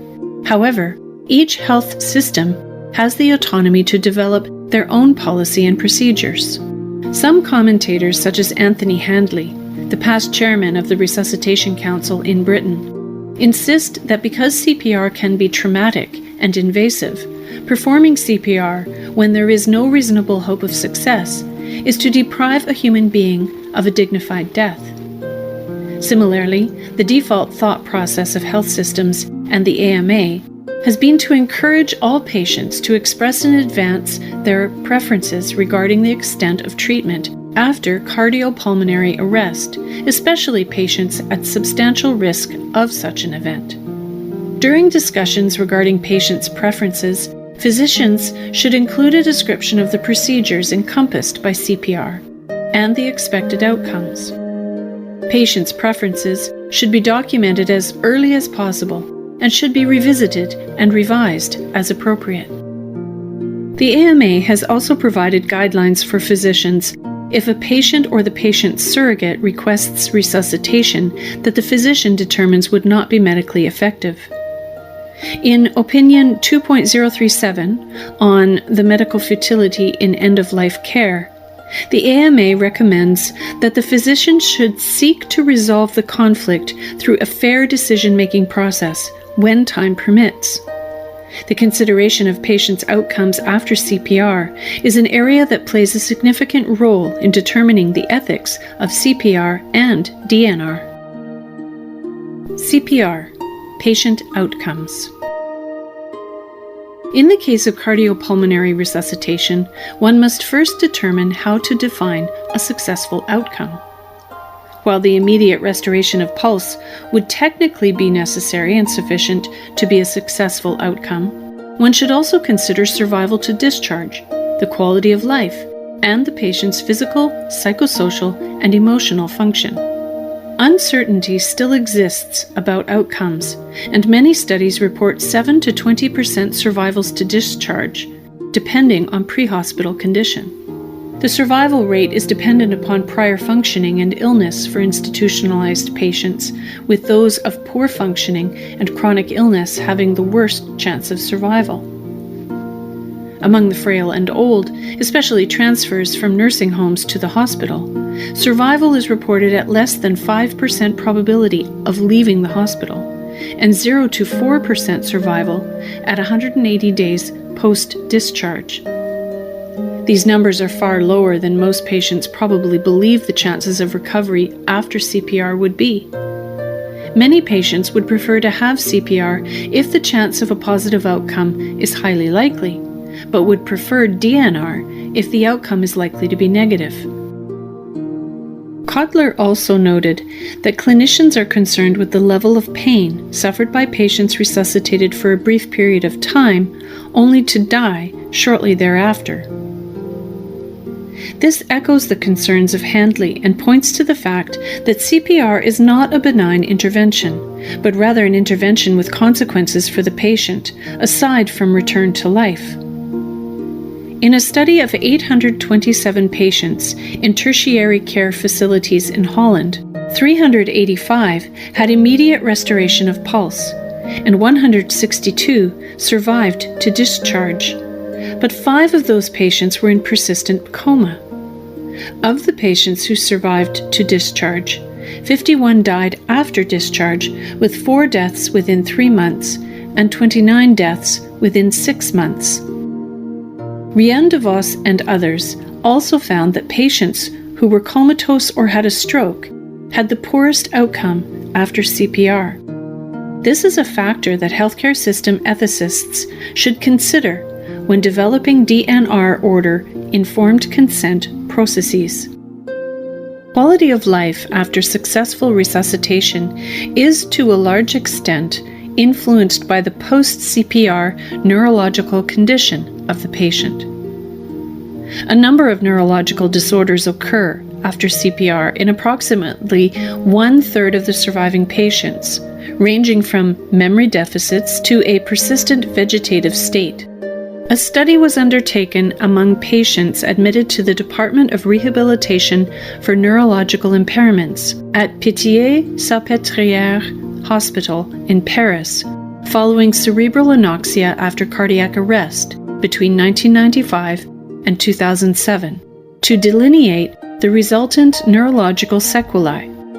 Piskin and others found that 14 of the 30 patients in the study presented with severe disability, and 16 patients presented with moderate disability. In the group with severe disability, no patients were autonomous for daily life activities, and 64% of them presented with motor disorders. In the group with moderate disability, patients were autonomous in daily life and had no motor impairment, but could not do complex activities or functions, and suffered from executive and memory impairments. The potential cognitive outcomes from CPR should be addressed with the patient by the medical team during the informed consent process. Quality of life after resuscitation may also be impacted by the aforementioned violence of resuscitation, which might include skin burns, broken ribs, and stomach injuries as the side effects of defibrillation and chest compressions, even when properly performed. Although the American Heart Association correctly observes that fear of complications should not prevent one from providing CPR, these complications are part of an analysis of the burdens and benefits of CPR. This speaks directly to the patient's quality of life, which should be considered along with the small probability of survival when trying to determine if the use of CPR is warranted. The non-death negative outcomes of CPR can be a significant concern within the general DNR discussion, the ethical implications of which we will now examine.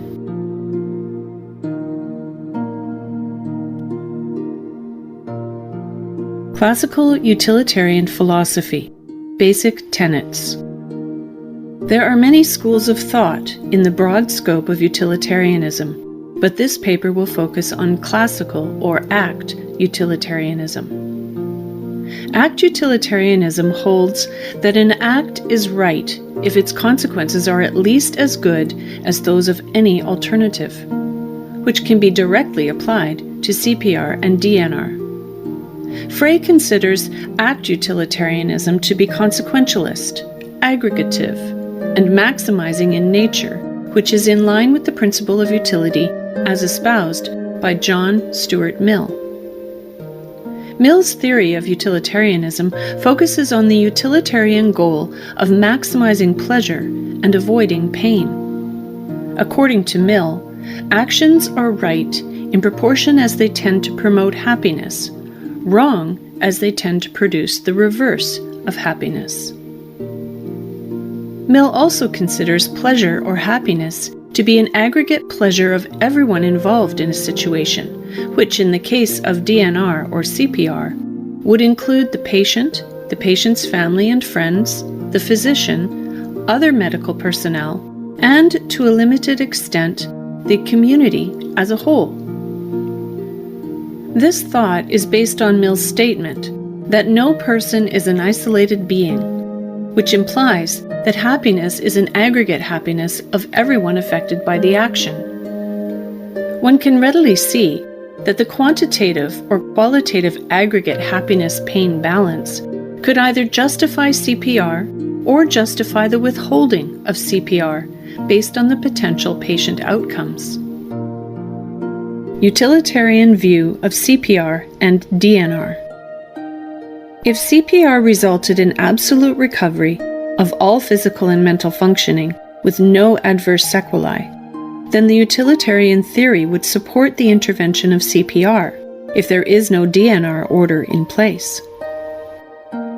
In fact, a utilitarian would furthermore support CPR that resulted in absolute recovery even if there were a DNR order in place, because the outcome would provide the most pleasure and happiness for everyone involved. However, this would violate the current ethics of DNR orders and the obligation of medical personnel to honor said orders. On the other hand, if the patient's outcome were to result in brain damage that decreases mental or emotional capacities, or physical sequelae that limits function, creates pain, or inflicts suffering as I have shown to be true, then the aggregate weight of pain and suffering would lead utilitarians to prefer to allow the patient to die naturally from the emergent situation instead of pursuing CPR. While the pain and suffering for the patient would end immediately, and the family and friends' emotional pain and grief would increase in the short term, the overall level of pain and suffering would be decreased because the patient's family would not need to see this person endure daily, unremitting suffering. Given that the happiness balance favors a natural death in these situations, one could conclude that death is preferred from the utilitarian point of view, because as Ozelins argues, utilitarianism suggests that for many people who are living lives of permanent suffering, their lives are not worth living. Thus far, the utilitarian evaluation of CPR has been considered with the understanding that the outcome was either definitively positive or definitively negative. However, what should one do if the outcome is not so clear-cut?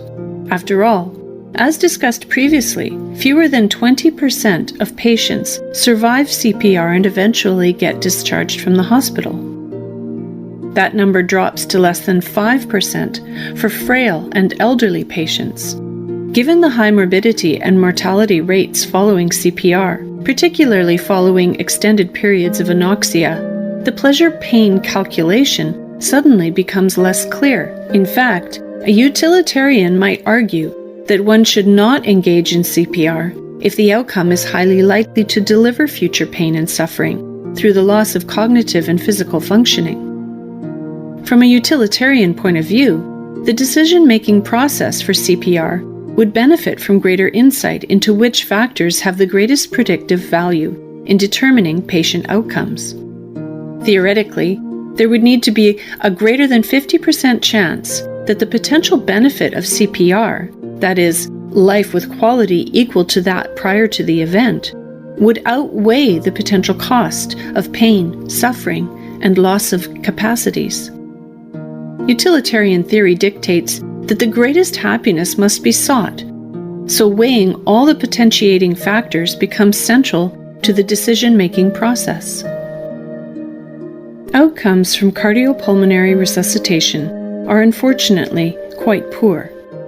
The current healthcare system has seen an overuse of CPR, mainly due to unrealistic expectations, unintended consequences of existing policies, and failure to honor patient refusal of CPR.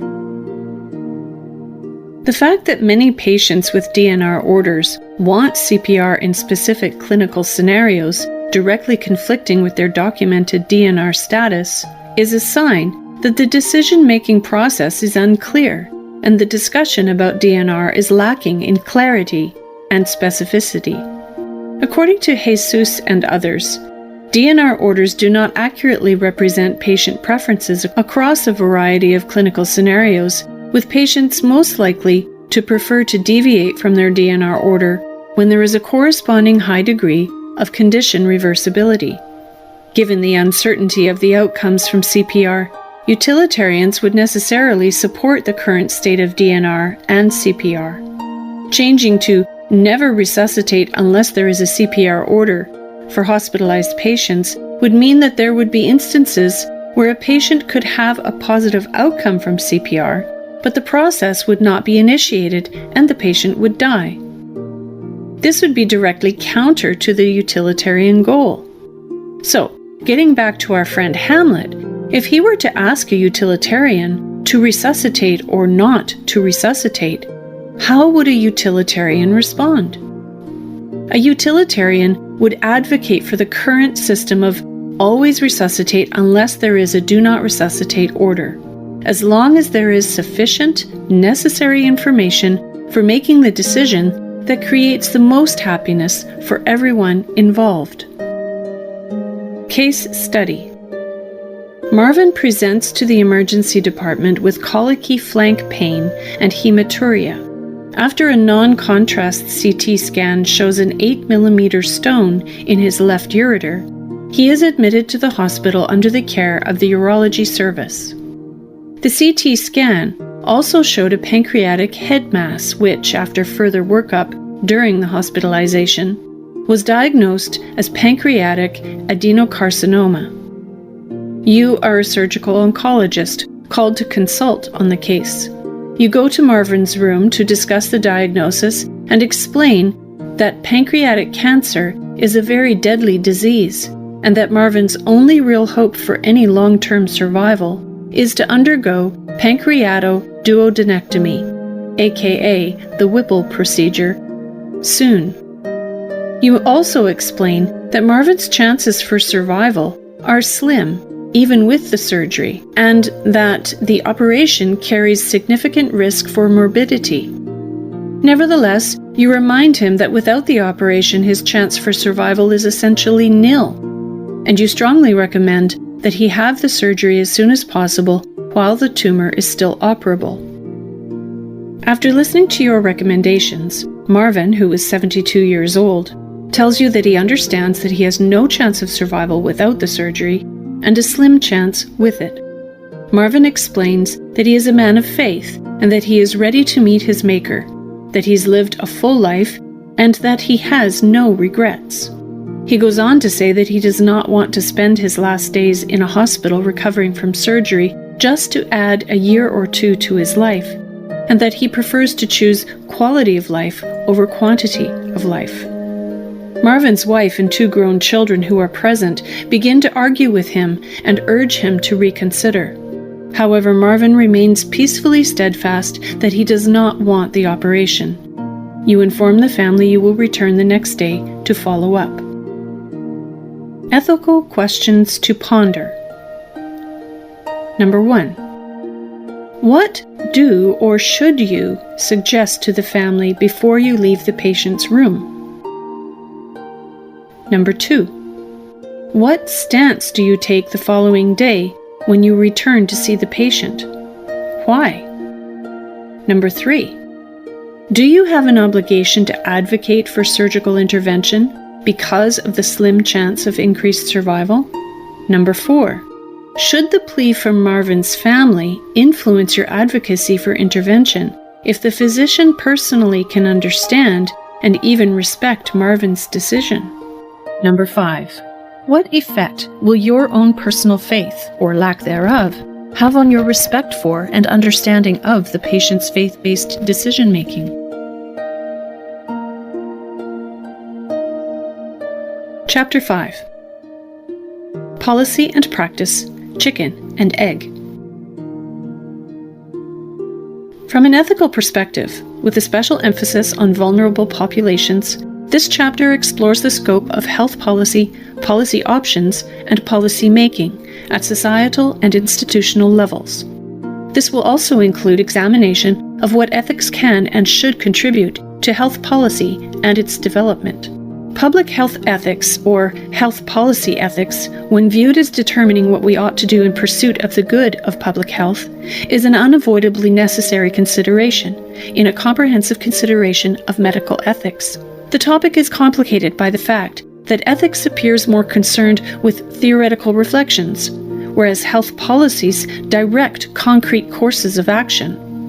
However, ethics loses its purpose if it does not guide specific, practical policies. Moreover, ethically sound health policy is likely to be a practical, effective health policy. Discussion topics: Ethics in Health Policy.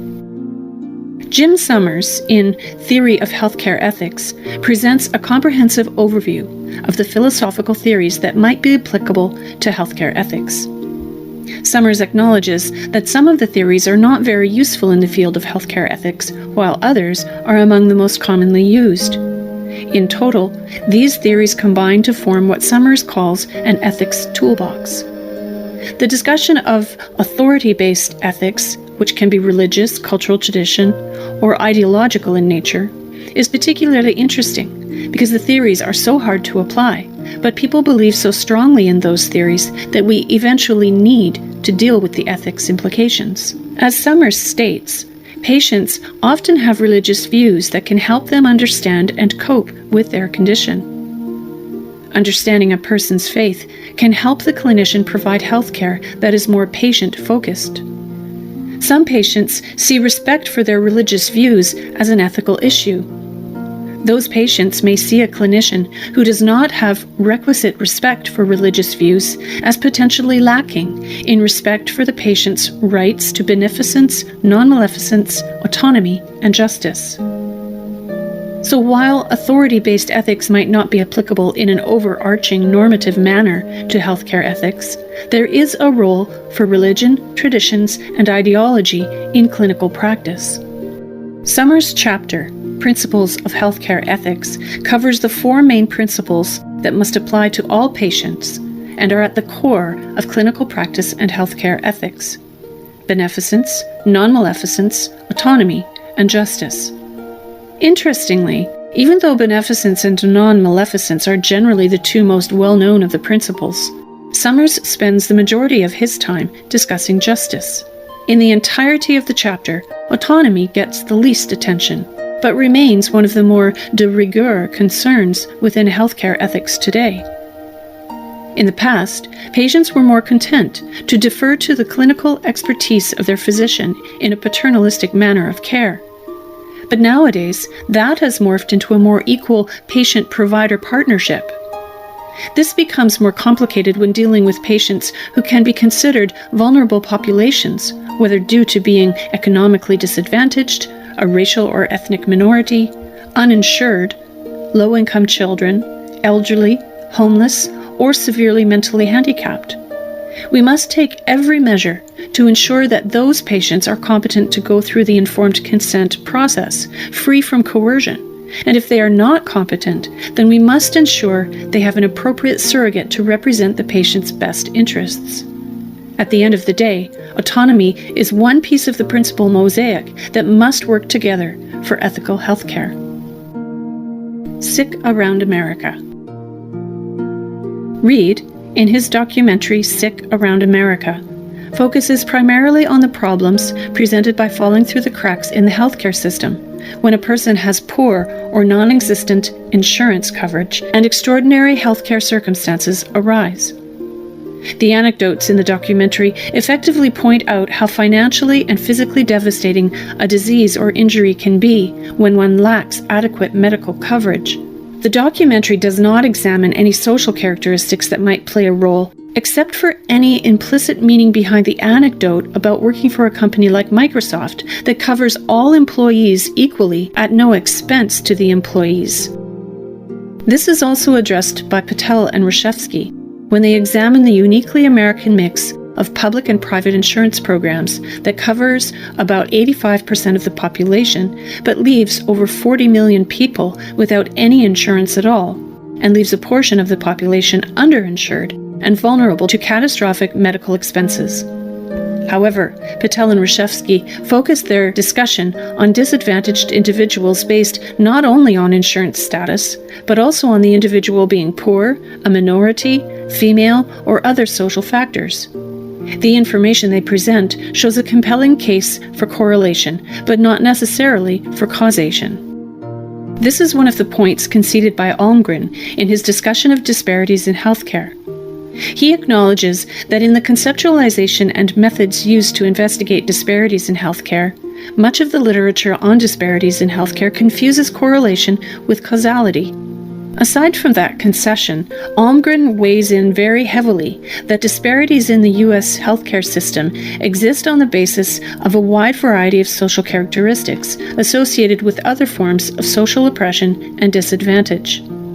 The use of the word oppression seems to be an implication of willful intent, as opposed to the result of systemic structures and processes. Later in the chapter, Almgren does explicitly define institutional racism as institutional-level structures and processes that sustain the mechanisms of racial oppression with or without individual-level awareness or malicious intent.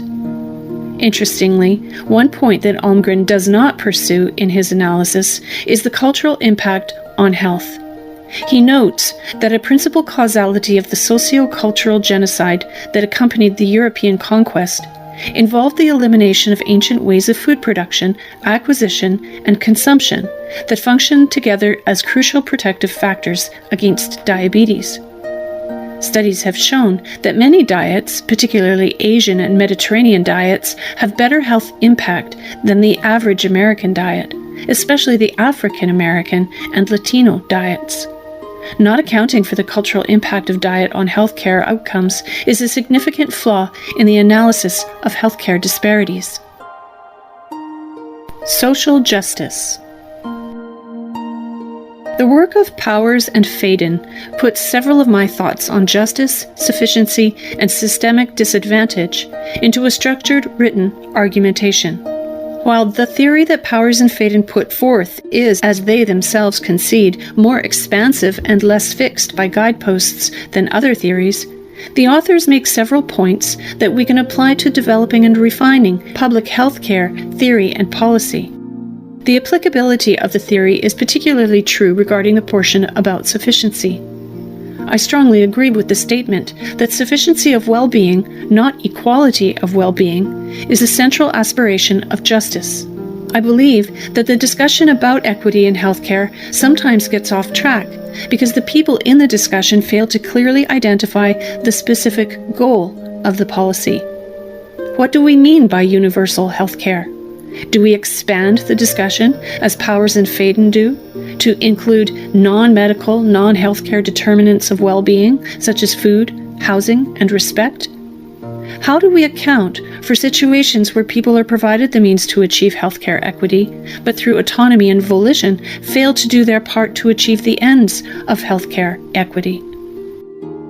If we are to pursue Powers and Faden's unified theory of well-being and its relation to the primary social determinants, then we must pay attention to the causal pathways that influence the outcomes that matter centrally to justice. One cannot possibly find a solution to a problem, healthcare equity, until one finds the root cause of inequity.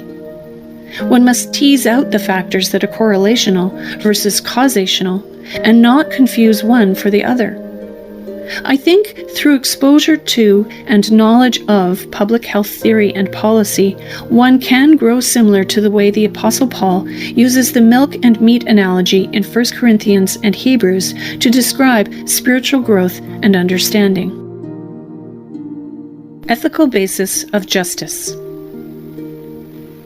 Since a universal consensus on distributive justice will remain elusive because we live in a pluralistic society, the society in question must rely on a fair process by which to evaluate healthcare questions and arrive at equitable decisions. Gunnar Almgren argues that the justice as fairness liberal theory of John Rawls is the optimal framework for the analysis of just health and healthcare policies. However, Rawls' theory of justice as fairness was originally designed to be applied to the basic structure of society and not specifically to address health and healthcare. While Almgren addresses this flaw and points out that Norman Daniels refines Rawls' theory to include health and healthcare, Almgren does not consider using Daniels' theory as the basis for the rest of the book, Healthcare Politics, Policy and Services.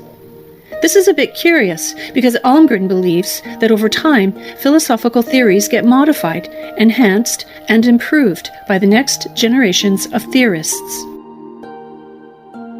Another concept discussed in the reading that caught my attention is the concept that justice in healthcare means that each society must meet healthcare needs fairly under reasonable resource constraints. Even a wealthy egalitarian country with a highly efficient healthcare system will need to establish limits to the healthcare guaranteed to members of the society.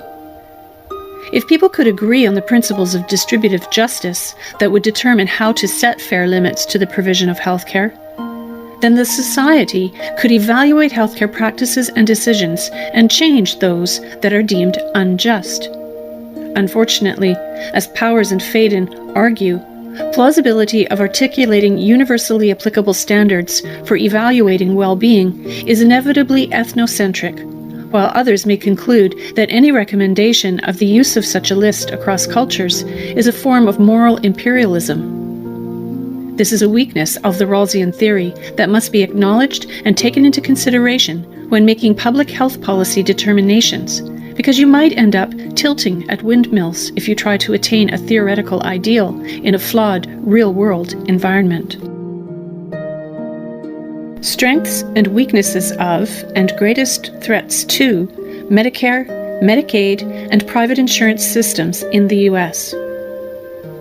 Covering Medicare, Medicaid, the Patient Protections and Affordable Care Act, and private commercial insurance from inception to possible future iterations creates a frustrating picture of the morass that is our healthcare system. When considering the good, the bad, and the ugly, taking a look at the strengths and shortcomings of each of these public programs as well as private insurance is instructive as we consider what the future face of healthcare provision should be in the U.S. The Medicare program, which is federally funded, covers people aged 65 and older, as well as persons younger than 65 who have disabilities or end-stage renal disease. For many elderly individuals, Medicare has changed the economics of retirement, allowing those close to the poverty line to stay above it. Another benefit of the program is its portability.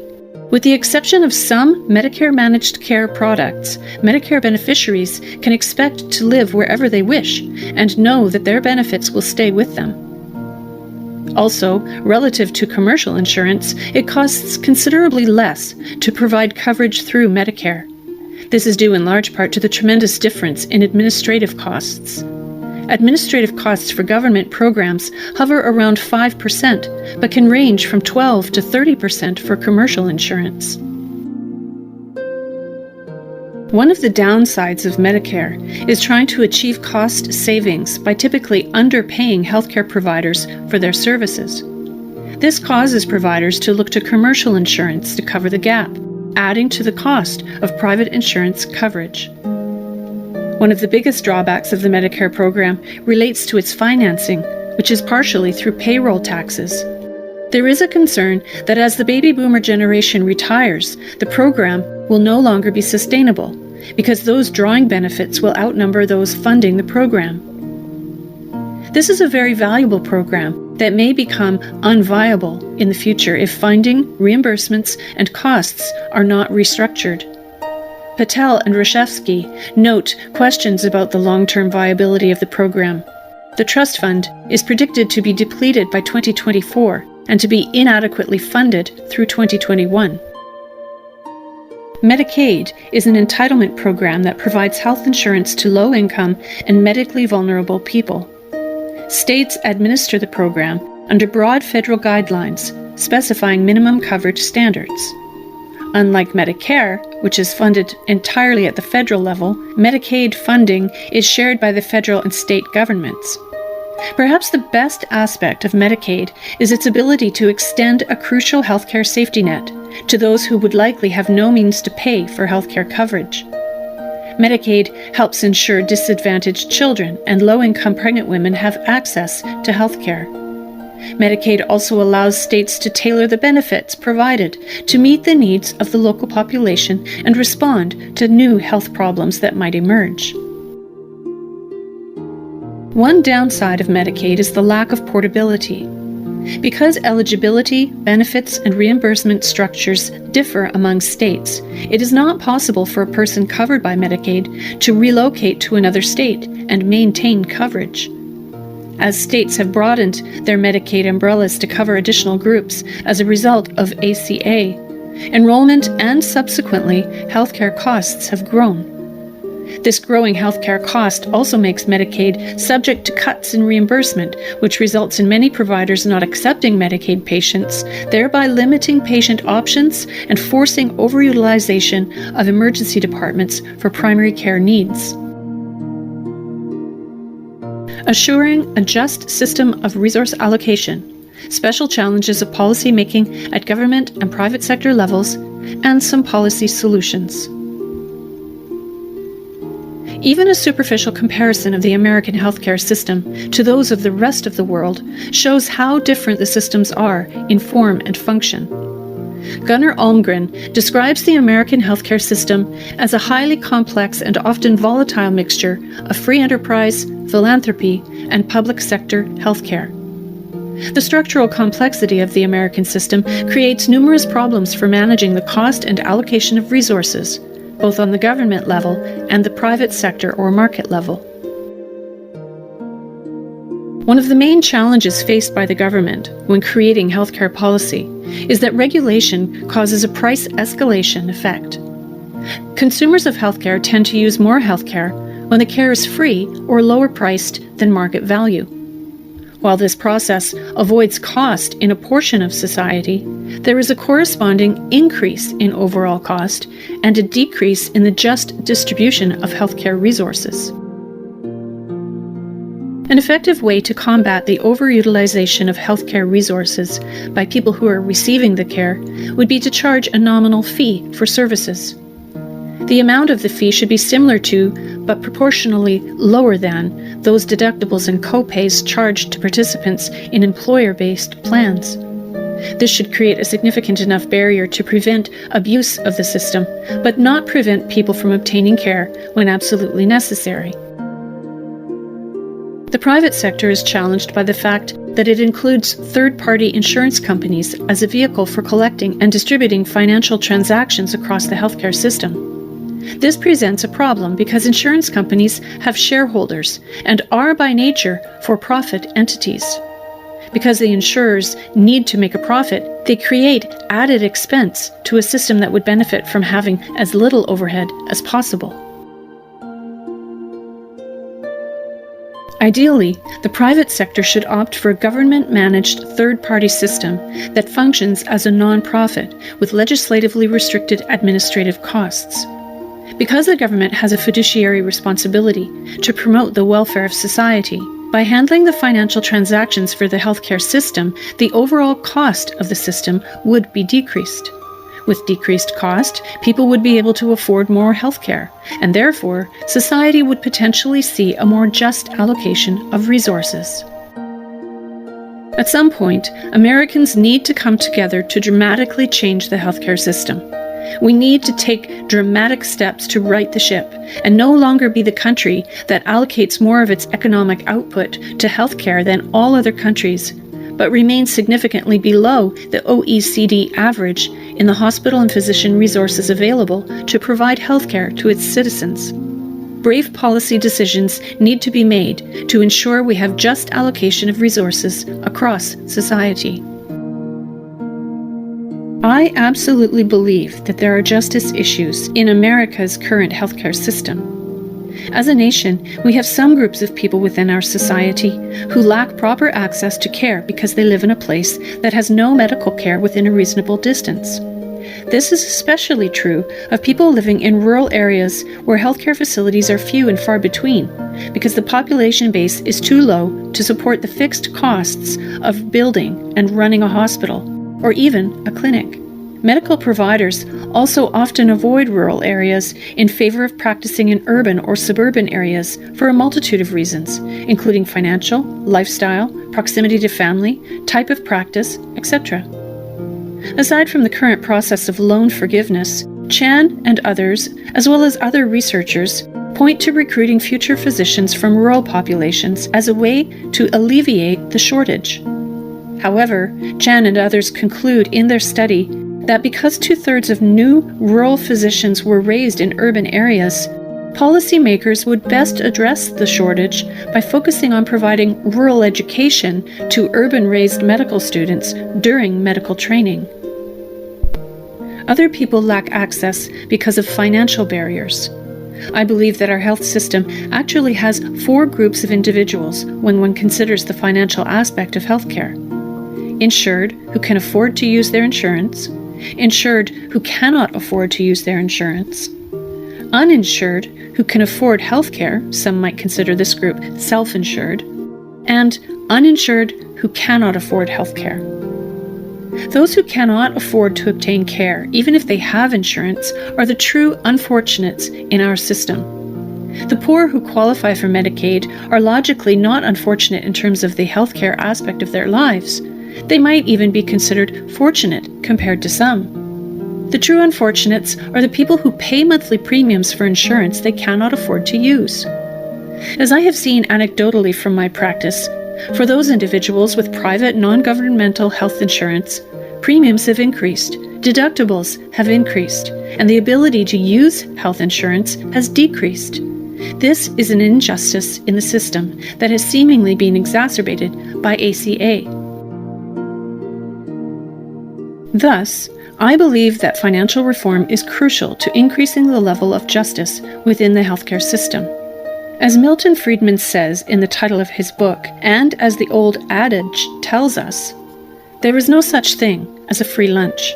The meaning behind this is that even if there is no overt price for something, there will inevitably be a hidden cost. For those on Medicaid or similar free-to-low out-of-pocket insurance, they are getting something for nothing because someone previously got nothing for something. People paid into the system but got no health care in return. Ideally, a healthcare system would function in such a way that each individual would be incentivized to use the amount of care required to maintain health, but deterred from using more than is required. For instance, a person would benefit from getting early care for an upper respiratory infection, instead of crossing their fingers and hoping they become well before the situation ends up progressing to the point where hospitalization is required. On the other hand, we want to provide disincentive to people who opt to go to the emergency department instead of a PCP for a cold because the copay is $0 for each avenue of care, but the PCP requires an appointment or longer wait time. Both scenarios increase cost to the healthcare system and use resources that could and should have been avoided. Those resources and dollars could have been utilized elsewhere to increase the healthcare benefit for others within the system. Therefore, by addressing the financial underpinnings of the healthcare system, we can increase the justice and equity within the system. The progress of healthcare reform efforts in the U.S. during the last century and how they were surmounted or not surmounted by Congress in 2010 and the Supreme Court in 2012. Politics and policy making may be the most difficult aspects of public health for a healthcare professional to manage. Clinical practice is far more straightforward, even with medical ethics thrown in, than the political gamemanship that has taken place within healthcare reform over the last century in America. I am much more comfortable with the pursuit of justice and equity in healthcare through rational discussion and debate than wading through the political machine. I came away from this week's readings with a better understanding that Medicare Part D and ACA are actually typical of the ineffectual political process rather than unusual. As Gunnar Almgren contends, the policy alternatives that are most likely to be implemented are those that serve the overlapping interests of the most powerful stakeholders. Conversely, the policy alternatives that are least likely to be implemented are those that conflict with these overlapping interests. This stakeholder influence results in healthcare policy that lacks efficacy and efficiency because of the vast amount of compromise necessary just to get the legislation to pass. Just to get ACA through Congress required one compromise after another. One cannot expect ACA to provide a significantly increased level of healthcare justice and equity given the immense compromise. Thomas Miller went so far as to call the passage of ACA winning ugly. The difficult experience of ACA does not bode well for the future of legislation. Over the next few decades, each of the future presidential elections will most likely include one side that wants to repeal ACA and the other side that wants to expand ACA. While attempts to implement wide-ranging healthcare policy were often frustrated over the last century, ACA was able to make some headway for the first time since Medicare and Medicaid were implemented. We can only wait to see if this will serve as a platform to expand the reach of healthcare justice and equity to those vulnerable patients in American society by fixing the flaws within ACA, or if ACA will be repealed and replaced by new legislation and head in a completely different direction. Intersections among social justice, public health, and communities. Good News in American Medicine, a 2012 PBS documentary, had a few interesting points dispersed throughout what felt like a propaganda piece. While we are seeking changes to the healthcare system that will provide social justice and equity to every member of society, the answers are not nearly as simple as T.R. Reid pretends they are. As we have learned through the study of medical ethics and public health, not all communities can be treated the same way if we want to get outcomes that are just and equitable. The approach to healthcare in minority communities, including communication, follow-up, therapies, barriers to access, and reception by greater society, all differ from community to community across the country. In healthcare terms, and particularly in terms of the evaluation of ACA, the pursuit of social justice and equity must secure and maintain a level of healthcare sufficient for each individual to not be at a disadvantage compared to the rest of society. When we try to push public health initiatives forward, we must not only gain consensus on how we define societal obligations for social justice in healthcare, but also how to equitably allocate scarce healthcare resources and how to organize and fund healthcare systems. We saw this occur during and even after the ACA bill was debated and became law.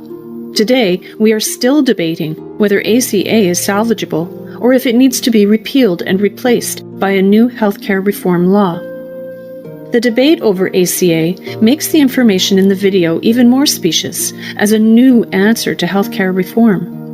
The free clinics frequented by those with no insurance have existed for over 50 years and are called Community Health Centers, or CHCs. The original intent of the CHCs was to reduce or eliminate health disparities that affected racial and ethnic minority groups, the poor, and the uninsured, which is an essential aspect of achieving the public health initiative of providing healthcare equity and social justice to vulnerable populations. Since their inception, the CHCs have grown in number to over 8,000 centers across the nation, in both rural and urban settings, and serve the medical needs of 20 million Americans. The ACA provided $11 billion in funding for CHCs between 2011 and 2015. This is just one example of the not-so-new information that Reid presents as cutting-edge reform for healthcare in the U.S. There is no magic bullet or simple panacea for the healthcare woes we are experiencing in America. We need to do a lot of hard work that will differ in appearance across the country based on the community we serve. Essay 9. More than just insurance. The Patient Protection and Affordable Care Act. Investment in Community Healthcare. Introduction. Because the United States is a pluralistic democratic republic, political and social processes are subject to the vicissitudes wrought by the influence of disparate political parties, societal associations, and pressure groups that hold diverse points of view. The vicissitudes endemic in the nation's politics and policy-making processes have a dramatic impact on the pursuit of social justice and equity in public health. Those trying to push public health initiatives forward must not only gain consensus on what are societal obligations for social justice in healthcare, but also how to equitably allocate scarce healthcare resources and how to organize and fund healthcare systems. Despite being handcuffed by pluralism, the American government has repeatedly tried to solve the public health dilemma for more than a century now, with the latest attempt being the Patient Protection and Affordable Care Act of 2010, the ACA. Most of the attention received by ACA has been for the changes brought to the healthcare insurance landscape across the nation. However, this paper will focus on ACA's provision for investment in the expansion of the community health centers and the National Health Service Corps, which, while less well-known, will have a profound effect on the medically underserved populations across the nation and help to increase justice and equity in the provision of healthcare in American society. Social justice and equity for vulnerable populations in healthcare. Before a discussion of ACA can proceed with any clarity, the framework within which ACA will be analyzed must be established. For this paper, the primary consideration is the impact of ACA on social justice and equity of healthcare provision to vulnerable populations. To borrow from Patel and Reshevsky, some people are disadvantaged within the healthcare system, and specific focused efforts should be made to overcome those disadvantages. Disadvantaged individuals, who can also be called vulnerable populations, are determined to be such based on falling into one or more of the following categories or statuses: minority, older, poor, underinsured or uninsured, lack of access to care, and no or few healthcare providers. Actively overcoming these disadvantages or making additional effort to provide equal care to vulnerable populations can be considered the pursuit of both equity and social justice. Equity and social justice are concerned with only those dimensions of well-being that are of special moral urgency because they matter centrally to everyone, whatever the particular life plans and aims each has. Put in healthcare terms, and particularly in the evaluation of ACA, the pursuit of social justice and equity must secure and maintain a level of healthcare sufficient for each individual to not be at a disadvantage compared to the rest of society. Now, the paper can move on to a discussion of the aspects of the healthcare system that are impacted by ACA and an evaluation of the implications for social justice and equity. Community Health Centers. The Community Health Centers program started after a physician named H. Jack Geiger went to South Africa and saw the tremendous positive impact that community-based healthcare had on the health of the poorest members of that society. Upon returning to America, Dr. Geiger joined other healthcare providers in the submission of proposals to the Federal Office of Economic Opportunity to create healthcare centers in the medically underserved inner city and rural areas of the country based on the same healthcare model Geiger studied in South Africa. The first CHCs grew out of those proposals and the War on Poverty initiatives of President Lyndon Johnson's administration in 1965, with federal funding for a facility in Boston, Massachusetts, and a facility in Mound Bayou, Mississippi. The original intent of the CHCs was to reduce or eliminate health disparities that affected racial and ethnic minority groups, the poor, and the uninsured, which is an essential aspect of achieving the public health initiative of providing healthcare equity and social justice to vulnerable populations.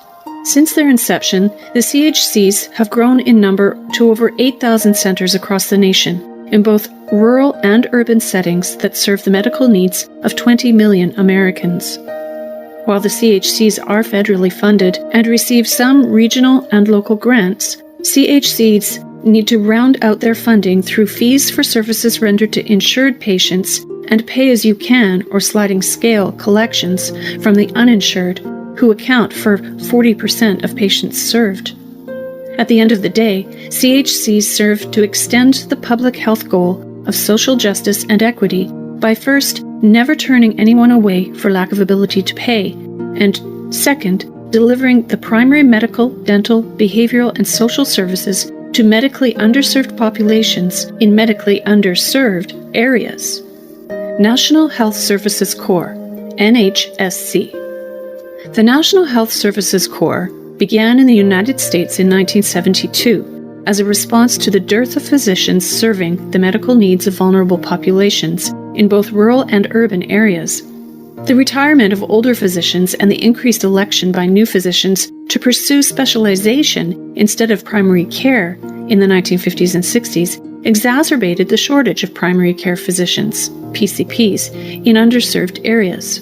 The NHSC was specifically tasked with addressing the primary healthcare shortage by incentivizing physicians to practice in underserved areas through scholarships and loan repayment programs, thereby improving the delivery of health services to persons living in communities and areas of the United States where health personnel and services are inadequate. The NHSC has now grown to over 9,200 primary care physicians who provide basic medical services to almost 10 million vulnerable Americans in underserved areas of the country, with no regard for the individual's ability to pay for care. The NSHC is vital to the provision of healthcare in underserved areas of the country. Without it, social justice and equity in public health would be difficult to achieve. School-based health centers, or SBHCs. School-based health centers grew out of the local initiatives in New York City in the early 1900s to address the spread of communicable disease among school-aged children. Within 1 year, the absentee rate had fallen by 90%, and attention was brought to the impact school nurses could have on the health of the community. Little by little, the provision of healthcare in schools spread across the country until the system eventually coalesced by the early 1980s into SBHCs, with presence in several states, including California, Louisiana, Colorado, and New York. SBHCs continued to spread throughout the 1980s, with about 120 by 1988 and over 350 by the end of the 1990s. As Keaton and others point out, given that over 70% of students in schools serviced by SBHCs, increased accessibility and continuity of healthcare on the school campus makes the SBHC an ideal setting for the diminishing and eventual elimination of these health disparities. However, funding has been a continual problem for SBHCs, and out of over 98,000 public schools, there are only 1,900 SBHCs across the country, despite the general acknowledgement that the SBHCs play a crucial role in serving the needs of vulnerable, underserved populations. Nurse-Managed Health Clinics, NMHCs. The Foundation for Nurse-Managed Health Clinics, or NMHCs, sprang up in the mid-1800s as a result of hospitals' inability to adequately address the needs of the poor due to lack of accessibility. NMHCs gained support from universities as a service to the community, with a focus on supplying clinical sites for nursing students of that specialty and providing treatment to underserved populations. NMHCs eventually evolved into a fully realized vehicle for the provision of medical care and disease prevention to vulnerable patient populations with limited access to care, independent of the individual's ability to pay. NMHCs provide a wide array of services to include physical exams, cardiovascular checks, diabetes and osteoporosis screenings, smoking cessation programs, immunizations, and other prevention-focused services. Health systems in America today are still confronted with serving the needs of vulnerable populations in underserved areas that lack accessibility to adequate health care. NMHCs help to fill that gap, but suffer from a lack of funding on the national level. Summary of Patient Protection and Affordable Care Act, ACA. The vast majority of the Patient Protection and Affordable Care Act, signed into law by President Obama on March 23, 2010, is a comprehensive health reform aimed at expanding coverage, controlling healthcare costs, and improving the national healthcare delivery system. The main points of ACA that captured the nation's attention and debate include the individual mandate, the requirement for employers of 50 or more employees to offer coverage, expansion of Medicaid, premium subsidies for individuals and businesses, creation of health insurance exchanges, benefit design requirements, of particular interest is the pre-existing condition requirement, cost containment and quality measures, prevention and wellness initiatives, long-term care coverage, and finally, other investments. This paper is focused on the impact of the items that fall under the last section called Other Investments, which includes CHCs, NHSCs, SBHCs, NMHCs. The Kaiser Family Foundation's Summary of the Affordable Care Act concisely summarizes the provisions of that section of ACA as improve access to care by increasing funding by $11 billion for community health centers and by $1.5 billion for National Health Service Corps over 5 years, effective fiscal year 2011. Establishing new programs to support school-based health centers, effective fiscal year 2010, and nurse-managed health clinics, effective fiscal year 2010. So what does this mean for each of the entities mentioned in the above section of ACA and the impact on social justice and healthcare equity for vulnerable populations? ACA impact on community healthcare sites. With an estimated 60 million individuals classified as living in a medically underserved situation, defined as a combination of elevated health risks and a shortage of primary healthcare professionals, one can readily see that steps must be taken to address the shortage of care. ACA investment in CHCs and the NHSC is an integral and essential commitment by the federal government to address the needs of vulnerable populations who rely on the CHCs to meet healthcare needs. The $11 billion that ACA will pour into CHCs and $1.5 billion being poured into the NHSCs will permit the expansion of facilities and medical staff serving those underserved communities and is expected to result in a doubling of the number of patients served, raising the total number of health center patients from 20 million in 2010 to approximately 40 million by 2015. This type of increase in the reach of healthcare into underserved rural and urban communities cannot help but result in a commensurate increase in the overall social justice and equity of the entire healthcare system.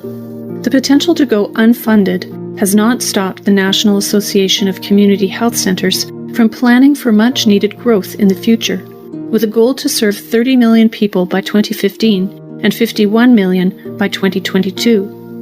The expansion plan is highly dependent on finding enough primary care physicians, or PCPs, to actually staff the CHCs. The ACA provision of $1.5 billion to the NHSC for scholarships and loan forgiveness for physicians who serve in underserved areas will be a significant tool to build the PCP workforce in both rural and urban areas.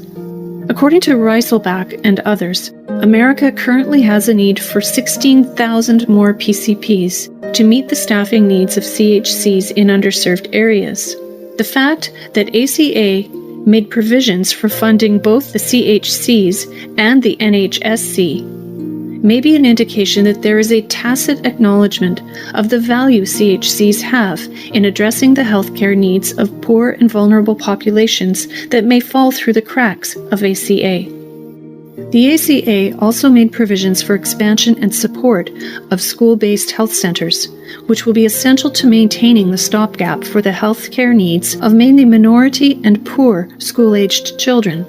According to the Health Resources and Services Administration report on SBHCs, ACA called for $200 million to improve and expand services at the centers between 2010 and 2013. This follows a $95 million grant in July 2011 that allowed SBHCs to care for the health of another 440,000 children. With the ACA funding doubling that amount, one can only imagine how many more children will have increased access to healthcare services. Conclusion. The ACA's provision for investment in expansion of the CHCs and the NHSC will have a profound effect on the medically underserved and vulnerable patient population across the nation and will thereby help to increase justice and equity in the provision of healthcare in American society. The CHCs were founded to create a safety net for those vulnerable patients across the country, with a focus on both care of individual patients and on the health status of their overall target populations. The dual roles of healthcare on the individual and population levels are parts of the fundamental goal for public health. The ACA may have detractors because of the fundamental flaws the law has with regard to cost increases for many individual and employer mandates, and the large number of uninsured. However, the ACA did make sound investments in grassroots efforts to meet the needs of the most vulnerable members of the populations through funding the CHCs, NHSC, SBHCs, and NMHCs that will pay dividends into the future. Case study. For this case, you have an internal medicine practice in an affluent urban location. While going about your normal morning routine, you notice that Chris, the vendor at your favorite coffee truck, is wheezing noticeably. You mention this to him and suggest that he come by the clinic after work. Later that day, when Chris presents to you in your office, you confirm that he has asthma. You take a peak flow meter reading and give him a free sample of a combined beta agonist and steroid inhaler. Chris has no other health concerns, but states that he has no medical insurance, so he had not sought treatment when he started feeling short of breath. You check with Chris each day when you stop for your morning coffee and notice that his breathing has improved significantly. Chris is sincerely grateful for your help, and you feel a sense of satisfaction from helping him. You realize that you became a doctor to serve the needs of patients like Chris. Now you wonder how you can bridge the gap between your current practice population and the altruistic practice population that prompted you to be a doctor. So, you tell Chris to return to your office when his inhaler runs out. The next month, you give him another free sample. Then you notice that a few more disadvantaged people from the area have begun showing up at your office. It seems likely that Chris has told some of his friends about your pro bono work. Initially, you try to fit them in between appointments and sometimes during lunch. You provide free care and distribute samples when you have some available. You write prescriptions for medications you do not have as samples and hope that the patients can afford to fill them. You refer some patients to a local free clinic when you cannot provide the care or medication they require. However, the free clinic is known to be inefficient and difficult to access. You avoid in-depth discussions as to why these patients are uninsured or not on Medicaid, but you hypothesize that some of them are undocumented immigrants. While you cannot provide appropriate care for all of your drop-in patients, you feel that you are making a difference in the community. A few months after first helping Chris, you realize that you have unscheduled patients in your office on a daily basis. Even though you have asked Chris not to tell anyone else about how you helped him, the flow of needy patients has not slowed. Now you are torn between wanting to help the needy patients while maintaining capacity to care for your primary patient base. Time constraints have started to become a significant issue, and some of your paying patients are starting to notice the very different population in the waiting room. You want to continue caring for your indigent patients, especially the children among them, but it is becoming unsustainable. Ethical questions to ponder. Number 1. How does one decide the amount of time one can devote to uncompensated care? Number 2. At what point does one shift from standing in the gap by directly providing patient care to indirectly standing in the gap by lobbying for sweeping community policy changes to address a perceived need? Number 3. How does an individual healthcare provider balance one's own policy with the healthcare policy of a larger organization or community?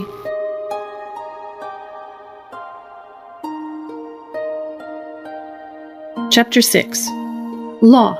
When right is wrong and wrong is right. This chapter explores the dynamic tension between health law and healthcare ethics. At times, one has difficulty discerning the point where ethics end and law begins, or vice versa, because that which is ethical might not be lawful, and that which is lawful might not be ethical. Former Chief Justice of the U.S. Supreme Court, Earl Warren, described the relationship between law and ethics as follows. In civilized life, law floats in a sea of ethics. Each is indispensable to civilization. Without law, we should be at the mercy of the least scrupulous. Without ethics, law could not exist. Discussion topics. Majority opinion versus dissenting opinion. Typically, one would presume that the majority judicial opinion in a case would necessarily have the stronger argument, because by definition, the majority of the judges agreed with the finding, and therefore, support for the decision would be stronger. However, in the U.S. Supreme Court case of Michael H. versus Gerald D. in 1989, the dissenting opinion given by Justice Brennan was the stronger argument. Justice Brennan first attacked the plurality's logic that tradition needs to be maintained in defining how relationships should be viewed in the case and which relationships demand protection. Brennan pointed to case precedents and posited that if we had looked to tradition with such specificity in past cases, many a decision would have reached a different result. Brennan then proceeds to note that the court did not ask if the interest in question was traditionally protected, which highlights the novelty of the interpretive method that the plurality opinion employs in the Michael H. versus Gerald D. 1989 case. This leads to the sharply cutting critique by Brennan that the plurality ignored the fact that the world had changed, and presumptive paternity based on marriage had been replaced by definitive blood tests. Brennan further underlined the archaic mentality behind the plurality opinion by noting that illegitimacy no longer plays the burdensome and stigmatizing role it once did, which makes one think that the decision was being rendered in 1889 instead of 1989. Justice Brennan's argument goes a long way to show that the plurality's argument was tied to tradition in a way that bastardized the true intent of the protected relationship precedents in society. Justice Scalia tried to rebut Justice Brennan's opinion by focusing on the semantics of parenthood versus family relationship or personal relationship. Arguments that focus on semantics instead of foundational principles or the meaning behind the semantics come across as weak. Therefore, given the argument used by Justice Brennan and the relatively weak counter by Justice Scalia, one must conclude that the dissenting opinion is stronger than the plurality opinion in Michael H. versus Gerald D. 1989. Evaluation of duty between a therapist and the intended victim. With the tip of the hat to Samuel Taylor Coleridge's Rime of the Ancient Mariner, duty, duty everywhere, and liability to spare. The court decision in Tarasoff versus Regents of the University of California in 1976 was an example of people wanting to have their cake and eat it too. The court believed that when a therapist or other clinician determines that his patient presents a serious danger of violence to another, he incurs an obligation to use reasonable care to protect the intended victim against such danger. The court used analogous situations to support their decision, such as a physician's fiduciary responsibility to guard public safety by a duty to inform a patient's family if a patient has a contagious infection, or if a patient's illness or medication is likely to create a public safety issue by impairing the operation of a motor vehicle. The court then proceeded to acknowledge that therapists are unable reliably to predict violent acts by their patients. The fact is that prediction is unreliable, but the court believed that therapists should nevertheless be held responsible for notifying the potential victim or people who would reasonably notify the potential victim, putting the therapist or physician in an untenable position.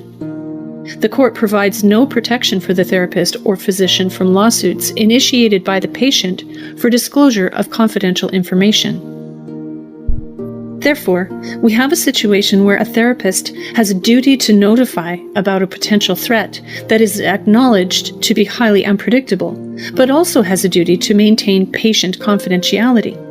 So, the therapist or physician better beat the odds and be correct in notifying a potential victim, or beat the odds in the other direction and make no mention of the threat in the hope that nothing happens.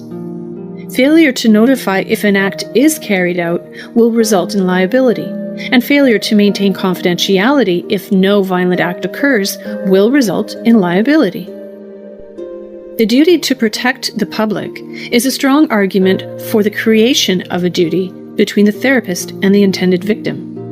However, the duty to protect patient confidentiality is a strong argument against the creation of a duty between the therapist and the intended victim.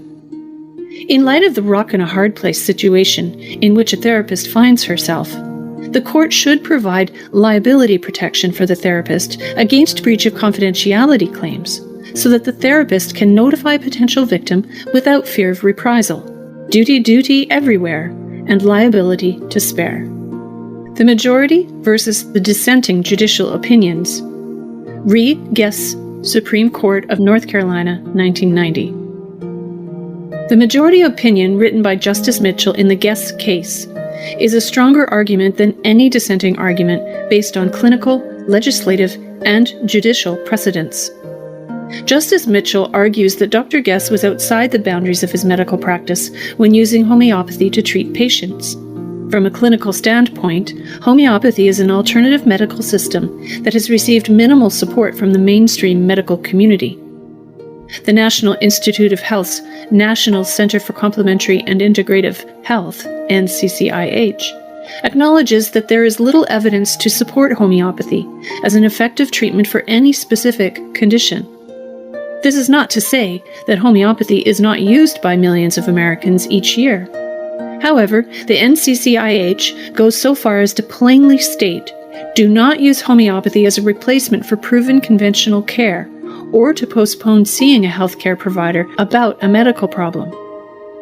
To further support the majority opinion, Justice Mitchell argues that homeopathy does not meet the Board of Medical Examiners' standard of acceptable and prevailing systems of medical practice in North Carolina, as set forth by North Carolina Statute 90-14A6. The Board has the responsibility to police the medical profession's practice in order to protect the safety and welfare of the public. In this instance, the use of homeopathy to treat an illness falls within the authority provided by the statute, because the treatment has no proven clinical value and may have some patient safety concerns. The North Carolina legislature did later change the statute to place the onus on the board to prove by competent evidence that the treatment has a safety risk greater than the prevailing treatment, or that the treatment is generally not effective. While the revised statute might leave the door open for the practice of homeopathy, the statute does not completely support the practice. Finally, the judicial precedent supports the opinion written by Justice Mitchell. Judicial judgments on the state and federal levels have declared that states have the right to deny patients access to a particular form of therapy or a particular type of practitioner.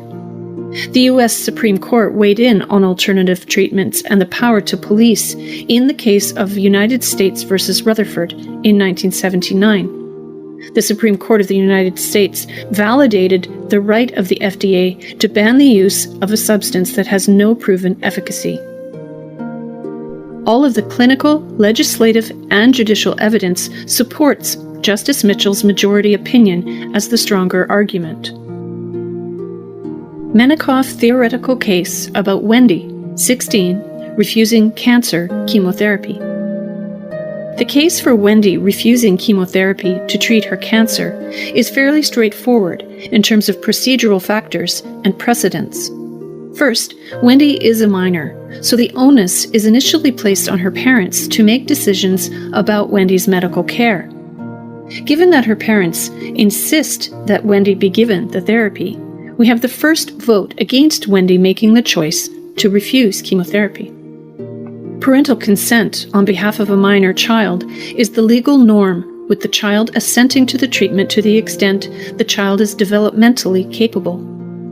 However, exceptions to parental authority do exist, including instances where there is child abuse, the parents are unavailable in an emergency situation, or the minor is emancipated. Some states have statutes that allow minors to have access to care without parental consent for treatment of sexually transmitted diseases, drug dependency, mental health treatment, or for contraceptives. A final exception is the mature minor declaration, under which minors can petition the court to recognize that they fully understand the treatments and consequences of their decisions, and should therefore be allowed to make treatment decisions independently, either in contradiction to their parents' wishes or without consulting their parents. The case is not so straightforward when we look at some of the more subjective factors in the case. In Wendy's situation, one confounding factor is the relatively low 5% chance for remission and the unpredictable, unknown duration of the remission. Courts may weigh those factors when deciding whether to support a minor's refusal of medical treatment. Another confounder is the lack of information about Wendy's level of maturity.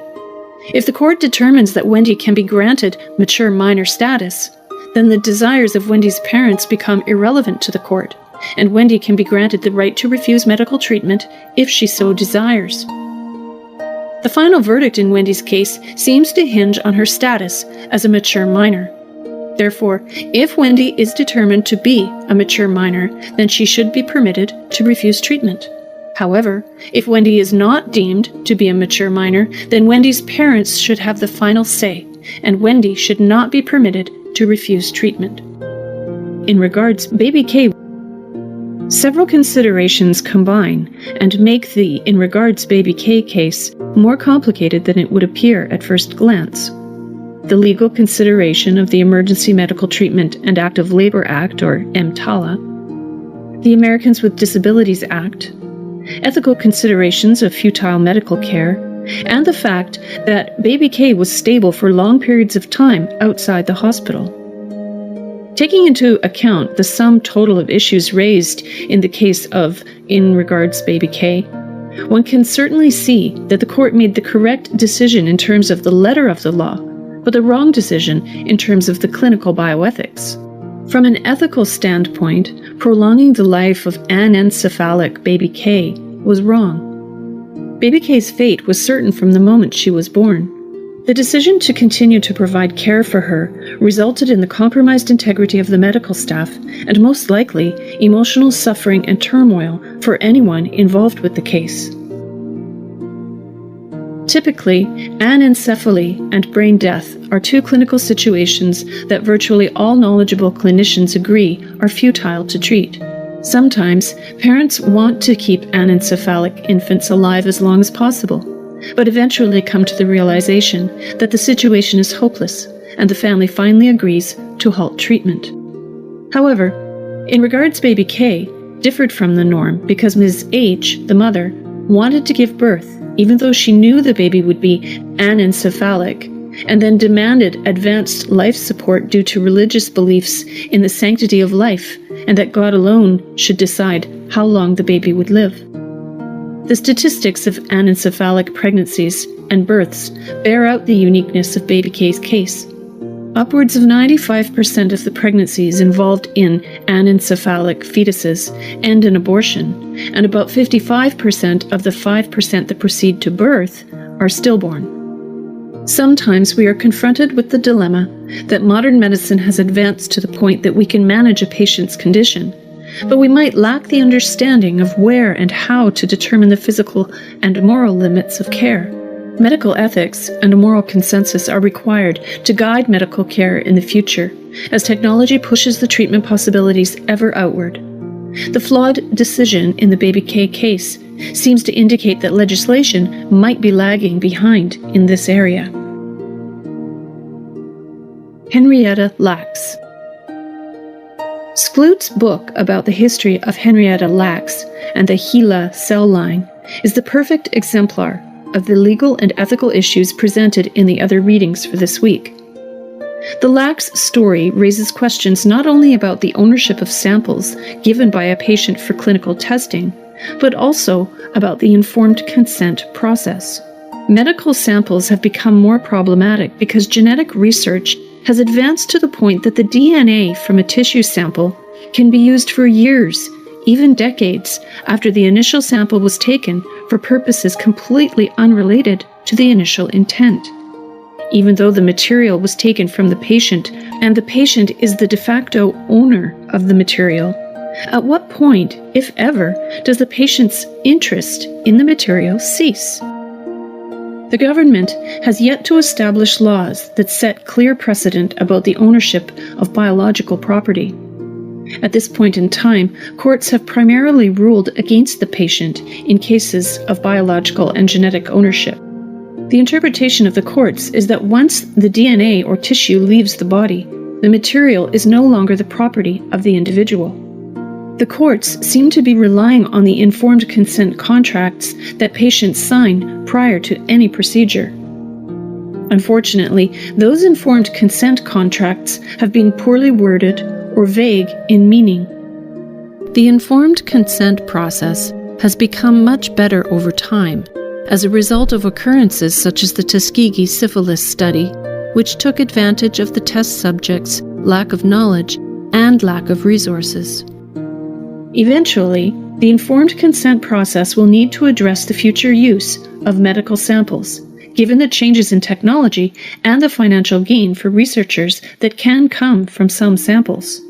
As Menikoff notes, the law already recognizes that a reasonable patient would want to know whether a physician has an economic interest that might affect the physician's professional judgment.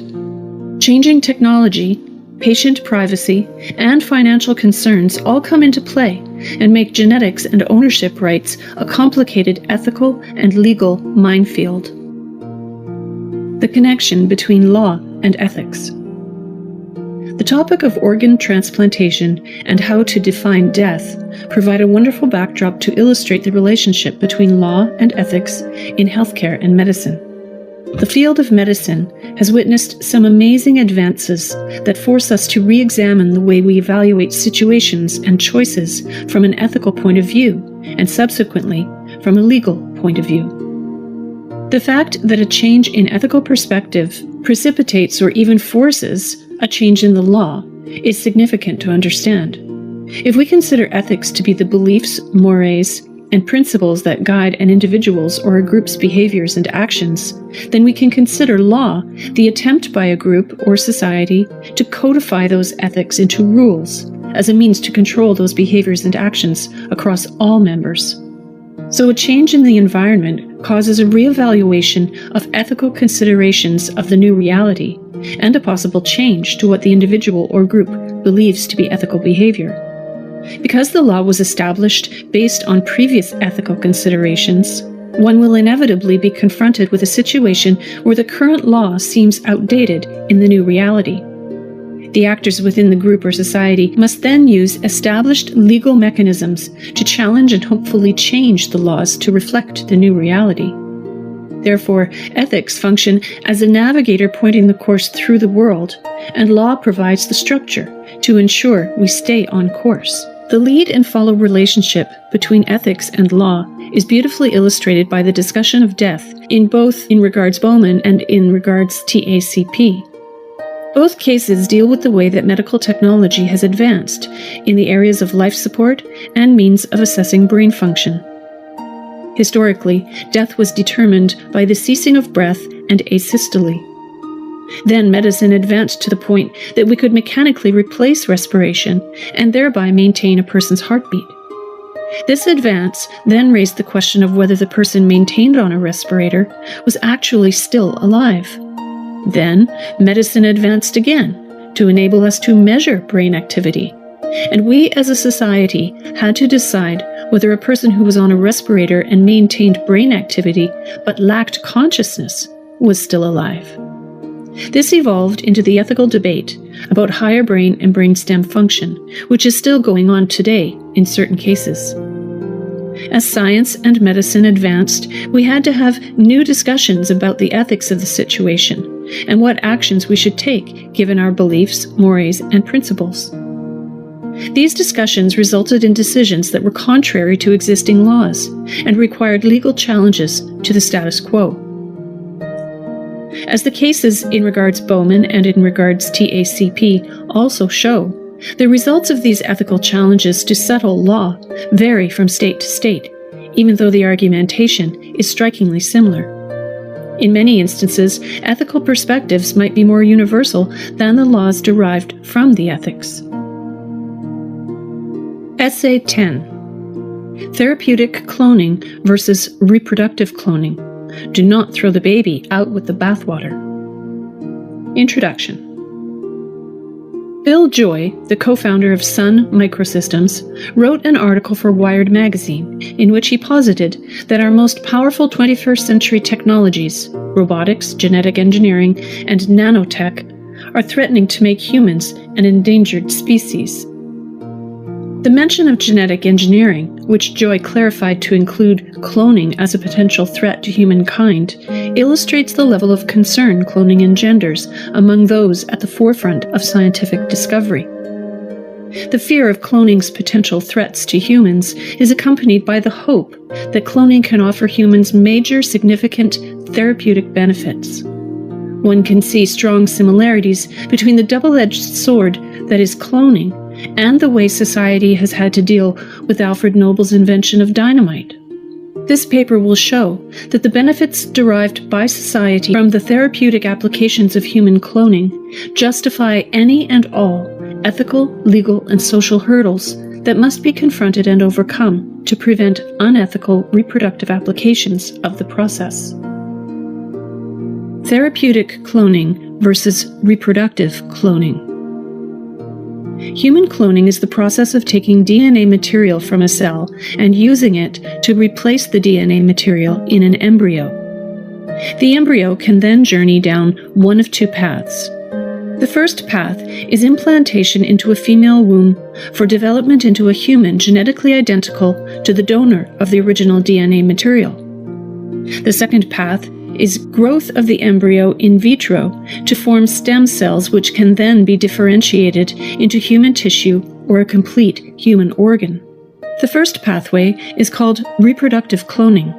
This process is the creation of an exact genetic duplicate of a person from another person who already exists.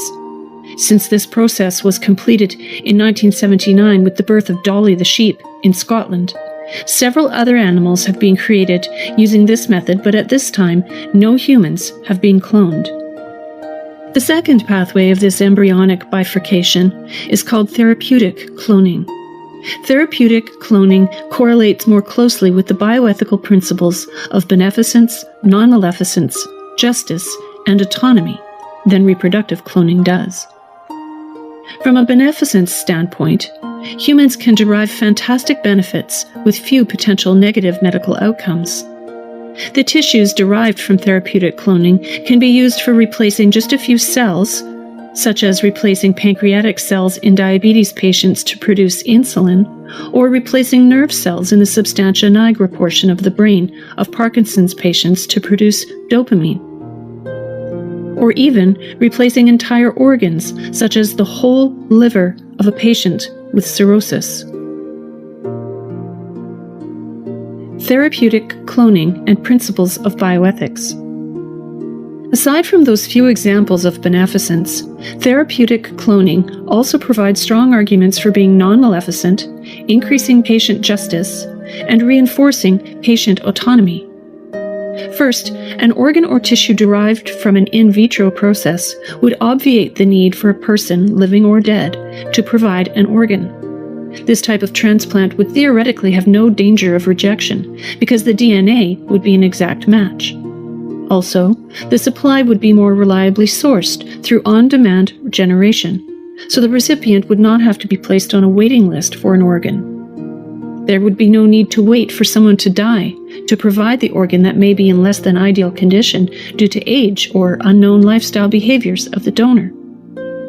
Lastly, if therapeutic cloning can grow new organs as needed, then fewer people would live full of uncertainty and anxiety, only to die waiting for an organ that never arrives. All of these benefits of therapeutic cloning would increase justice by increasing the number of patients who can obtain a tissue or organ transplant. Healthcare equity would increase because the barriers to transplantation would be no different from the barriers for any other procedure. In fact, more people would be able to have the procedures because DNA matching would obviate the need for immunosuppressant therapy to prevent transplant rejection. Non-maleficence would increase in cases of standard organ transplantation because the pain and suffering experienced by a live organ or bone marrow donor would be avoided. If one considers that the embryonic cell that generated the organ or tissue would never have developed into a viable human being, then no one can remove the theoretical death of an embryo from the non-maleficence equation. With no harm being done to any other being, the argument that therapeutic cloning is a non-maleficent process is strongly supported. Finally, therapeutic cloning actually improves patient autonomy because patients will not have any misgivings about the procedure. The patient will not have to second-guess a decision to ask a relative to donate an organ or to weigh the possibility of transplant rejection. The informed consent procedure would be much more straightforward with fewer ethical concerns for the patient to consider. Arguments against cloning. Unfortunately, both therapeutic and reproductive cloning use the term cloning even though each procedure has very different outcomes, which can cause confusion among people debating the legality and ethics of cloning. As Laurie Andrews argues, the potential physical and psychological risks of cloning an entire individual are sufficiently compelling to justify banning the procedure. Furthermore, Andrews contends that certain uses of cloning, such as creation of a clone as a source of spare organs, would likely be banned by the 13th Amendment, prohibition of slavery and involuntary servitude. Ethical and legal considerations, such as those pointed out by Andrews, highlight the debate over human cloning. In fact, both President Clinton and President Bush addressed cloning and stem cell research during their respective terms in office. After the successful cloning of Dolly the sheep in 1996, President Clinton asked the National Bioethics Advisory Commission to analyze the cloning process and provide guidance for potential legislation. While no legislation came to fruition, the groundwork was laid for society to discuss and debate the issue of cloning.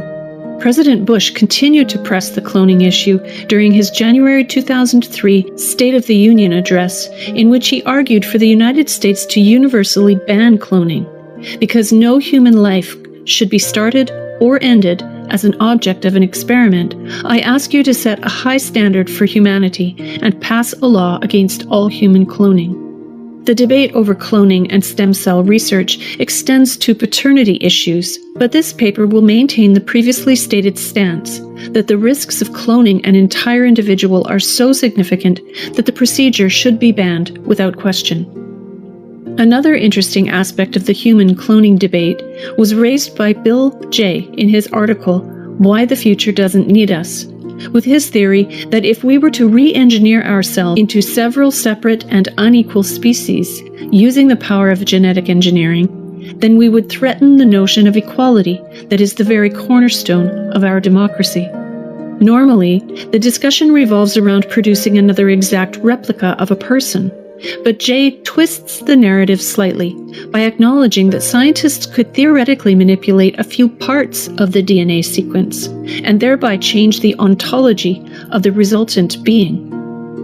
While the idea that humans could evolve into separate species because of self-manipulative DNA cloning and engineering would create an interesting exercise in theoretical ethics and law, that is far afield from society's current concerns about cloning. Conclusion. Human cloning is a scary prospect for many people. Just like Nobel's dynamite, technology can be employed to benefit humanity or destroy humanity. Are we as a species supposed to avoid biotech advances just because there is the potential for the technology to be hijacked and abused by unethical people? Just like many medical decisions, we must balance the benefit and risk to the patient. In the case of cloning, the benefit to society far outweighs the risk, so the technology should be pursued. We must simply discuss and debate the issue on a societal level, and then enact legislation to ensure that the technology can be used effectively without fear of misuse or abuse. We must be bold and courageous when pushing the boundaries of technology and venturing into new frontiers. We should not allow fear to force us to throw the baby out with the bathwater. Essay 11. The Case of Elizabeth Bouvier, A Different View of Self-Determination and Suicide. Introduction. The story of Elizabeth Bouvier is one of a woman with a complicated medical history and physical impairments that brings forth empathy and concern related to the magnitude of her burden of suffering. Bouvier is, by all accounts, a mentally competent woman, but one suffering with quadriplegia, severe congenital cerebral palsy, and degenerative, debilitating, agonizing arthritis. Bouvier's health status caused her to be bedridden with no opportunity for employment, so she was dependent on the government for support and care. Bouvier was eventually admitted to Riverside Hospital, where her situation became so dire and desperate that she resolved to cease eating and starve herself to death. Bouvier requested that hospital staff provide her with pain medication and hygienic care until she died. Shortly thereafter, Riverside informed Bouvier that when her body weight fell below a certain level, steps would be taken to force-feed her. In an effort to prevent force-feeding or discharge from the hospital, Bouvier filed a suit against the hospital in California. In the case Elizabeth Bouvier versus Riverside Hospital, the court ruled in favor of Bouvier's position regarding hospital discharge, but ruled in favor of the hospital regarding force-feeding. Hence, as soon as Bouvier's weight dropped below the required level, the hospital staff started to force-feed Bouvier. In response, Bouvier filed a first appeal, which failed, and then filed a second appeal in the case Bouvier versus Superior Court in California, which reversed the lower court ruling. In Bouvier versus Superior Court, the California Court of Appeals determined that Bouvier has the right to refuse medical treatment, even of the life-sustaining variety, which entitles her to the immediate removal of the nasogastric tube that has been involuntarily inserted into her body. A person's right to refuse medical care has been an ongoing debate because of nuances that surround the issue. Variables such as the type of treatment, the mental status of the patient's prognosis, and a person's right to self-determination cloud the issue. This paper will discuss the circumstances surrounding Bouvier's case history and will argue that contrary to the final Bouvier decision, a non-terminally ill individual, regardless of mental competence, should not be able to commit assisted suicide by refusing certain medical treatments that would prevent death. Legal argument against refusal of care. The primary argument against a patient being permitted to refuse life-sustaining medical treatment is the state's interest in preventing suicide among the state's citizenry. Menikoff has noted that courts and commentators have commonly identified 4 state interests that may limit a person's right to refuse medical treatment. Included among them are preserving life and preventing suicide.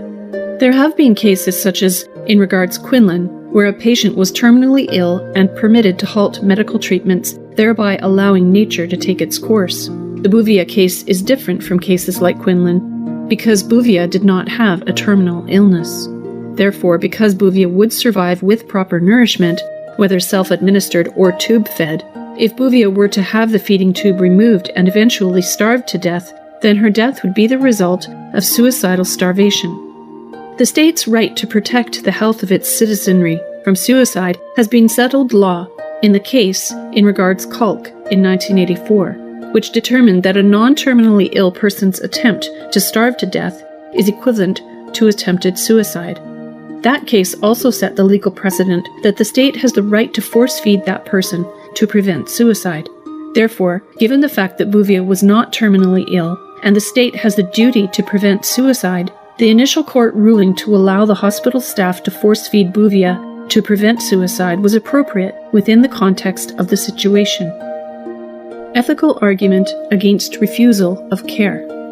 Additionally, from an ethical perspective, there is no difference between death by refusal of care and death by intentional overdose.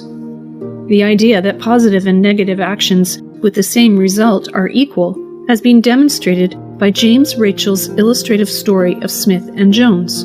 Rachel's tells the story of 2 people. In one situation, Smith drowns his young cousin in the bathtub. In the other, Jones plans to drown his young cousin, but finds the boy already unconscious underwater and refrains from saving him. The intent and the outcome of the 2 situations presented by Rachel's are the same, but Smith kills his cousin, and Jones allows his cousin to die. Rachel's example leads one to logically conclude that there is no difference in certain situations between killing and allowing to die. Therefore, by extension of logic, there is no significant difference between committing suicide by taking poison or pulling the trigger of a gun and suicide by starvation through refusal of tube feeding. This, again, shows that the court made the ethically correct decision by not forcing the hospital staff to help Bouvier commit suicide. Counter-legal argument. However, one might argue that as a competent individual, Bouvier's right of self-determination supersedes the state's interests. This argument might have more credibility if Bouvier's situation were more similar to that of Karen Ann Quinlan, and if Bouvier was terminally ill. The Patient Self-Determination Act of 1990 states that an individual's rights under state law, whether statutory or as recognized by the courts of the state, to make decisions concerning such medical care, including the right to accept or refuse medical or surgical treatment, does not, in actuality or intent, confer the right to force a medical facility to aid and abet an individual's attempted suicide. Therefore, one must conclude that Bouvier's right of self-determination does not extend to her specific situation. Counter-ethical argument. Others might agree that Bouvier would not normally have a right to engage in suicide with the assistance of hospital staff. Those same people might say that Bouvier's situation warrants an exception because while forced tube feeding would extend her life, that life would be unbearable, and the increase in length would be negated by poor quality. This is a specious argument because one would still need to endorse not only suicide, but state-sponsored suicide assisted by medical staff of a hospital. This would set a dangerous precedent because the hospital staff would not only need to deal with the emotional turmoil of helping to kill someone, but also facing other patients who need to trust the staff will be able to transition from killing one patient to healing another. The ethical gymnastics required to implement Bouvier's desire for assisted suicide would severely and negatively impact the reputation of the hospital and the individual medical practitioners. Conclusion. One can readily see that the final ruling by the Appellate Court in Bouvier v. Superior Court in favor of Bouvier was misguided and did not fully comprehend the underlying significance of the ruling. An individual who is not terminally ill should not be able to force a medical facility and the medical staff to play a role in her suicide. In essence, Bouvier entered the hospital under the guise of wanting medical treatment to help her situation, but ended up voluntarily creating a worse medical situation that would have caused her death by trying to compel the doctors and nurses to not prevent her death, but rather to assist in her death. One can argue that an individual has the right of self-determination, but one cannot simultaneously argue that one has the right to force another person to violate their personal morals, beliefs, and duties to assist the pursuit of that right of self-determination. Essay 12. The Case of the Havasupai Tribe. Implications of Improper Informed Consent. Introduction. Patients must trust that the medical provider has the best interests of the patient at heart. The patient must also trust that on both the individual and organizational levels, information that is clear, complete, and easily understood will be provided during the informed consent process. The informed consent process becomes especially pertinent during medical research studies or during diagnostic testing of patient specimens that may also be of use in research. One case that exemplifies the latter scenario is the Havasupai Indian tribe case, which involves the gathering of blood samples by researchers at Arizona State University to search for a link to diabetes. Unfortunately, the medical team decided to use the Havasupai samples for other research, including schizophrenia, migration patterns, and inbreeding, which violated the basic rule of human-based research ethics. This issue is central to the understanding of procedures for ethical, community-based participatory research and the underlying principles of informed consent. This paper discusses the ways that the Havasupai Indian tribe case highlights the need to develop the ethical and legal framework, particularly the informed consent process, in which genetic research is conducted, so as to ensure the promotion of scientific progress while protecting participants. Background. The Havasupai tribe entered into a research study with Arizona State University in 1989 in an attempt to find the reason behind the exceedingly high rate of diabetes mellitus 2, or DM2, among the community. One of the investigative and treatment steps of the projects was genetic testing of blood samples to look for a genetic cause for DM2, but that proved fruitless. Unfortunately, the researchers then decided to use the blood samples for other unrelated studies, such as studies on schizophrenia, migration, and inbreeding, all of which are taboo topics for the Havasupai. Serendipitously, a member of the Havasupai tribe who was also part of the DM2 study learned about the use of the samples outside the intended study when attending a lecture at Arizona State in 2003. The Havasupai tribe subsequently filed a lawsuit to redress their grievances. The lawsuit had a lengthy list of complaints, including a lack of informed consent. The case never reached a definitive end in court because the two sides reached a settlement in April 2010 in which tribal members received $700,000 for compensation, funds for a clinic and school, and return of DNA samples. While the settlement is a minor victory for the Havasupai tribe, the fact that the settlement was reached outside the court system means that the case does not contribute a legal precedent to guide future issues regarding informed consent in medical research, especially when performed among minority and vulnerable populations. Informed consent.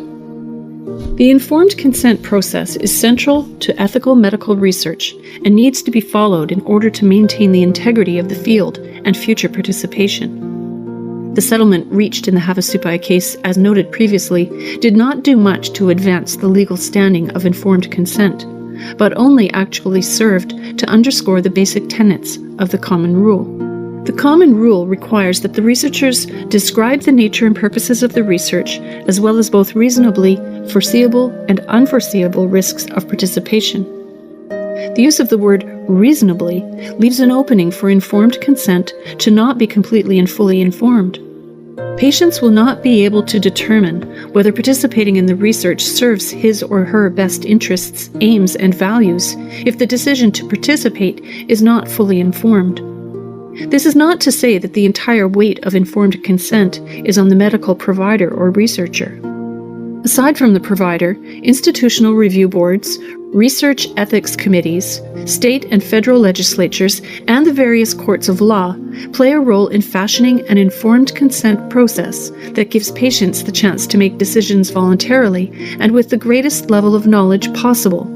As Brock argues, by instituting formal requirements for full disclosure to patients, there might be an opportunity for the investigator to share further information honestly, answering questions and identifying unanswerable questions, appreciating doubts, and respecting fears. This would be a positive environment for informed consent between the medical provider and the patient. Cultural implications. The informed consent process becomes more complicated when dealing with certain ethnic or vulnerable populations. The Havasupai tribe had an origin story just as most populations across the globe have. The use of genetic information to analyze migration patterns and thereby speculate about the accuracy of the tribe's origin may create significant conflict with and among the members of the tribe. If the tribe's identity is tied to how their ancestors came to exist, and that story is proven false, then the entire basis for the tribe's cultural beliefs comes into question.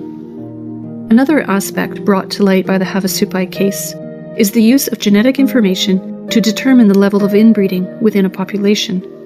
According to Garrison, Markow's research used an inbreeding coefficient to analyze the genetic pool and found that the Havasupai tribe has a higher level of inbreeding when compared to other tribes.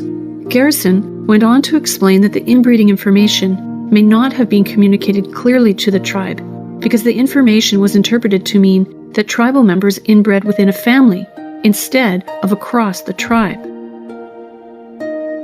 Familial inbreeding for the Havasupai and for many other tribes is a taboo, and people who break that taboo might have problems later in life. Breaking taboos could lead to excommunication from the tribe and complete loss of identity for the individual. Betraying the trust implicit in the informed consent process can also lead to distrust of the medical community, which carries over to future interactions. There are some tribes that still refuse to work with Arizona State University because of the Havasupai case. The Tuskegee syphilis research study also had a negative long-term impact on future healthcare initiatives in that minority community. The Tuskegee study was more egregious than the Havasupai case because the researchers failed to not only inform the participants of the consequences of their illness, but they also failed to treat the participants once a cure was developed. This created community backlash and distrust of the medical establishment by the African American community, which resulted in delayed diagnosis and treatment of HIV/AIDS within that community after the disease was first identified. Trust is difficult to build and can be destroyed by one simple act of betrayal. Barriers to informed consent. This is not to say that informed consent and consideration of ethnic cultural mores is easy or simple to implement. This is especially true when one factors in the unknown future of genetic testing and the applications of that testing. As Garrison notes, advances in genetic research happen all the time, so it can be hard for a researcher to predict all the possible types of research that can be done with a sample, so comprehensive inclusion in the informed consent documentation may be difficult to achieve. This is further complicated because informed consent must be distilled into language that the patient or participant can fully understand. Barriers to understanding may limit the range and scope of a research study, which may exclude some of the people who would be most vital to the success of the study. These problems can be overcome by falling back on complete and sincere adherence to the bioethical principles of beneficence, non-maleficence, autonomy, and justice. Conclusion. The case of the Havasupai tribe against ASU is an example of how vital informed consent is to the patient-medical provider relationship. Without proper, ethical, informed consent, the patient or participant may end up feeling betrayed. This places the onus squarely on medical providers, since patients are exceedingly vulnerable during medical encounters, and because, even in this age of online access to medical information, the healthcare provider owns the balance of power in the relationship. The lessons learned from experiences such as the Havasupai Tribe Diabetes Project and the Tuskegee Syphilis Study underscore the importance of a rigorous informed consent process. Hopefully, legal and medical systems will be able to work together to craft a patient-centric informed consent environment. Case study. For this case, you are a physician located in Oregon with a colleague named Dr. Sharp, who is diagnosed with a terminal illness. She must close her practice and relocate across the country for treatment and family support. You offer to take on several of her patients to ease the stress of the transition. One of the patients you accept is Michelle, a 37-year-old female with bone cancer, to whom Dr. Sharp provided a great deal of emotional support, in addition to medical treatment. Dr. Sharp was extremely concerned about the ongoing care provided to Michelle and phones you to follow up. During your conversation, Dr. Sharp solemnly tells you there was one task she promised she would see through with Michelle, but could not complete before her retirement. Dr. Sharp asks you to complete that task so she can have peace of mind in her retirement and focus on her treatment. She asks you to write Michelle a prescription for secobarbital so that she can consider end of life and make a decision about her own death on her own terms. After checking Michelle's chart, you notice that 3 physicians have certified in writing that Michelle is within 6 months of death and that she has been found to be mentally competent by a psychiatrist who you know and trust. You also find in her file a long, compelling letter written by Michelle detailing why she wants access to medication to end her life, how she has researched her options over the last few years, and how she willingly asked Dr. Sharp for a prescription. You are aware that the Attorney General has encouraged the DEA to take action against physicians who participate in physician-assisted suicide. You take a great deal of time and effort to evaluate the situation with Michelle. In Oregon, under state law, Michelle meets the criteria for assistance, and you know that you will be required to record your participation and the lethal prescription with the Oregon Department of Health. From a federal law perspective, you know that the DEA has guidance to take action against you if you help Michelle. Your friends and colleagues counsel you that your duty is to the patient and the people of Oregon who approved the law by majority vote. They also contend that Michelle has the right to make this decision, and if no one helps her, then it would be the equivalent of abandoning a patient at their hour of need. You agree that terminally ill adults have the right to death with dignity. However, you worry that the federal government will revoke your DEA license, which would impact your ability to care for other patients. Ethical questions to ponder. 1. What do you do for Michelle? 2. Is physician-assisted suicide fundamentally incompatible with a physician's role of healer? 3. Michelle will need opiate medication for adequate pain control. What are your concerns, given that even if you do not prescribe the lethal medication, she could use the opiates to end her life? 4. What are your thoughts about DEA agents easily being able to determine the differences between intentionally causing a death and prescribing enough medication to provide adequate pain relief? 5. How will the Attorney General's guidance to the DEA impact your decision-making as a medical professional with an important clinical and ethical role in society? Chapter 7. Practical Ethics. Shades of Gray. Most of the common activities in clinical ethics, such as ethics consultation, policy review and development, and ethics education, fall under the work of institutional or system ethics committees. One foundational aspect of the application of ethics to healthcare is the assessment of the ethical issues in a clinical case to differentiate ethics from other types of problems one encounters in a clinical setting. Discussion topics. Views of non-healthcare representatives on healthcare ethics committees. I spend so much of my time physically and mentally in healthcare that I need to ensure my environment does not cause an echo chamber effect and prevent me from considering alternative ideas. I eventually found 2 people who gave me their opinions about the purpose and function of healthcare ethics committees. One is a single Asian male with no children who is a college graduate in his late 40s and works as an architect for a commercial builder. The other is a married Caucasian mother of 2 girls who was a high school graduate in her late 40s and works as an assistant manager for a retail mass merchandiser. I list the demographic descriptors for each person to provide personal context for the answers they gave. I spoke to each person separately and started the discussions by asking each to define ethics. Both the architect, who we'll call A, and the manager, who we will call M, gave a general definition of ethics as morals of right and wrong that direct decisions and actions. Both A and M have to deal with business ethics in their respective careers, but have not had any prior dealings with healthcare ethics committees or healthcare situations that would have warranted involvement of an ethics committee. So when I asked A and M what a healthcare ethics committee is and does, they both gave answers that leaned more towards business than healthcare. A believed that an ethics committee is comprised of lawyers and administrative executives who review and address issues or situations that might bring liability to the hospital.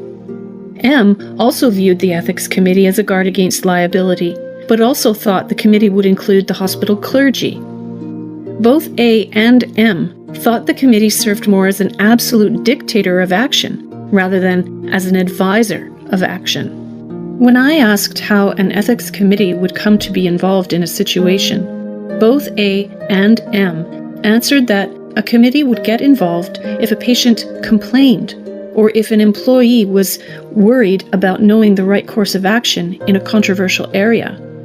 Both A and M used pulling the plug on life support as an example where an ethics committee might get involved. Interestingly, both A and M were as focused on the health system's liability and support for the healthcare workers' decision-making as they were about the patient's rights and protection. The focus on liability may be because both A and M have management roles within their respective organizations and were thinking more as managers than as potential patients. Rosa Ruiz Rehabilitation Options. Case Overview. Rosa Ruiz is a Latina patient scheduled to be discharged to a rehabilitation facility for follow-up treatment after surgery to repair a fractured hip. Mrs. Ruiz is a housewife whose husband and children are bilingual, but who herself only speaks limited English. Mrs. Ruiz's daughter, Adela, functions as the interpreter to facilitate communication between the medical staff and her mother. Currently, a social worker is trying to arrange post-operative care for Mrs. Ruiz. Mrs. Ruiz has expressed her preference to go to a rehabilitation facility that has other residents of Mexican ancestry, a staff that speaks Spanish, and is Catholic, so she can go to Mass and receive communion. A review of Rosa Ruiz's case reveals ethical issues and implications not only for the patient's daughter, and the healthcare worker, but also for the healthcare system. One of the most obvious ethical challenges is presented by Mrs. Ruiz's limited ability to speak English. During her hospitalization, Mrs. Ruiz had to rely on her daughter, Adela, to function as interpreter between herself and the medical team. When the social worker started working with Mrs. Ruiz on a discharge plan for rehabilitation following surgery, Adela continued to function as interpreter. Adela's role as an interpreter presents a potential ethical issue because Adela can control what information is passed between her mother and the social worker without either of them being aware of the accuracy of the interpretation. Using family members to interpret for medical providers can also be an issue if the medical terminology is complicated and the family member simply lacks the knowledge and background to interpret accurately. Respect for autonomy. The social worker told Adela to inform Mrs. Ruiz that Our Lady of Guadalupe Skilled Nursing and Rehabilitation Center had a long waiting list for new residents, and most likely would not be able to accommodate her within the required time frame for her rehabilitation. Even though Adela knew her mother's emphatically stated desire, Adela chose to only translate some of what the social worker said and elected to omit information about the center. By omitting some of the information, Adela created an ethically compromised situation. Mrs. Ruiz effectively had her respect for autonomy violated by not having all the information she would need to make an informed decision about her treatment plan. Another ethical concern from the social worker's perspective is how to ensure a non-English speaking patient gets the correct information while remaining compliant with HIPAA laws. The social worker is responsible for ensuring maintenance of patient autonomy, but without speaking the patient's language or using a professional translator, the social worker is in jeopardy of unknowingly violating patient autonomy. By allowing the use of a family member to translate for the social worker, the healthcare system put both the healthcare worker and the patient in an untenable position. While the case does not indicate if Adela was pressed into service because the health system lacked translators, or if Mrs. Ruiz simply felt more comfortable with a family member filling that role, Adela's role as translator puts her into a position where her autonomy is challenged. Adela is being forced into being simultaneously both daughter and interpreter, roles where she will need to be neutral as an interpreter, but empathetic and caring as a daughter. As mentioned previously about using family members as interpreters, one does not even know if Adela has the required medical terminology training to interpret accurately. Adela should have the autonomy to decline acting as a translator without coercion or being forced into the role. Respect for autonomy was, therefore, compromised for Adela, as well as Mrs. Ruiz and the social worker. Latino patients have differences in the way values are weighted and how decisions are made. Because the Latino patient has an identity intertwined with the family and community, one must understand that the typical concept of what constitutes patient autonomy must be redefined for the Latino patient. Justice. Another ethical principle compromised in Mrs. Ruiz's case is justice. In healthcare, we are normally concerned with distributive justice, which, as defined by Ozelins, is concerned with the distribution of social burdens as well as benefits and opportunities in a fair manner, so that one group in society does not bear the burdens of providing benefits while sharing in few of them, or receive more benefits than others in the community. Justice can also be conceived in terms of honoring a person's contextual reality, which includes not only respecting a person's autonomy, but also her family and cultural ties. In other words, rather than focusing on a person as an isolated individual, one should understand her contextual connectedness to other people and communities based on her cultural foundation. Because of Mrs. Ruiz's cultural context and the paucity of facilities that satisfy it, Mrs. Ruiz is faced with compromised healthcare justice. One might consider Mrs. Ruiz's multiple specific requirements for her preferred rehabilitation facility to be an excessively high requirement for just healthcare. However, one must concede that a patient should have ready access to healthcare within her cultural context that is equivalent in quality to that healthcare received by the cultural majority of the population. This is not the case with Mrs. Ruiz, who seemingly has one option for treatment at a facility that matches her cultural context. Due to her lack of options, Mrs. Ruiz resigns herself in the end to just go home for care. The healthcare system and society as a whole would need to address this healthcare disparity through changes to healthcare policy. The lack of resources for ethnic minorities would logically occur more often in smaller communities that have a limited amount of healthcare resources in general. Healthcare systems can institute cultural competency training for the staff, but language skills and cultural nuances would be outside the reasonable range and scope of such training. One solution might be to coordinate with a local or regional university that has a range of language and cultural studies programs. The healthcare system could hire professors as consultants to provide translator and interpreter services for ethnic minority patients on an ad hoc basis, either in person or via video conferencing. Companion article.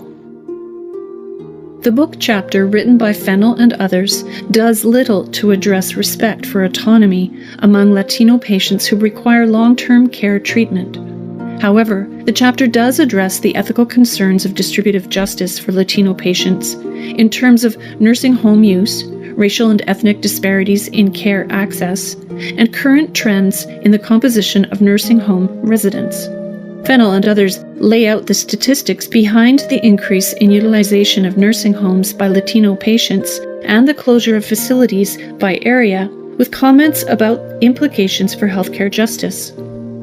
While the authors touch on the economics of long-term care and Medicaid reimbursement as a root cause of the closures and a driver of the disparity in access, their only recommendations for improving the justice disparity is more resources and policy proposals that target at-risk nursing homes with multiple innovative solutions. Conclusion.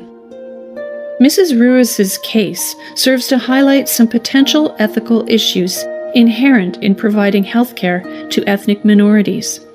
The issues are more involved and far-reaching than a singular language or cultural problem and cannot be addressed with a simple, singular solution. Issues can spread out like fractures on a pane of glass, creating problems that require comprehensive, well-conceived solutions that account for all the potential aspects of the situation. The easy answers are not always the best answers, as demonstrated by the use of family members as interpreters between medical teams and patients. Healthcare systems and communities need to come together and develop sufficient resources to serve the healthcare of the entire community, including ethnic minorities. Through appropriate training, resource allocation, and policy development, society can minimize the potential for volatile ethical issues and maximize the just provision of healthcare. Case study. For this case, you are a cardiologist and your patient is Sam, a 58-year-old man with known coronary artery disease and a long history of angina. Sam has come for his regular checkup and complains of recent chest pain, which has been typical during Sam's office visits over the last few years. Each episode was brought on by physical exertion and has been relieved with rest and a sublingual nitroglycerin tablet. You have performed stress tests and cardiac catheterizations in the past that have shown the presence of stable angina without major blockages or areas of ischemia. On this visit, your evaluation determines that Sam was having his typical angina with no need to change his medications or repeat invasive cardiac catheterization.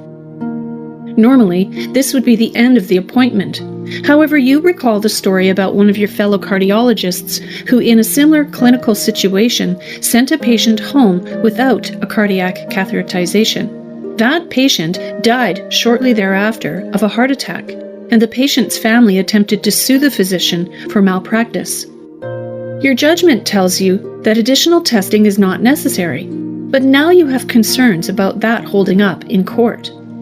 Some cardiologists would agree with your assessment, but others would order a catheterization to protect themselves from potential litigation. You are also worried about the risk normally inherent with an invasive procedure, as well as the financial impact for Sam. Ethical questions to ponder. 1. When is defensive medicine a defensible alternative? 2. How do the patient's and/or the patient's family's expectations play into increasing the practice of defensive medicine? 3. How do we balance the benefit and risk to the physician with the benefit and risk to the patient? 4. If you decide to order the cardiac catheterization, how do you explain the reasoning behind the testing in light of informed consent? 5. If you are inaccurately delineating the benefit of the procedure, then is the patient's consent actually valid? Chapter 8. End-of-life care. To die, not to die, and how to die. End-of-life decisions have become increasingly complicated because as the potential for modern medicine to extend people's lives has increased and been generally well received, these advances have also evoked ever more ethical quandaries.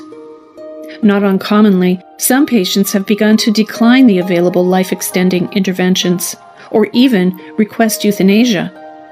Medicine, healthcare, and society seem to be unable to balance quantity of life gained with quality of life considerations.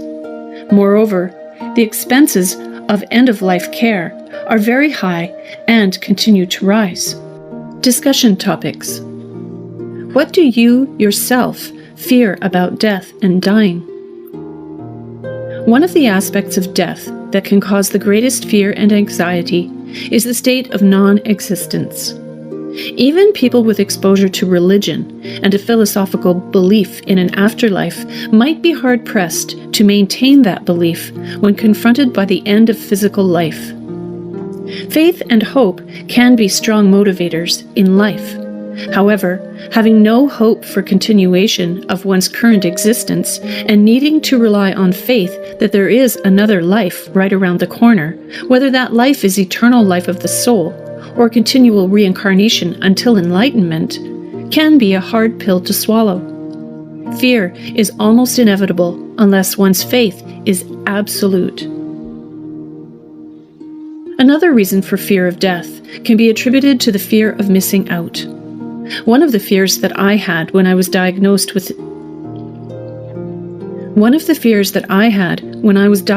and treated for ovarian cancer was the fear of missing my son growing up and experiencing all of the love and joy that I have as a parent. Another fear as a parent was the fear that I would not be around to protect, nurture, and provide for my son. I was also anxious about the sadness that my son would have at such a young age if I were to die. There are a great many sources of fear surrounding death that go beyond the actual fear of the process of dying.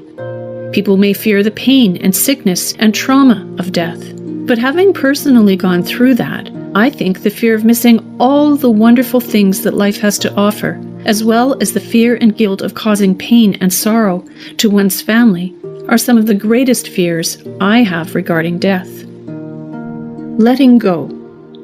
Why is it so difficult for many healthcare professionals to let go of a patient? What are your personal experiences and expectations regarding this challenge? Healthcare professionals can have a difficult time letting go of a patient at end of life for a few reasons.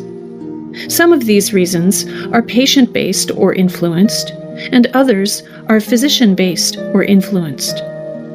Physicians can be influenced by the circumstances of the patient's case and the context of the patient's life. For instance, a patient who is full of hope and optimism might cause the physician to buy into the glass is half full side of the prognosis and develop unrealistic expectations of his or her ability to pull the patient back from death. Also, physicians can be influenced by not wanting to crush a patient's expectations. This stems in part from the shift in patient-physician dynamics, away from the traditional paternalistic mentality where the physician had complete control, to the current ideology where the patient plays a much larger role in directing her own care. The patient-centric expectation can influence the physician similarly to the way the customer is always right in the retail world. I think the qualifier in the question that suggests we can focus our response on a specific population of dying patients points to an important factor in the reluctance of letting go. Professionally, I have been in certain practice settings where there was a stronger urge to push or not let go. In my current private practice as a cardiologist, the majority of my patients are older and have had chronic conditions that we have been treating for many years. Because the progression of the disease is slow and might not be the ultimate cause of death, the patient, the patient's family, and myself all have a certain comfort or level of understanding about the inevitability of death. However, during my cardiology fellowship, I practiced at a cardiac transplant center where the patient population was demographically wide-ranging. Many of the patients were struck with a cardiac disease unexpectedly in the prime of their lives and had many unrealized hopes and dreams. Several were young parents with small children. These patients and their situations had a strong emotional gravity that pulled on my heart and made me hang on longer, sometimes desperately, with a great deal of resistance to letting go. I believe that this would carry over to other patient populations and disease states. If the patient and the physician have had time to come to terms with the death and the patient's life and family situation is not emotionally distressing, then the reluctance to let go might be mitigated. However, if emotions are running high, then the physician can get caught up in that and have trouble letting go. Waiting. How does waiting relate to dying? The passive state of waiting, described by Van Stone, means that uncomfortable condition of being made receptive or subject to forces we cannot control, such as illness, unemployment, workplace systems, and old age. One might think that the change of state from active doer to inactive receiver would not only represent a loss of physical independence, but also a psychological loss of value and self-esteem. However, the former state does not necessarily result in the latter state. As Van Stone states, from the Christian viewpoint, it is never a degraded condition, a condition of diminished human dignity. Van Stone goes into great depth discussing Christ's shift from active to passive status, as told in the Gospels of Mark and John. Even during that period when Christ moved from the role of subject to that of object, and from working in freedom to waiting upon what others decided and receiving what others did, he never lost his dignity or value. We see the ultimate value of Christ when we witness the thief on the cross, asking Christ to remember him when he enters his kingdom. Van Stone notes that a person who becomes a patient enters into passion. He becomes the one who is done to, is treated. He becomes the object of the decisions and care and treatment of others. Should our value in waiting for death result in lesser value? I would hope not. This is a troubling thought to consider, given the state of healthcare across the U.S. We have seen an increased focus on production and cost containment over the last couple of decades that puts a great deal of pressure on the healthcare team. It is not uncommon to hear an administrator say, "Is the patient in room X, bed X, ready to be discharged yet? We really need that bed.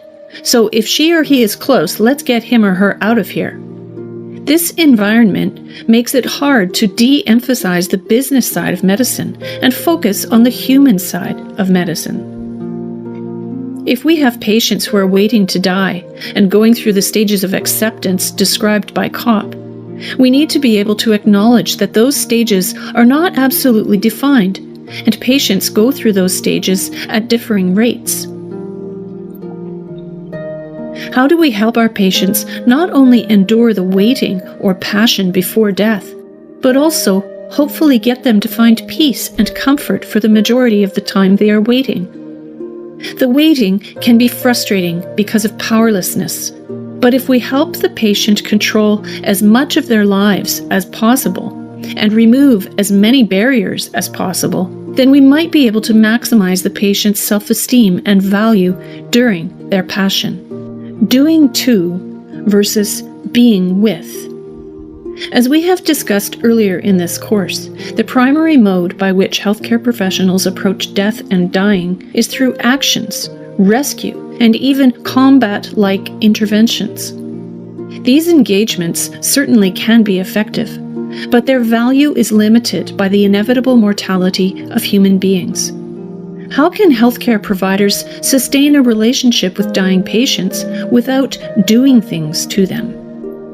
The difference between doing to or being with is related to both the intent of the person doing or being and the desires of the person receiving the doing or being. What is crucial is listening to and hearing the patient, understanding the emotions behind the needs the patient is trying to communicate. Otherwise, we are faced with a situation where the patient's desires are not recognized, and the healthcare provider simply executes a treatment plan that addresses the physical needs as defined by the disease state. In that case, our actions as healthcare providers would be doing to the patient rather than being with the patient. The same can be said when we take action that the patient does not want to receive. If a surgeon amputates a person's leg because of trauma or infection to save the person's life, then the patient will be grateful and the surgeon will have met the patient's desire. However, If someone is careless with a chainsaw and amputates a person's leg, then the amputee will say, "Look what you have done to me." The desires of the person receiving the action or treatment are crucial to determining whether the action is doing to or being with. Fostering hope might not be the most obvious aspect of caring for someone with a terminal illness.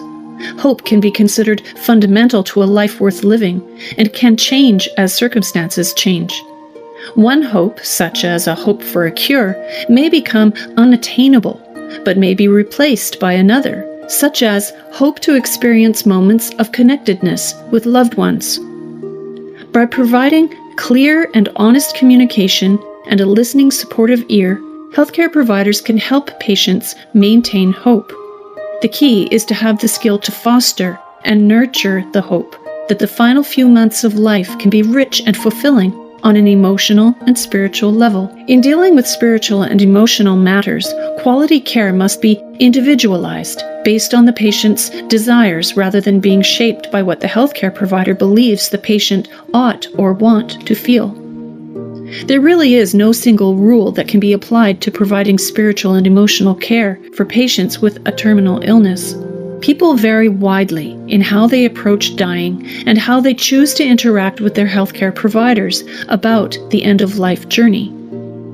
The basic requirements to being with the patient instead of doing to the patient, regardless of the patient's approach to dying, is for the healthcare provider to have an empathetic ear, to hear the gravity of the patient's words, a caring heart, so that what the healthcare provider hears matters, and the communication skills to encourage the patient to express herself and reassure the patient that she is being heard. As I noted previously, intent is an important component of being with a patient.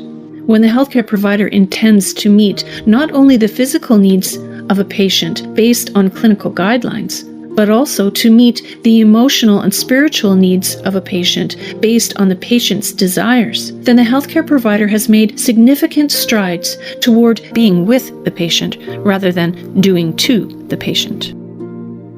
Essay 13. The Sacrament of Anointing the Sick. Are there alternatives to save medical ethics? Introduction. Injustices in healthcare, as Dr. Martin Luther King Jr. stated in a speech on human rights in 1966, is the most shocking and inhumane of all forms of inequality. In order to evaluate those injustices, one needs to employ a moral lens that can better discern the value-laden questions that arise in the field of bioethics. That moral lens is the coordination of the various theories of justice that create a mental and philosophical mindset to evaluate situations in one's environment. Therese Lysott theorizes that the sacrament of anointing the sick presents a polity that enables us to think differently about who we are and what it means to flourish. Lysott argues that this polity based on the sacrament can illuminate how deeply subject the sick are to the power of others and how the power exercised through medicine can be deployed either toward the ends of the world or toward the ends of the kingdom of God. Lysott contends that only through the sacrament of anointing the sick can the community be healed, and the sick, in their woundedness, are no longer seen as alien threats, but rather rightly seen as gifts. This paper will discuss the aspects of Lysott's theory on the sacrament of anointing the sick, and argue that there are both Christian and secular alternatives available within healthcare to pull back medicine, in the same way Lysott believes the sacrament of anointing the sick can. Biblical basis of healing. The basis of healing as a Christian principle is well established in the Gospels, as it was the most important act performed by Jesus aside from the Passion. Jesus sent out disciples to precede him in places he would be going with the instruction to be aware of conflict that lurks, travel discreetly, greet each household with "peace to this household," and heal the sick. According to the Gospel of John, the authorities used Jesus' acts of healing as one of the primary reasons to persecute and kill him. Lysot notes that Jesus responds by claiming that his healing acts are the core of the social order that is the kingdom of God, and that healing is deeply entwined with the presence, proclamation, and politics of the kingdom of God. Healing is a central part of the commission Jesus gives to those he sends out into the world to preach the good news of the kingdom and to embody it wherever they go. One can say that healing, as seen by Lysot, prepares the way for Jesus and is inextricably linked to peace, proclamation, and embodiment of the kingdom. The sacrament of anointing the sick. Lysot argues that the sacrament of anointing the sick is fundamental to the theological politics of medicine and making God's work real in the world.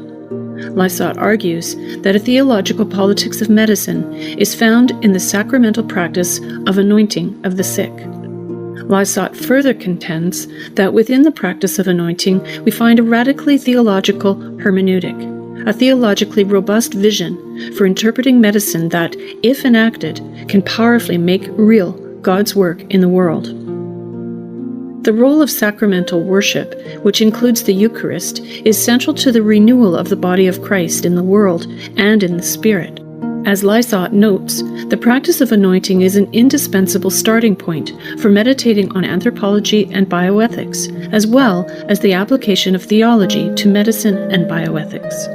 According to Lysot, anointing has been elevated to the status of a sacrament within the Catholic Church and stands as the Church's primary response to illness and the attendant vulnerabilities.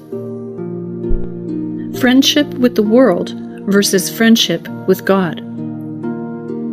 Lysot argues that friendship with the world is inferior to friendship with God, and only through friendship with God will medicine be practiced ethically. Lysot notes that the biblical foundation in the Gospels of the idea that this fundamental polarity between friendship with the world, which is enmity with God, and friendship with God, is the central principle that organizes and shapes James's message from start to finish. Once again, Lysot returns to the healing ministry of Christ as the basis for her argument that theology is the wellspring of ethics in healthcare. Lysot continues by saying that to be friends of the world, then, is to share this worldview, to see reality in these terms. It is to believe that the world is a closed system, a universe of limited resources, and it is to live as if this were true. Competition, in rivalry, in maximizing one's share of scarce resources, even if my accumulation means that others go without, even if it means, because of this, their death. To be a friend of God, then, is to know and celebrate the fundamental character of reality, to proclaim this marvelous truth, that God exists, that God is true, and that consequently the fundamental context of existence is gift, open, abundant, for the other, not against the other. This would imply that secularists would practice medicine by prioritizing the physician's own well-being above the patient's well-being, and through a contentious relationship, rather than as a unified team fighting for the patient's best outcome. Lysot goes on to claim that friendship with the world and with God are mutually exclusive, and to be a friend of God is to reject the world's way of construing reality, and to reject the violence that it necessarily entails, but rather to be a person whose essential nature, whose entire character, is oriented toward giving, not only to those who ask, but simply to all. Once again, Lysot advances the claim that only through friendship with God, and by association, the sacrament of anointing the sick, is one able to give freely to one's patients. Paul Farmer and Partners in Health, or PIH. Lysot uses Paul Farmer and PIH to exemplify her point that the sacrament of anointing the sick is central to instilling bioethics in healthcare through theological discourse. Paul Farmer is a physician and a professor of both medicine and medical anthropology at Harvard Medical School. the institution from which he concurrently earned in 1990 both his MD and PhD. Farmer spends most of his time in Haiti, where he serves the medical needs of the poor through his organization, Partners in Health. However, in Lysot's mind, Farmer is the example of a physician who is unqualified because he is not Catholic clergy, and therefore unable to perform the sacrament of anointing the sick. Interestingly, in Lysot's words, PIH strives to intentionally and concretely practice medicine within the framework of the Gospels. By referencing the Gospels, which Lysot holds as the wellspring of the healing ministry of Christ, and therefore the sacrament of anointing the sick, Lysot acknowledges that one can aspire to the same all-giving Christ-like ministry without being ordained in the Catholic faith. Lysot goes on to commend PIH for their enduring efforts. To counter the structural violence in which the poor are enmeshed is to offer a peaceable space of healing and solidarity that can act as an antidote to the insidious effects of oppression. Interestingly, Lysot wonders what Farmer would think about her claim that he and PIH embody a theological hermeneutic of friendship with God, rooted in the sacramental practice of anointing of the sick. Simply by making such a query, Lysot brings into question her theory that the sacrament of anointing the sick is the only means by which medicine can hope to pull itself back from friendship with the world and the resultant violence. Lysot confirms that PIH is not a ministry of the Church. It is not an ecclesial community. It is not in any obvious way sustained through Christian sacramental practices. However, because Farmer uses religion as the basis for his practice, but not truly the sacrament of anointing the sick, one can infer that the Christian belief in the healing of Christ can serve to bring about ethical behaviors in medicine, rather than the strict application of the sacrament of anointing the sick. Secular versus religious basis for medical ethics. If one is to believe Lysot, the sole hope for saving medicine from friendship with the world is the Catholic sacraments, particularly the sacrament of anointing the sick. As noted previously, the basic Christian belief in the gospel of healing and the belief that we should love one another as God loves us can suffice to pull medicine back from the world's baser effects. One can also turn to the Jewish, Muslim, Hindu, and Buddhist religions, among others, to find traditions of caring for and healing the sick. In fact, many of the world's religious traditions place as much emphasis on the spiritual healing as the physical healing. In the Hindu tradition, health means the continued maintenance of the best possible working of the human body under normal and sometimes even abnormal environmental conditions. Hindu religious teaching on healthy living and ethical considerations culminate in spiritual objectives if the injunctions contained in the system are followed. Buddhism is widely respected for espousing the virtues of benevolence and compassion and for its scruples for all living beings.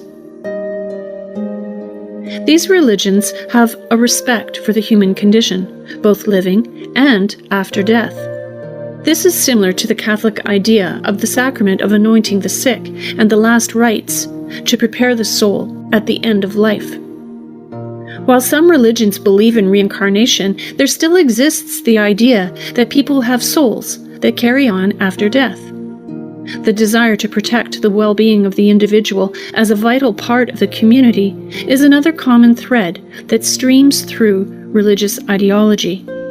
Eventually, those ideals filter down through all aspects of life among the religious adherents, which would include the practice of medicine.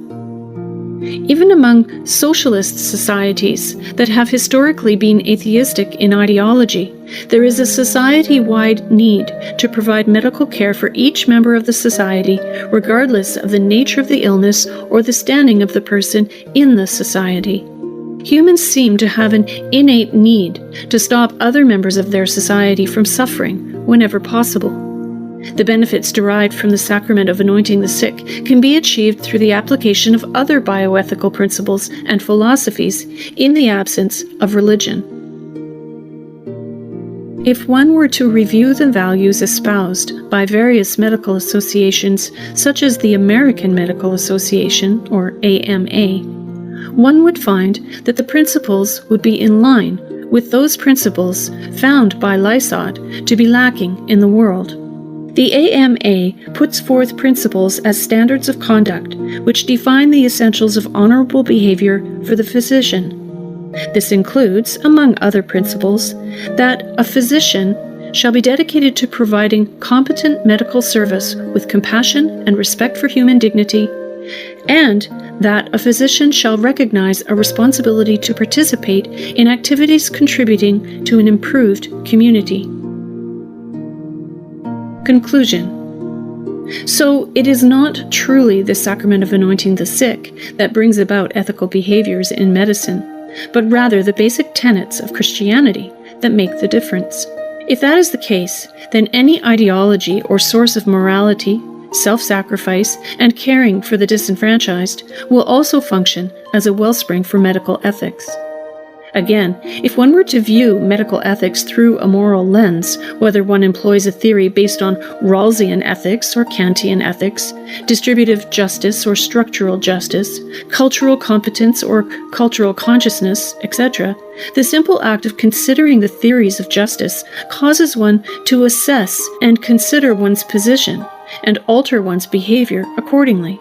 Once the process of evaluating ethical situations begins, one will be inclined to continue to consider various theories of justice when confronted with caring for the sick.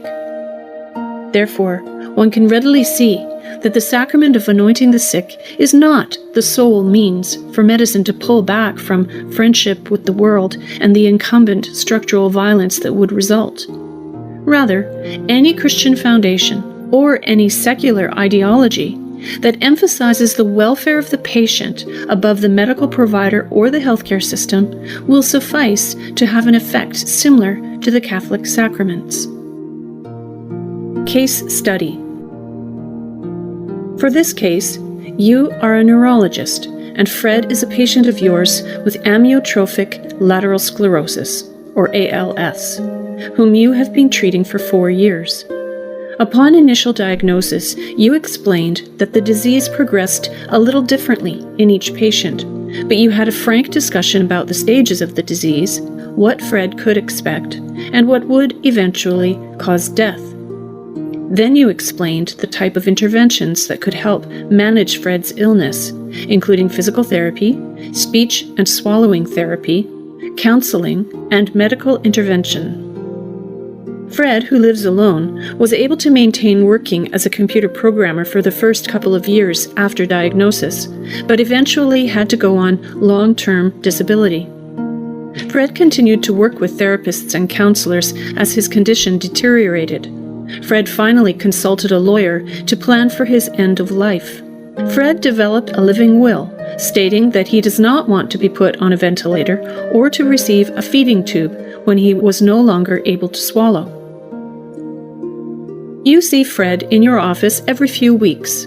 On the last visit, Fred asked you to prescribe secobarbital and explain how to take the medication just in case his situation becomes unbearable, because Fred wants to be able to commit suicide before he loses the ability to do it on his own. Fred explains that he has no family and no one will try to coerce him to stay alive for the last few months which Fred is dreading. Fred goes on to say that he is not currently depressed or despondent, but wants to choose quality of life remaining over quantity of life remaining.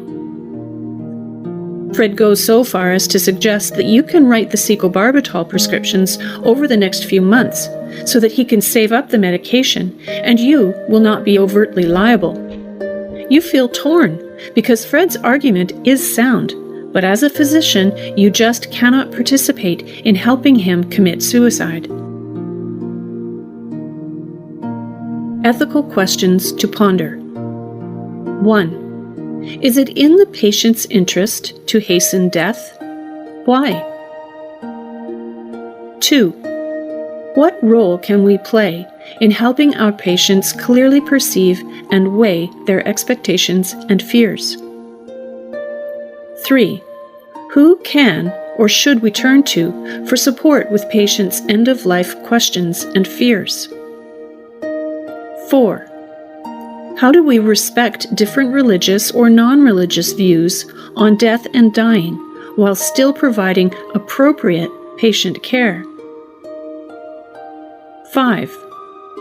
If we were to defer to the patient's individual interest, how might that deference create increased acceptability of PAS, which will, in turn, cause harm to vulnerable populations?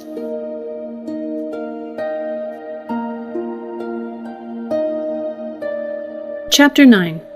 Home Healthcare, Family, Friends, and Strangers.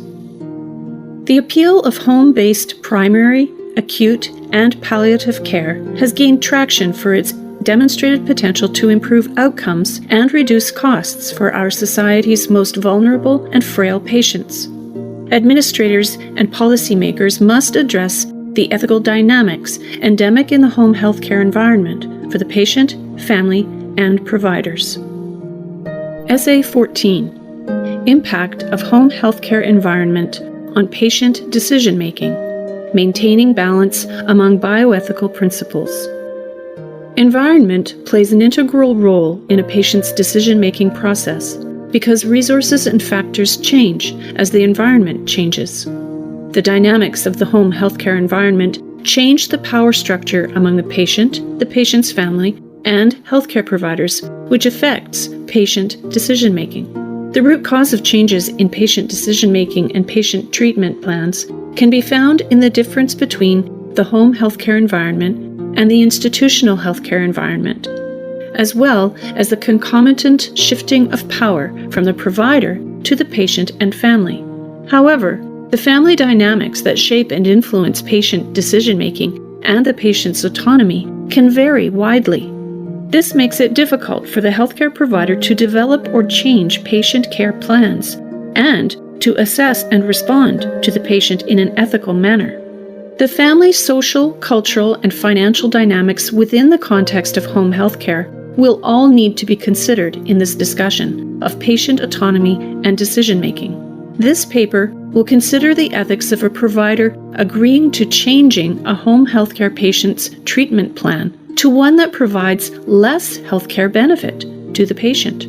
To focus the discussion on the family dynamics surrounding decision-making specifically related to ongoing, long-term home care, the paper will be framed within the context of care for elderly, chronically ill, non-terminal patients who will receive care in their homes or the home of a family member.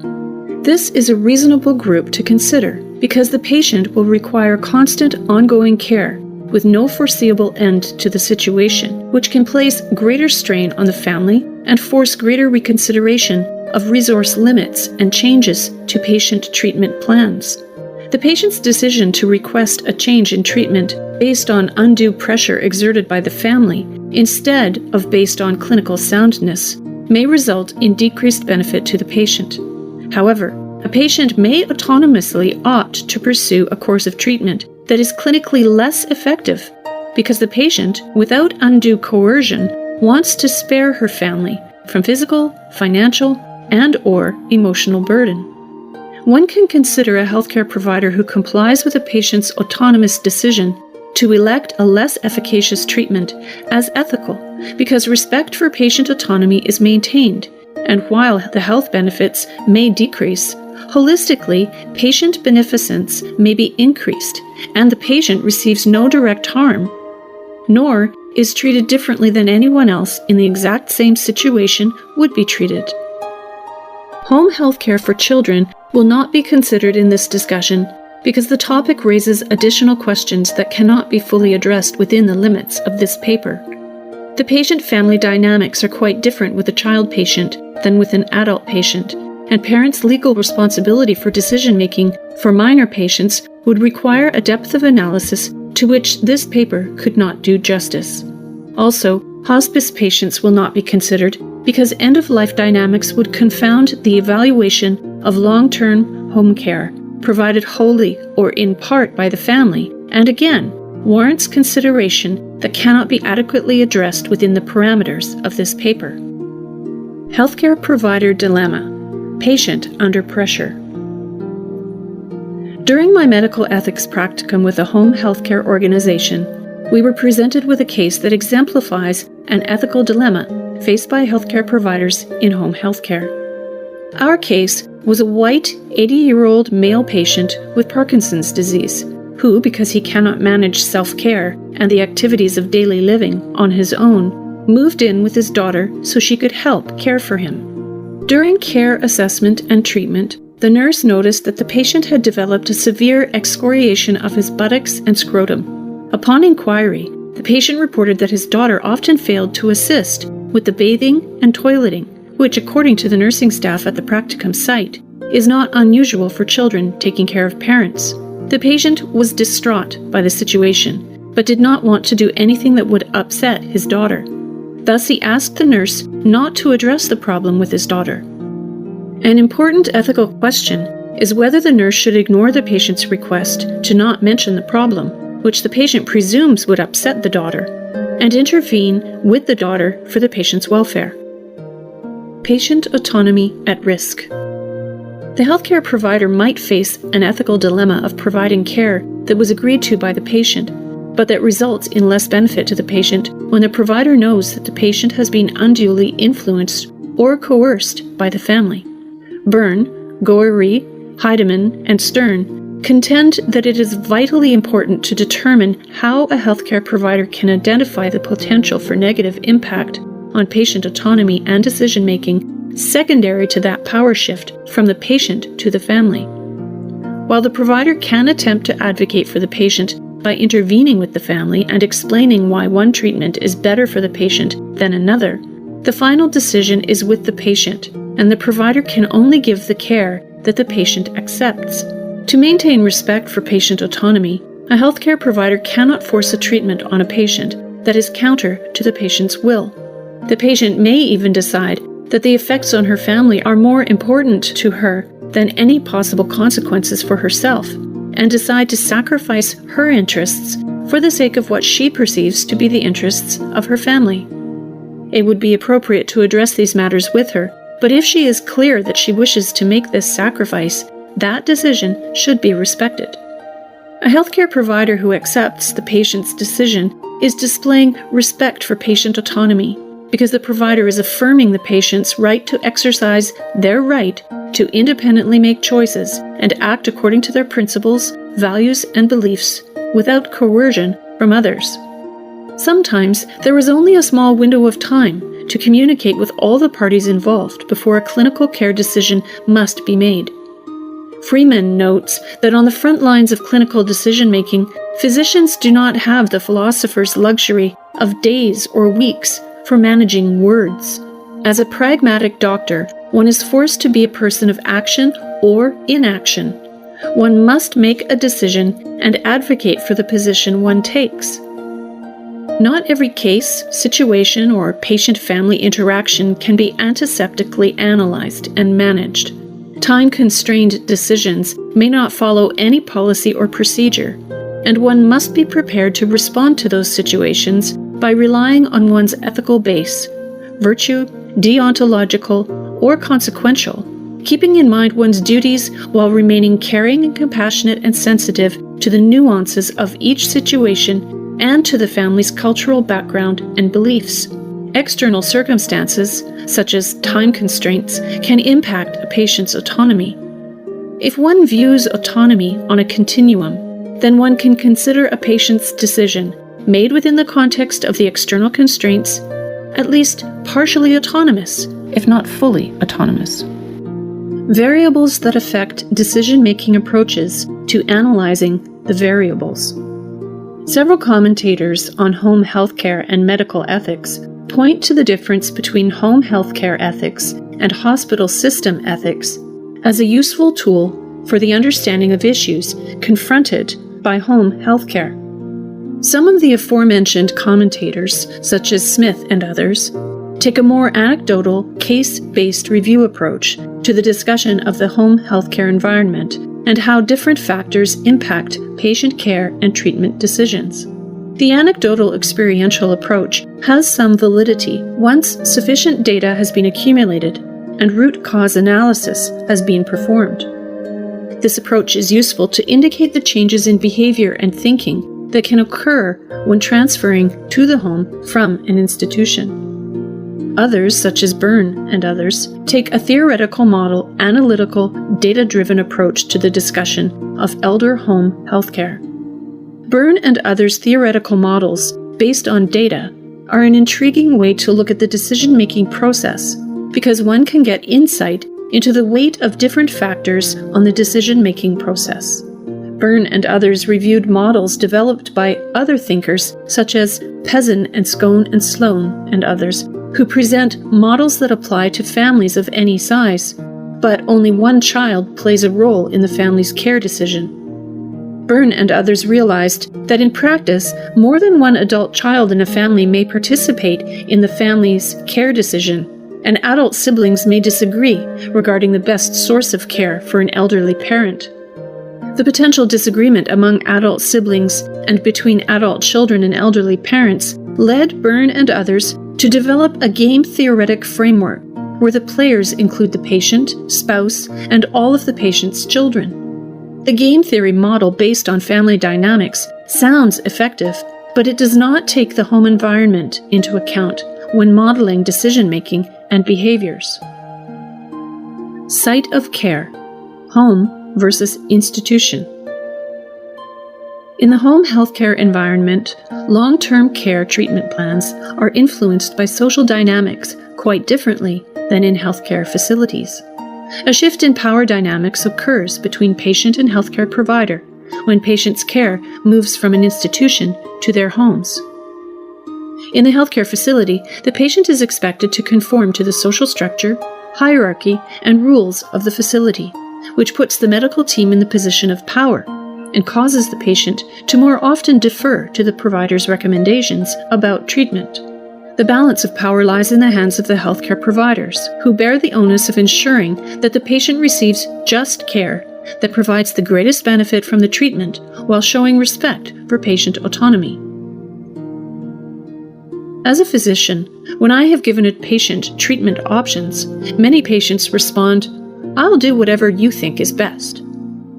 One might question whether the "whatever you think is best" response is truly autonomous.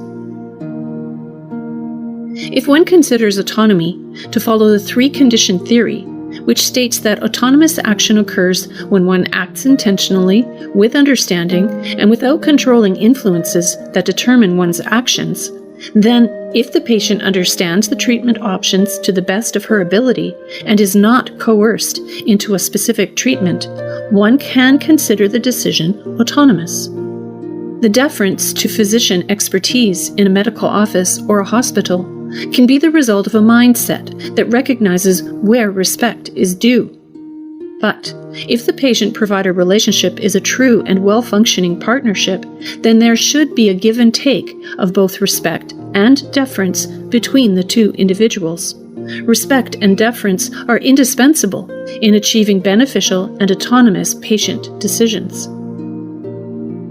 The institutional healthcare environment can compromise a patient's decision-making ability due to the unfamiliar surroundings and the barrage of information coming from many healthcare providers. The chaos of the environment perceived by the patient can negatively affect a patient's ability to think clearly, which decreases patient autonomy.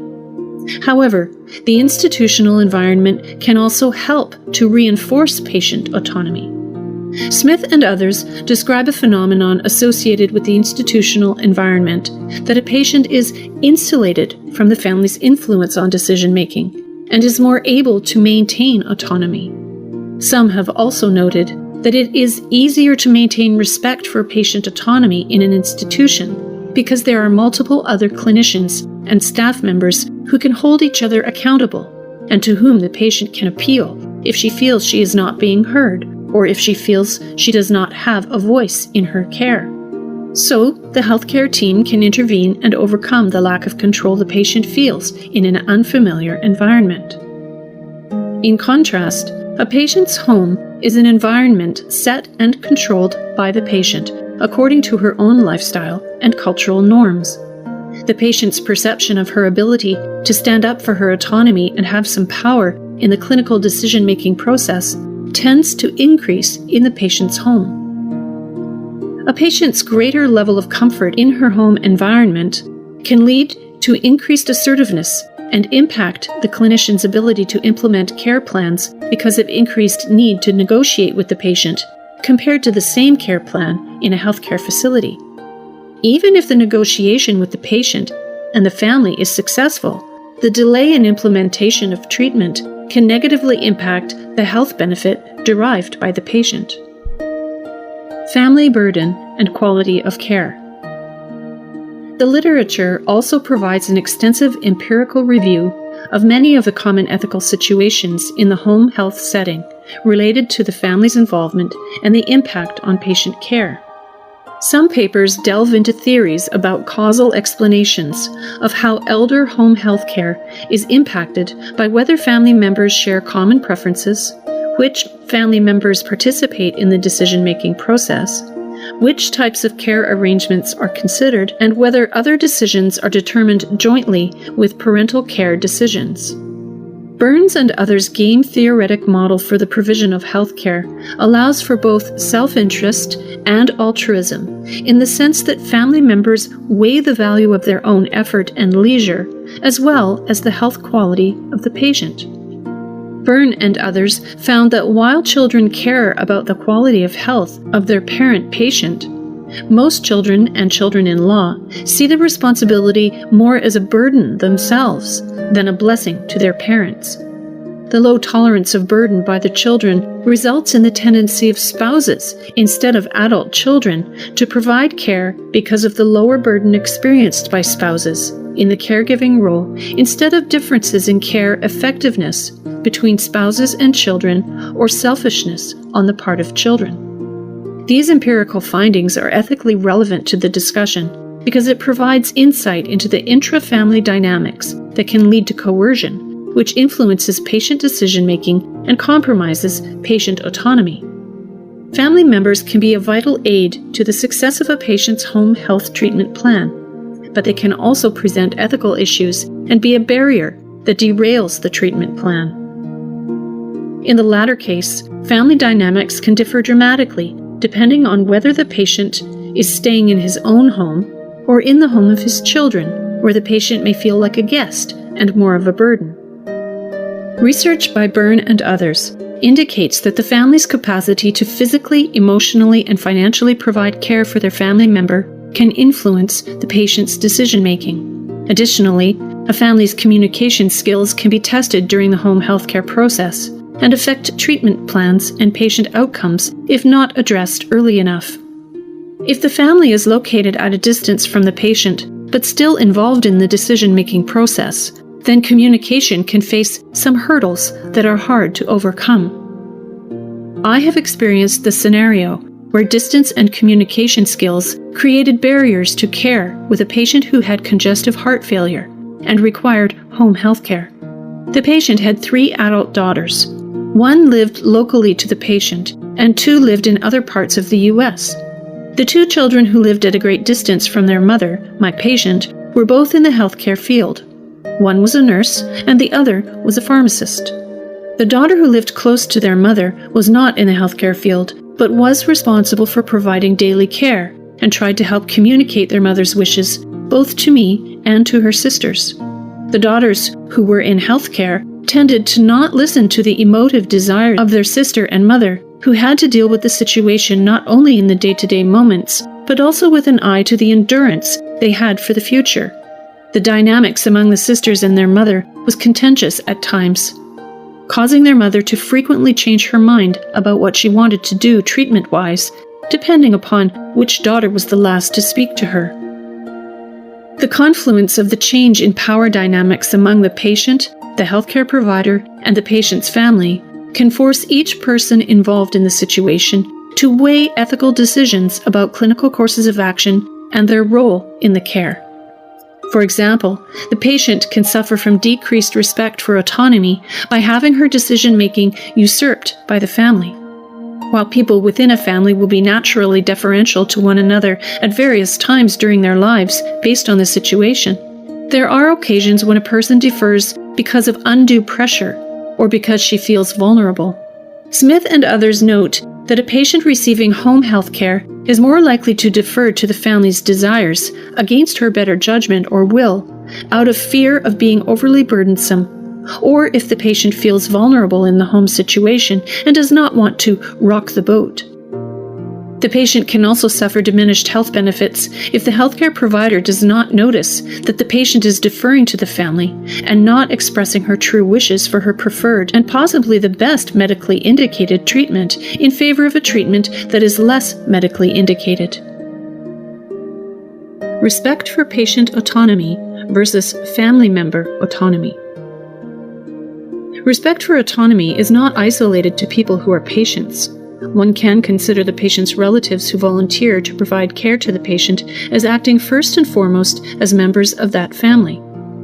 Because the relatives give priority to their roles as family caregivers, they will generally prioritize decision-making based on their status as a family member before their status as an individual. However, members of the family are also individuals who have a right to be treated with respect for their autonomy because of their status as a rational, sentient human being. If the duration of care or the intensity of care for the patient exceeds the amount the family member initially anticipated or was willing to provide, then the family member might revisit the way he or she prioritizes patient versus self in the decision-making process. The autonomy of individual family members might be challenged at times by situations within the process of patient care due to pressure or coercion from the patient. While the patient is the central figure in the patient care plan, family members are not unaffected by the decisions being made. If the family members' individual autonomies are ignored, then they are simply and solely categorized as tools or implements for the realization of the patient's care plan. If one embraces the Kantian imperative of not using another person strictly as a means to another person's end, then one should understand that each individual family member should have his or her autonomy respected, and each should enjoy the freedom to decide what he or she can and cannot do, without coercion and guilt from the patient or healthcare provider. This is not to say that family members cannot voluntarily make sacrifices for the patient's welfare. As long as those sacrifices are not coerced, and the family decides what they are willing to do with full understanding, then they are not being used strictly as a means to an end, but they are acting as an autonomous individual joining in the care of their family. Ideally, the entire family, including the patient, will be in complete agreement about which treatment plan is the best for all involved in the home healthcare situation and will completely support the treatment plan selected. Conclusion. While the treatment decisions made by each person or group involved in the treatment plan might differ based on the environment, a healthcare provider, regardless of practice environment, has the duty to maximize each of the bioethical principles of respect for patient autonomy, beneficence, non-maleficence, and justice. A healthcare provider can ethically provide a treatment that provides less benefit to the patient than an alternative treatment option, if that treatment also maximizes respect for patient autonomy. For a patient to maximize autonomy in one setting, he might need to accept a lower level of healthcare benefit because the maximum potential level for each bioethical principle is dependent on the environmental factors present at the time the decision is made. This is reminiscent of the economic idea of the production possibility curve, which depicts the maximum outputs for two products given a limited set of resources and inputs. In our healthcare example, the home environment supplied different resources and factors, such as family influence, than the institutional environment. Logic dictates that the maximum potential for the bioethical principles of respect for patient autonomy, beneficence, non-maleficence, and justice would differ based on the differences in resources and factors. Further analysis is warranted to determine ethical methods a healthcare provider can employ to mitigate deleterious factors endemic to the home healthcare environment that impact the decision-making process. It is said that knowing is half the battle. So knowing what factors affect the patient decision-making process and knowing how to address those factors will be a step toward increasing the maximum potential for all bioethical principles. Case study. Jane is an elderly woman with Parkinson's disease who is being cared for by her son and daughter-in-law in their home. Jane's daughter-in-law is at home during evenings and overnight, while her son works at night and is in the home during the day. Additionally, Jane has an aide who comes to the home 5 times a week for an hour or so to assist with bathing and dressing. Jane is in your office today with her son and daughter-in-law for a routine appointment. You inquire of her son and daughter-in-law about any changes with ambulation or mental status.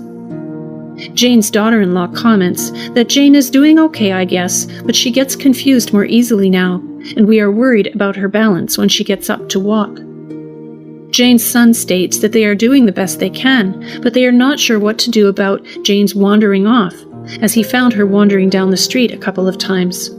Also, because he works at night, he sleeps during the day and was once awakened by the smell when Jane tried to heat a piece of chicken wrapped in foil in the microwave. You turn to the patient and comment that it sounds like she is being well cared for. Then, you turn to the family and remind them, per previous discussions, that Jane's Parkinson's is fairly advanced and she will require more supervision and care as time goes on. You ask the family about their plans for around-the-clock care, either in-home or at a facility. Jane's son becomes slightly tense and defensive as he repeats that they are doing the best they can for his mother, but they cannot afford to have 24-hour care. He also states that she took care of me and now I'm taking care of her. We're never going to abandon her to some strangers. You respond by saying that part of your role in Jane's care is to inform her and her family about disease progression and future care needs, which, you note, is only going to get more complicated and difficult.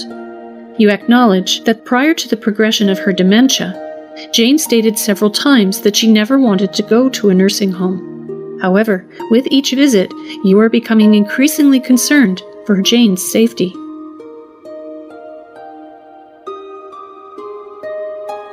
Ethical questions to ponder.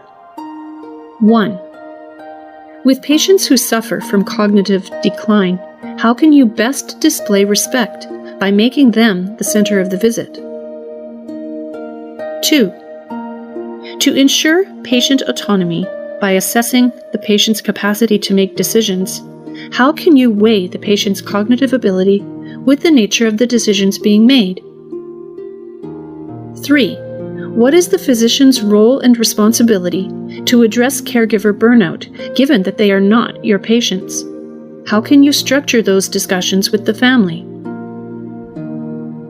4. What are some of the benefits of approaching patients and family by having conversations with patients about activities of daily living instead of location of care? 5. How can you best address safety concerns while differentiating between caregiver neglect and overwhelmed caregivers? Afterward. When I set out to compile the healthcare ethics topics and discussions for this book, I never would have imagined that we would have a front row seat to a pandemic the likes of which we have not seen since the Spanish flu of 1918. The overwhelming significance of COVID-19 on our healthcare systems and our world prompted me to pause the publication of the book. As the pandemic took hold and shook the planet to its core, I started to see how this novel disease required novel responses from the healthcare system and society as a whole. Some of the impacts and issues we faced were fairly standard fare for healthcare ethics, such as end-of-life care, rationing of scarce medical resources, and so forth. However, what truly intrigued me were some of the ethical dilemmas that are unique to a community enduring a long-term battle with a novel disease that has no epidemiologic history, no known treatment, and no vaccine. We have literally been learning something new about COVID-19 every day for the last 7 months at the time of writing, which has required us to change our mitigation plans and courses of action each and every day.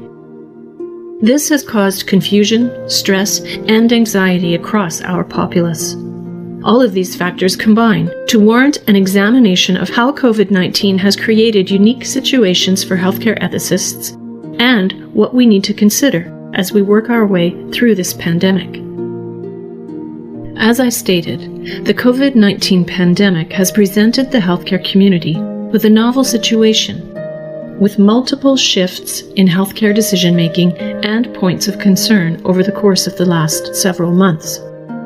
Healthcare ethics has been confronted by this unusual and novel situation, requiring the development of different approaches to patient care that are both ethical and effective. Initially, rationing concerns were focused on personal protective equipment, or PPE, ventilators, and potential treatments such as hydroxychloroquine, convalescent plasma, corticosteroids, monoclonal antibodies, and remdesivir, which recently became the first FDA-approved treatment for COVID-19. The medical ethics surrounding the rationing of those items is quite similar to the rationing for organ transplantation. However, the need for rationing PPE, mechanical ventilators, and drug therapies is simplified because we can increase production of those items, whereas the same is not true about organs for transplant.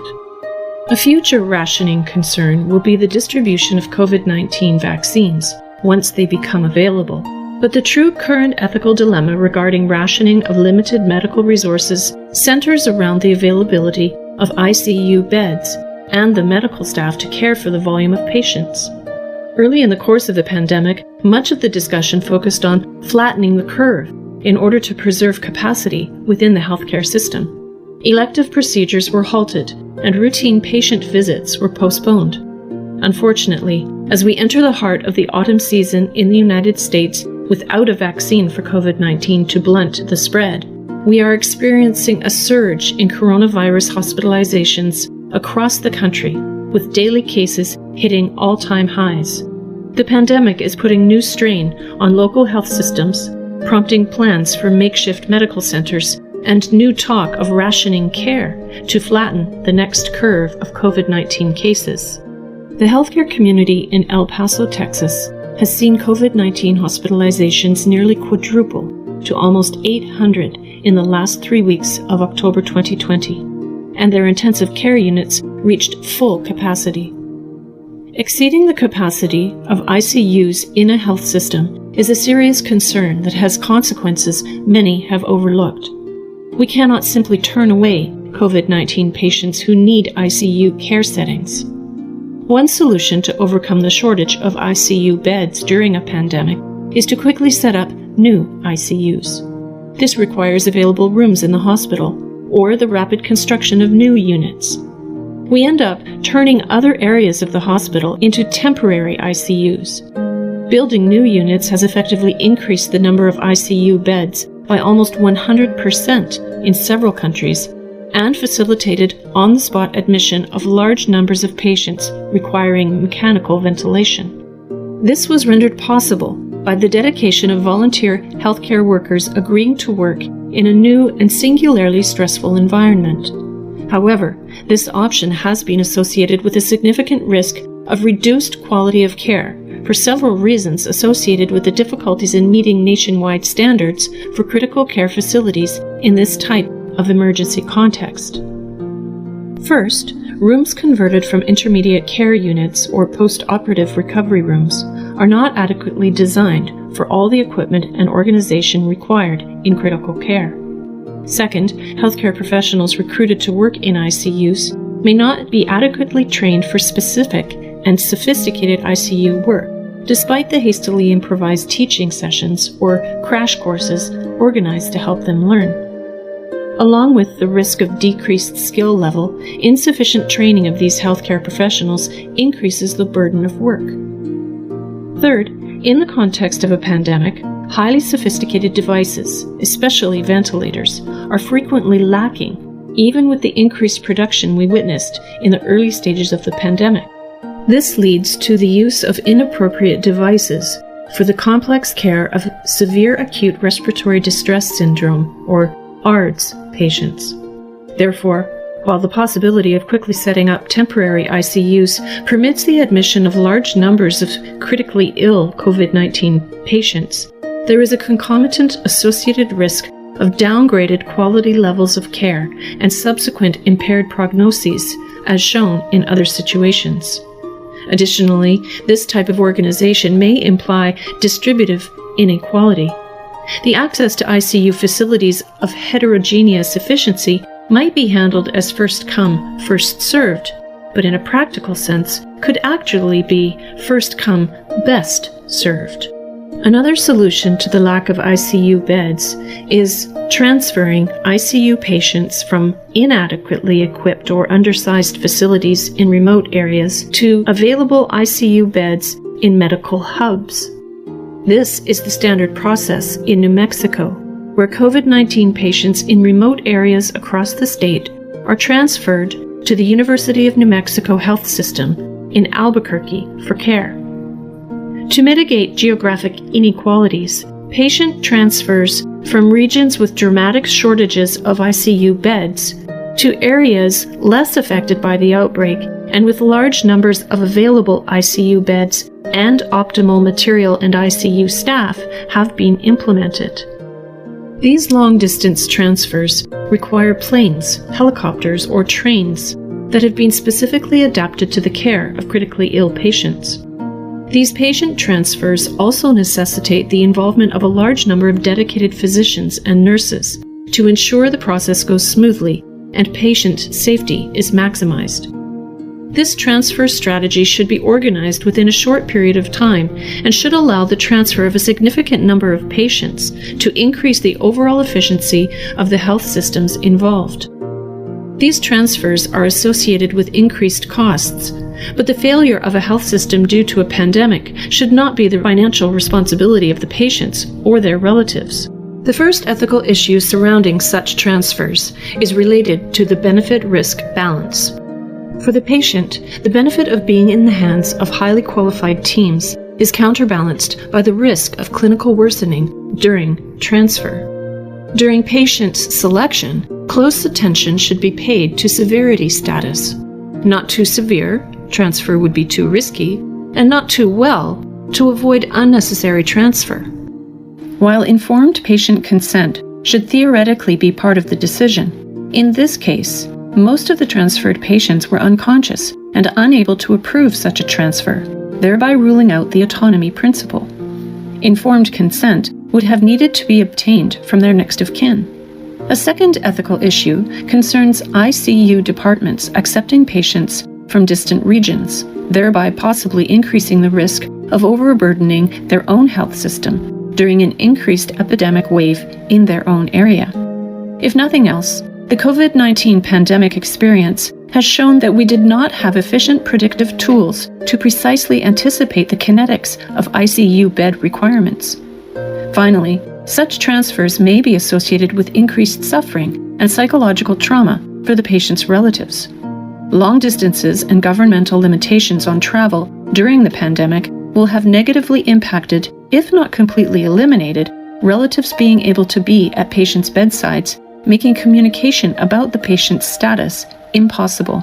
Healthcare professionals living through the COVID-19 pandemic are affected by distress similarly to the general population. Everyone is faced with the effects of lockdown and containment, the risk of illness personally and among family and friends, the lack of any discernible endpoint to the pandemic, and the lack of effective treatments specific to COVID-19. This knowledge void has forced healthcare professionals to constantly adapt to an ever-changing landscape of sometimes contradictory information, which can result in feeling powerless and ineffective in their roles as healers. Mental and emotional stress is compounded by extended workloads, the overwhelming large numbers of patients, concerns about the suffering and potential poor outcomes of their patients, preoccupations about potential shortages of intensive care resources, including PPE, the fear of transmitting the disease to their loved ones, and apprehension about possible involvement in ethically difficult decision-making in resource allocation. This creates a perfect storm of extreme uncertainty and insecurity that has deleterious effects on the mental health of healthcare professionals. Some studies have shown that frontline COVID-19 healthcare professionals have an increased incidence of psychological disorders compared with different control groups, providing no direct care to patients. In some countries, such as Italy or France, for example, healthcare workers are applauded by the population each evening at 8 p.m. Societal reward and glorification of the caring function appears to be a protective factor in the short term. However, it may be dangerous for healthcare workers to fall into this trap. Altruism has long since been recognized as a core value in this profession. Insecurity and uncertainty are reflected not only on an individual level, but also on a collective level. The COVID-19 epidemic requires reinforcement of ICU teams with new staff members, or even reorganization of units, weakening reference points and trust within teams. This context creates a feeling of vulnerability and loss of control for professionals. Psychological support has been set up for caregivers, as many hospitals have initiated telephone hotlines, psychologists within units, relaxation sessions, meditation, discussion groups, and optimization techniques. These responses should ideally vary according to the phase of the pandemic. Concrete measures to set up rest areas, to facilitate logistics of meals, daily life, and the possibility of having leisure and relaxation time are optimally appropriate to the needs of caregivers during the crisis. Throughout history, we have seen the detrimental impacts a pandemic can have on the mental health of affected populations. For example, research from communities affected by outbreaks of Ebola showed widespread panic and anxiety, depression resulting from the sudden deaths of friends, relatives, and colleagues, and survivor's guilt. As we journey through our collective COVID-19 experience, we have had to endure public restrictions and shutdowns, which are essential to halt transmission of the virus and stem the tide of COVID-19 infections. However, these shutdowns have led to physical isolation, closure of schools, and widespread job losses. In addition, we cannot yet assess the impact that school closures will have had on the mental development and well-being of our children. Across the country, irrespective of social or economic status, we have witnessed increased misuse of controlled substances and alcohol as people try to deal with the anxiety and depression caused by isolation. However, as with many other features of this pandemic, we find that not all people have been affected equally when we examine the economic impact of COVID-19. People with salaried jobs are far less likely to be affected than those with informal daily wage jobs, which include a substantial portion of the workforce in areas of the country that rely on tourism and entertainment, such as Central Florida. Also, frontline workers are experiencing increased workload and trauma, making them susceptible to stress, burnout, depression, and post-traumatic stress disorder. Unfortunately, in late October 2020, we are seeing a significant increase in COVID-19 cases. Dr. Anthony Fauci, the director of the National Institute of Allergy and Infectious Diseases, believes that the U.S. will not see any semblance of normalcy until the end of 2021, or even early 2022. As we approach winter in the U.S., we are averaging about 70,000 new cases per day, compared to about 35,000 new cases per day in early September. Moreover, 11 U.S. states have reported their highest single-day death rates since the COVID-19 pandemic began. With the availability of a COVID-19 vaccine still months away, there is a chance that a significant portion of U.S. society will not be vaccinated until mid-2021. Dr. Jonathan Renier, a professor of medicine at George Washington University, opines that the U.S. may see 500,000 COVID-19 deaths if U.S. citizens do not improve their execution of mitigation measures. Fauci echoed this sentiment, saying, "If you don't want to shut down, at least do the fundamental basic things, the flagship of which is wearing a mask. We can't have this very inconsistent wearing that you see, where you see some states that absolutely refuse to wear a mask." With much of the U.S. experiencing COVID-19 fatigue, the nation is faced with an ethical dilemma of balancing policies, mandating fundamental mitigation measures, and a nationwide shutdown. If the populace will not practice the fundamentals of wearing appropriately constructed masks properly, distancing from other people by 6 feet or more, avoiding crowds in congregate settings, spending more time doing outdoor activities, and frequent hand washing, then the government will need to consider a shutdown. So, what are the ethical implications of a national shutdown which would increase mental health issues in order to prevent the spread of a disease with only one approved treatment and no vaccine? We, as a collective society, have become so accustomed to minimal personal restrictions that we forget our desire for autonomy cannot supersede our duty for non-maleficence. As the ethical principle of non-maleficence states, we have an obligation to not inflict harm on others. By now, we should know full well that our ability to work our way through the COVID-19 pandemic will require development of effective vaccines, in addition to treatments and strict adherence to the mitigation measures, as I mentioned previously. The achievement of effective COVID-19 vaccine research and development would bring an increase in the level of hope and encouragement that we can truly cope with the COVID-19 pandemic. Two aspects of the research and development process that should be balanced are the immediate necessity for speed of vaccine research and the inherent need for protection of research subjects, the latter of which is the foremost concern of research ethics. Normally, vaccine development takes years, even decades, before a viable vaccine is on the market for widespread use. The trial process for vaccines consists of several steps which need to be conducted systematically and in a measurable stride. The length of this process is correlated with the nature of the vaccine itself, which is to protect healthy people from being infected by pathogens.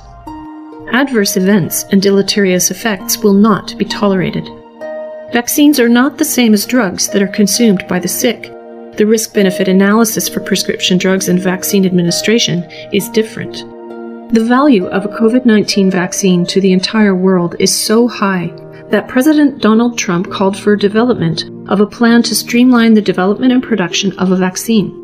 This resulted in the establishment of Operation Warp Speed, OWS, which is a collaborative effort among the U.S. Department of Health and Human Services, HHS, the Department of Defense, the DoD, and the private sector to accelerate the testing, supply, development, and distribution of safe and effective vaccines, therapeutics, and diagnostics to counter COVID-19 by January 2021. In order to accelerate the development of a vaccine, efforts must be focused on streamlining the entire process. Unfortunately, streamlining may have consequences for the traditional ethics of vaccine research and development, especially the core principles of beneficence and non-maleficence. The need to protect hundreds of millions of Americans has pushed the government and the public to an extremely high expectation for the new vaccine, both timing and access. The overriding expectation may influence the objective judgment typically required of candidate vaccine safety. Protecting lives should be the top priority. Throughout the COVID-19 pandemic, all societies have seemed to expect a breakthrough in medical and health technology to stem the tide of the disease and the concomitant morbidity and mortality. In a situation where understanding of the new disease is poor and no satisfactory medical technology is available for prevention and treatment, we are naturally led to think that it is better to do something, anything, than to do nothing. This is going to make judgments about safety among decision makers in the development and production processes more prone to missteps and rash choices. One of the crucial steps of vaccine development is the challenge test, which is used to measure the potential protection of the candidate. With COVID-19, we will need to depart from the typical animal test model and go straight to human testing because the virus does not produce the same clinical course and outcomes across species. While the choice to start testing with humans might sound unsafe, we are confronted with a disease that has no true treatment. Remdesivir has recently received FDA approval, but data is limited. Our options are extremely limited. So how can we do this experiment within the current ethical review process given the fact that other similarly developed vaccines, i.e. malaria, typhoid, cholera, were for diseases with proven treatments. Those test subjects who had adverse effects of the diseases after the experiments could be rescued with the treatment if needed. That safety net does not exist with COVID-19, because as noted, there are no standard treatments for it yet. The safety, tolerability, and efficacy of the vaccines should be obtained from different geographic areas, ethnicities, prevalence and varieties of the virus circulating in those areas. We know that there are already multiple different genomes for the SARS-CoV-2 virus. The inclusion of vulnerable populations in the development of the vaccine should be reviewed in order to prevent exploitation or even the perceived exploitation of those populations. Another concern is the availability of an adequate health facility and system to ensure that trial subjects, their families, as well as communities, have access to treatment and proper care in case of serious adverse events related to the trial outcomes. We will inevitably recruit vulnerable subjects into the vaccine trials, so instituting protective measures to safeguard them, as well as marginalized populations, should be paramount to the review of trials.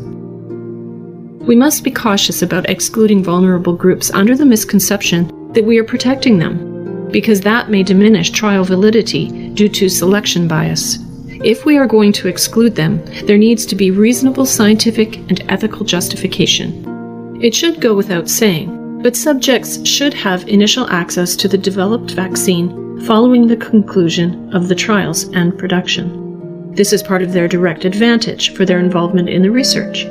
Also, there are COVID-19 vaccine development trials across the globe, with many trials involving multiple countries and intercontinental research, in order to recruit test subjects from different countries and regions.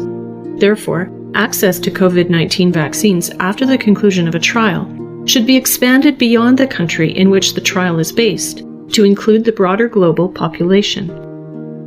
In fact, access to the COVID-19 vaccine should have been addressed from the very beginning of research design.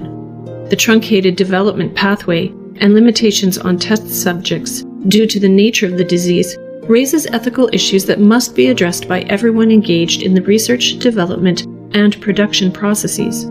The urgent need for an effective COVID-19 vaccine to save humankind must not supersede the need to ensure that research ethics are maintained. Many ethical challenges have complicated the current COVID-19 pandemic. Politicians have injected their political interests into the way we have approached the pandemic on all levels of society, which has created confusion and ineffective implementation of mitigation measures. The news media have sensationalized the statistics and the response to the government's decisions, which has injected even more emotion into a healthcare emergency that requires an ethical, rational, medical solution. Tangential to the medical health ethics involved with the impact of an economic shutdown are the political and business ethical decisions confronting society about how to reopen the economy and which economic needs will be prioritized. Post-pandemic medical needs for mental health care, the backlog of less serious conditions now needing care, and for an exhausted and disheartened medical community will need attention. Even more than 7 months into our journey through the COVID-19 pandemic in the US, the disease has evolved and remained largely unpredictable. The end of the pandemic and the long-term effects of both the disease and the collateral damage due to mitigation measures are still unknown. Healthcare ethicists and other healthcare professionals must take the lessons we have learned and those we will continue to learn from COVID-19 in the coming months, or even possibly years, and put them into practice as soon as possible to ensure that we are maintaining respect for autonomy, beneficence, non-maleficence, and justice across our entire society. Only by learning from our experiences and implementing better, more ethical processes will we be better equipped to handle the next pandemic that comes our way. End of Everyday Medical Ethics. Written by Dr. Puxiao Cen. Read by Tanya Cunningham. Copyright by Dr. Puxiao Cen.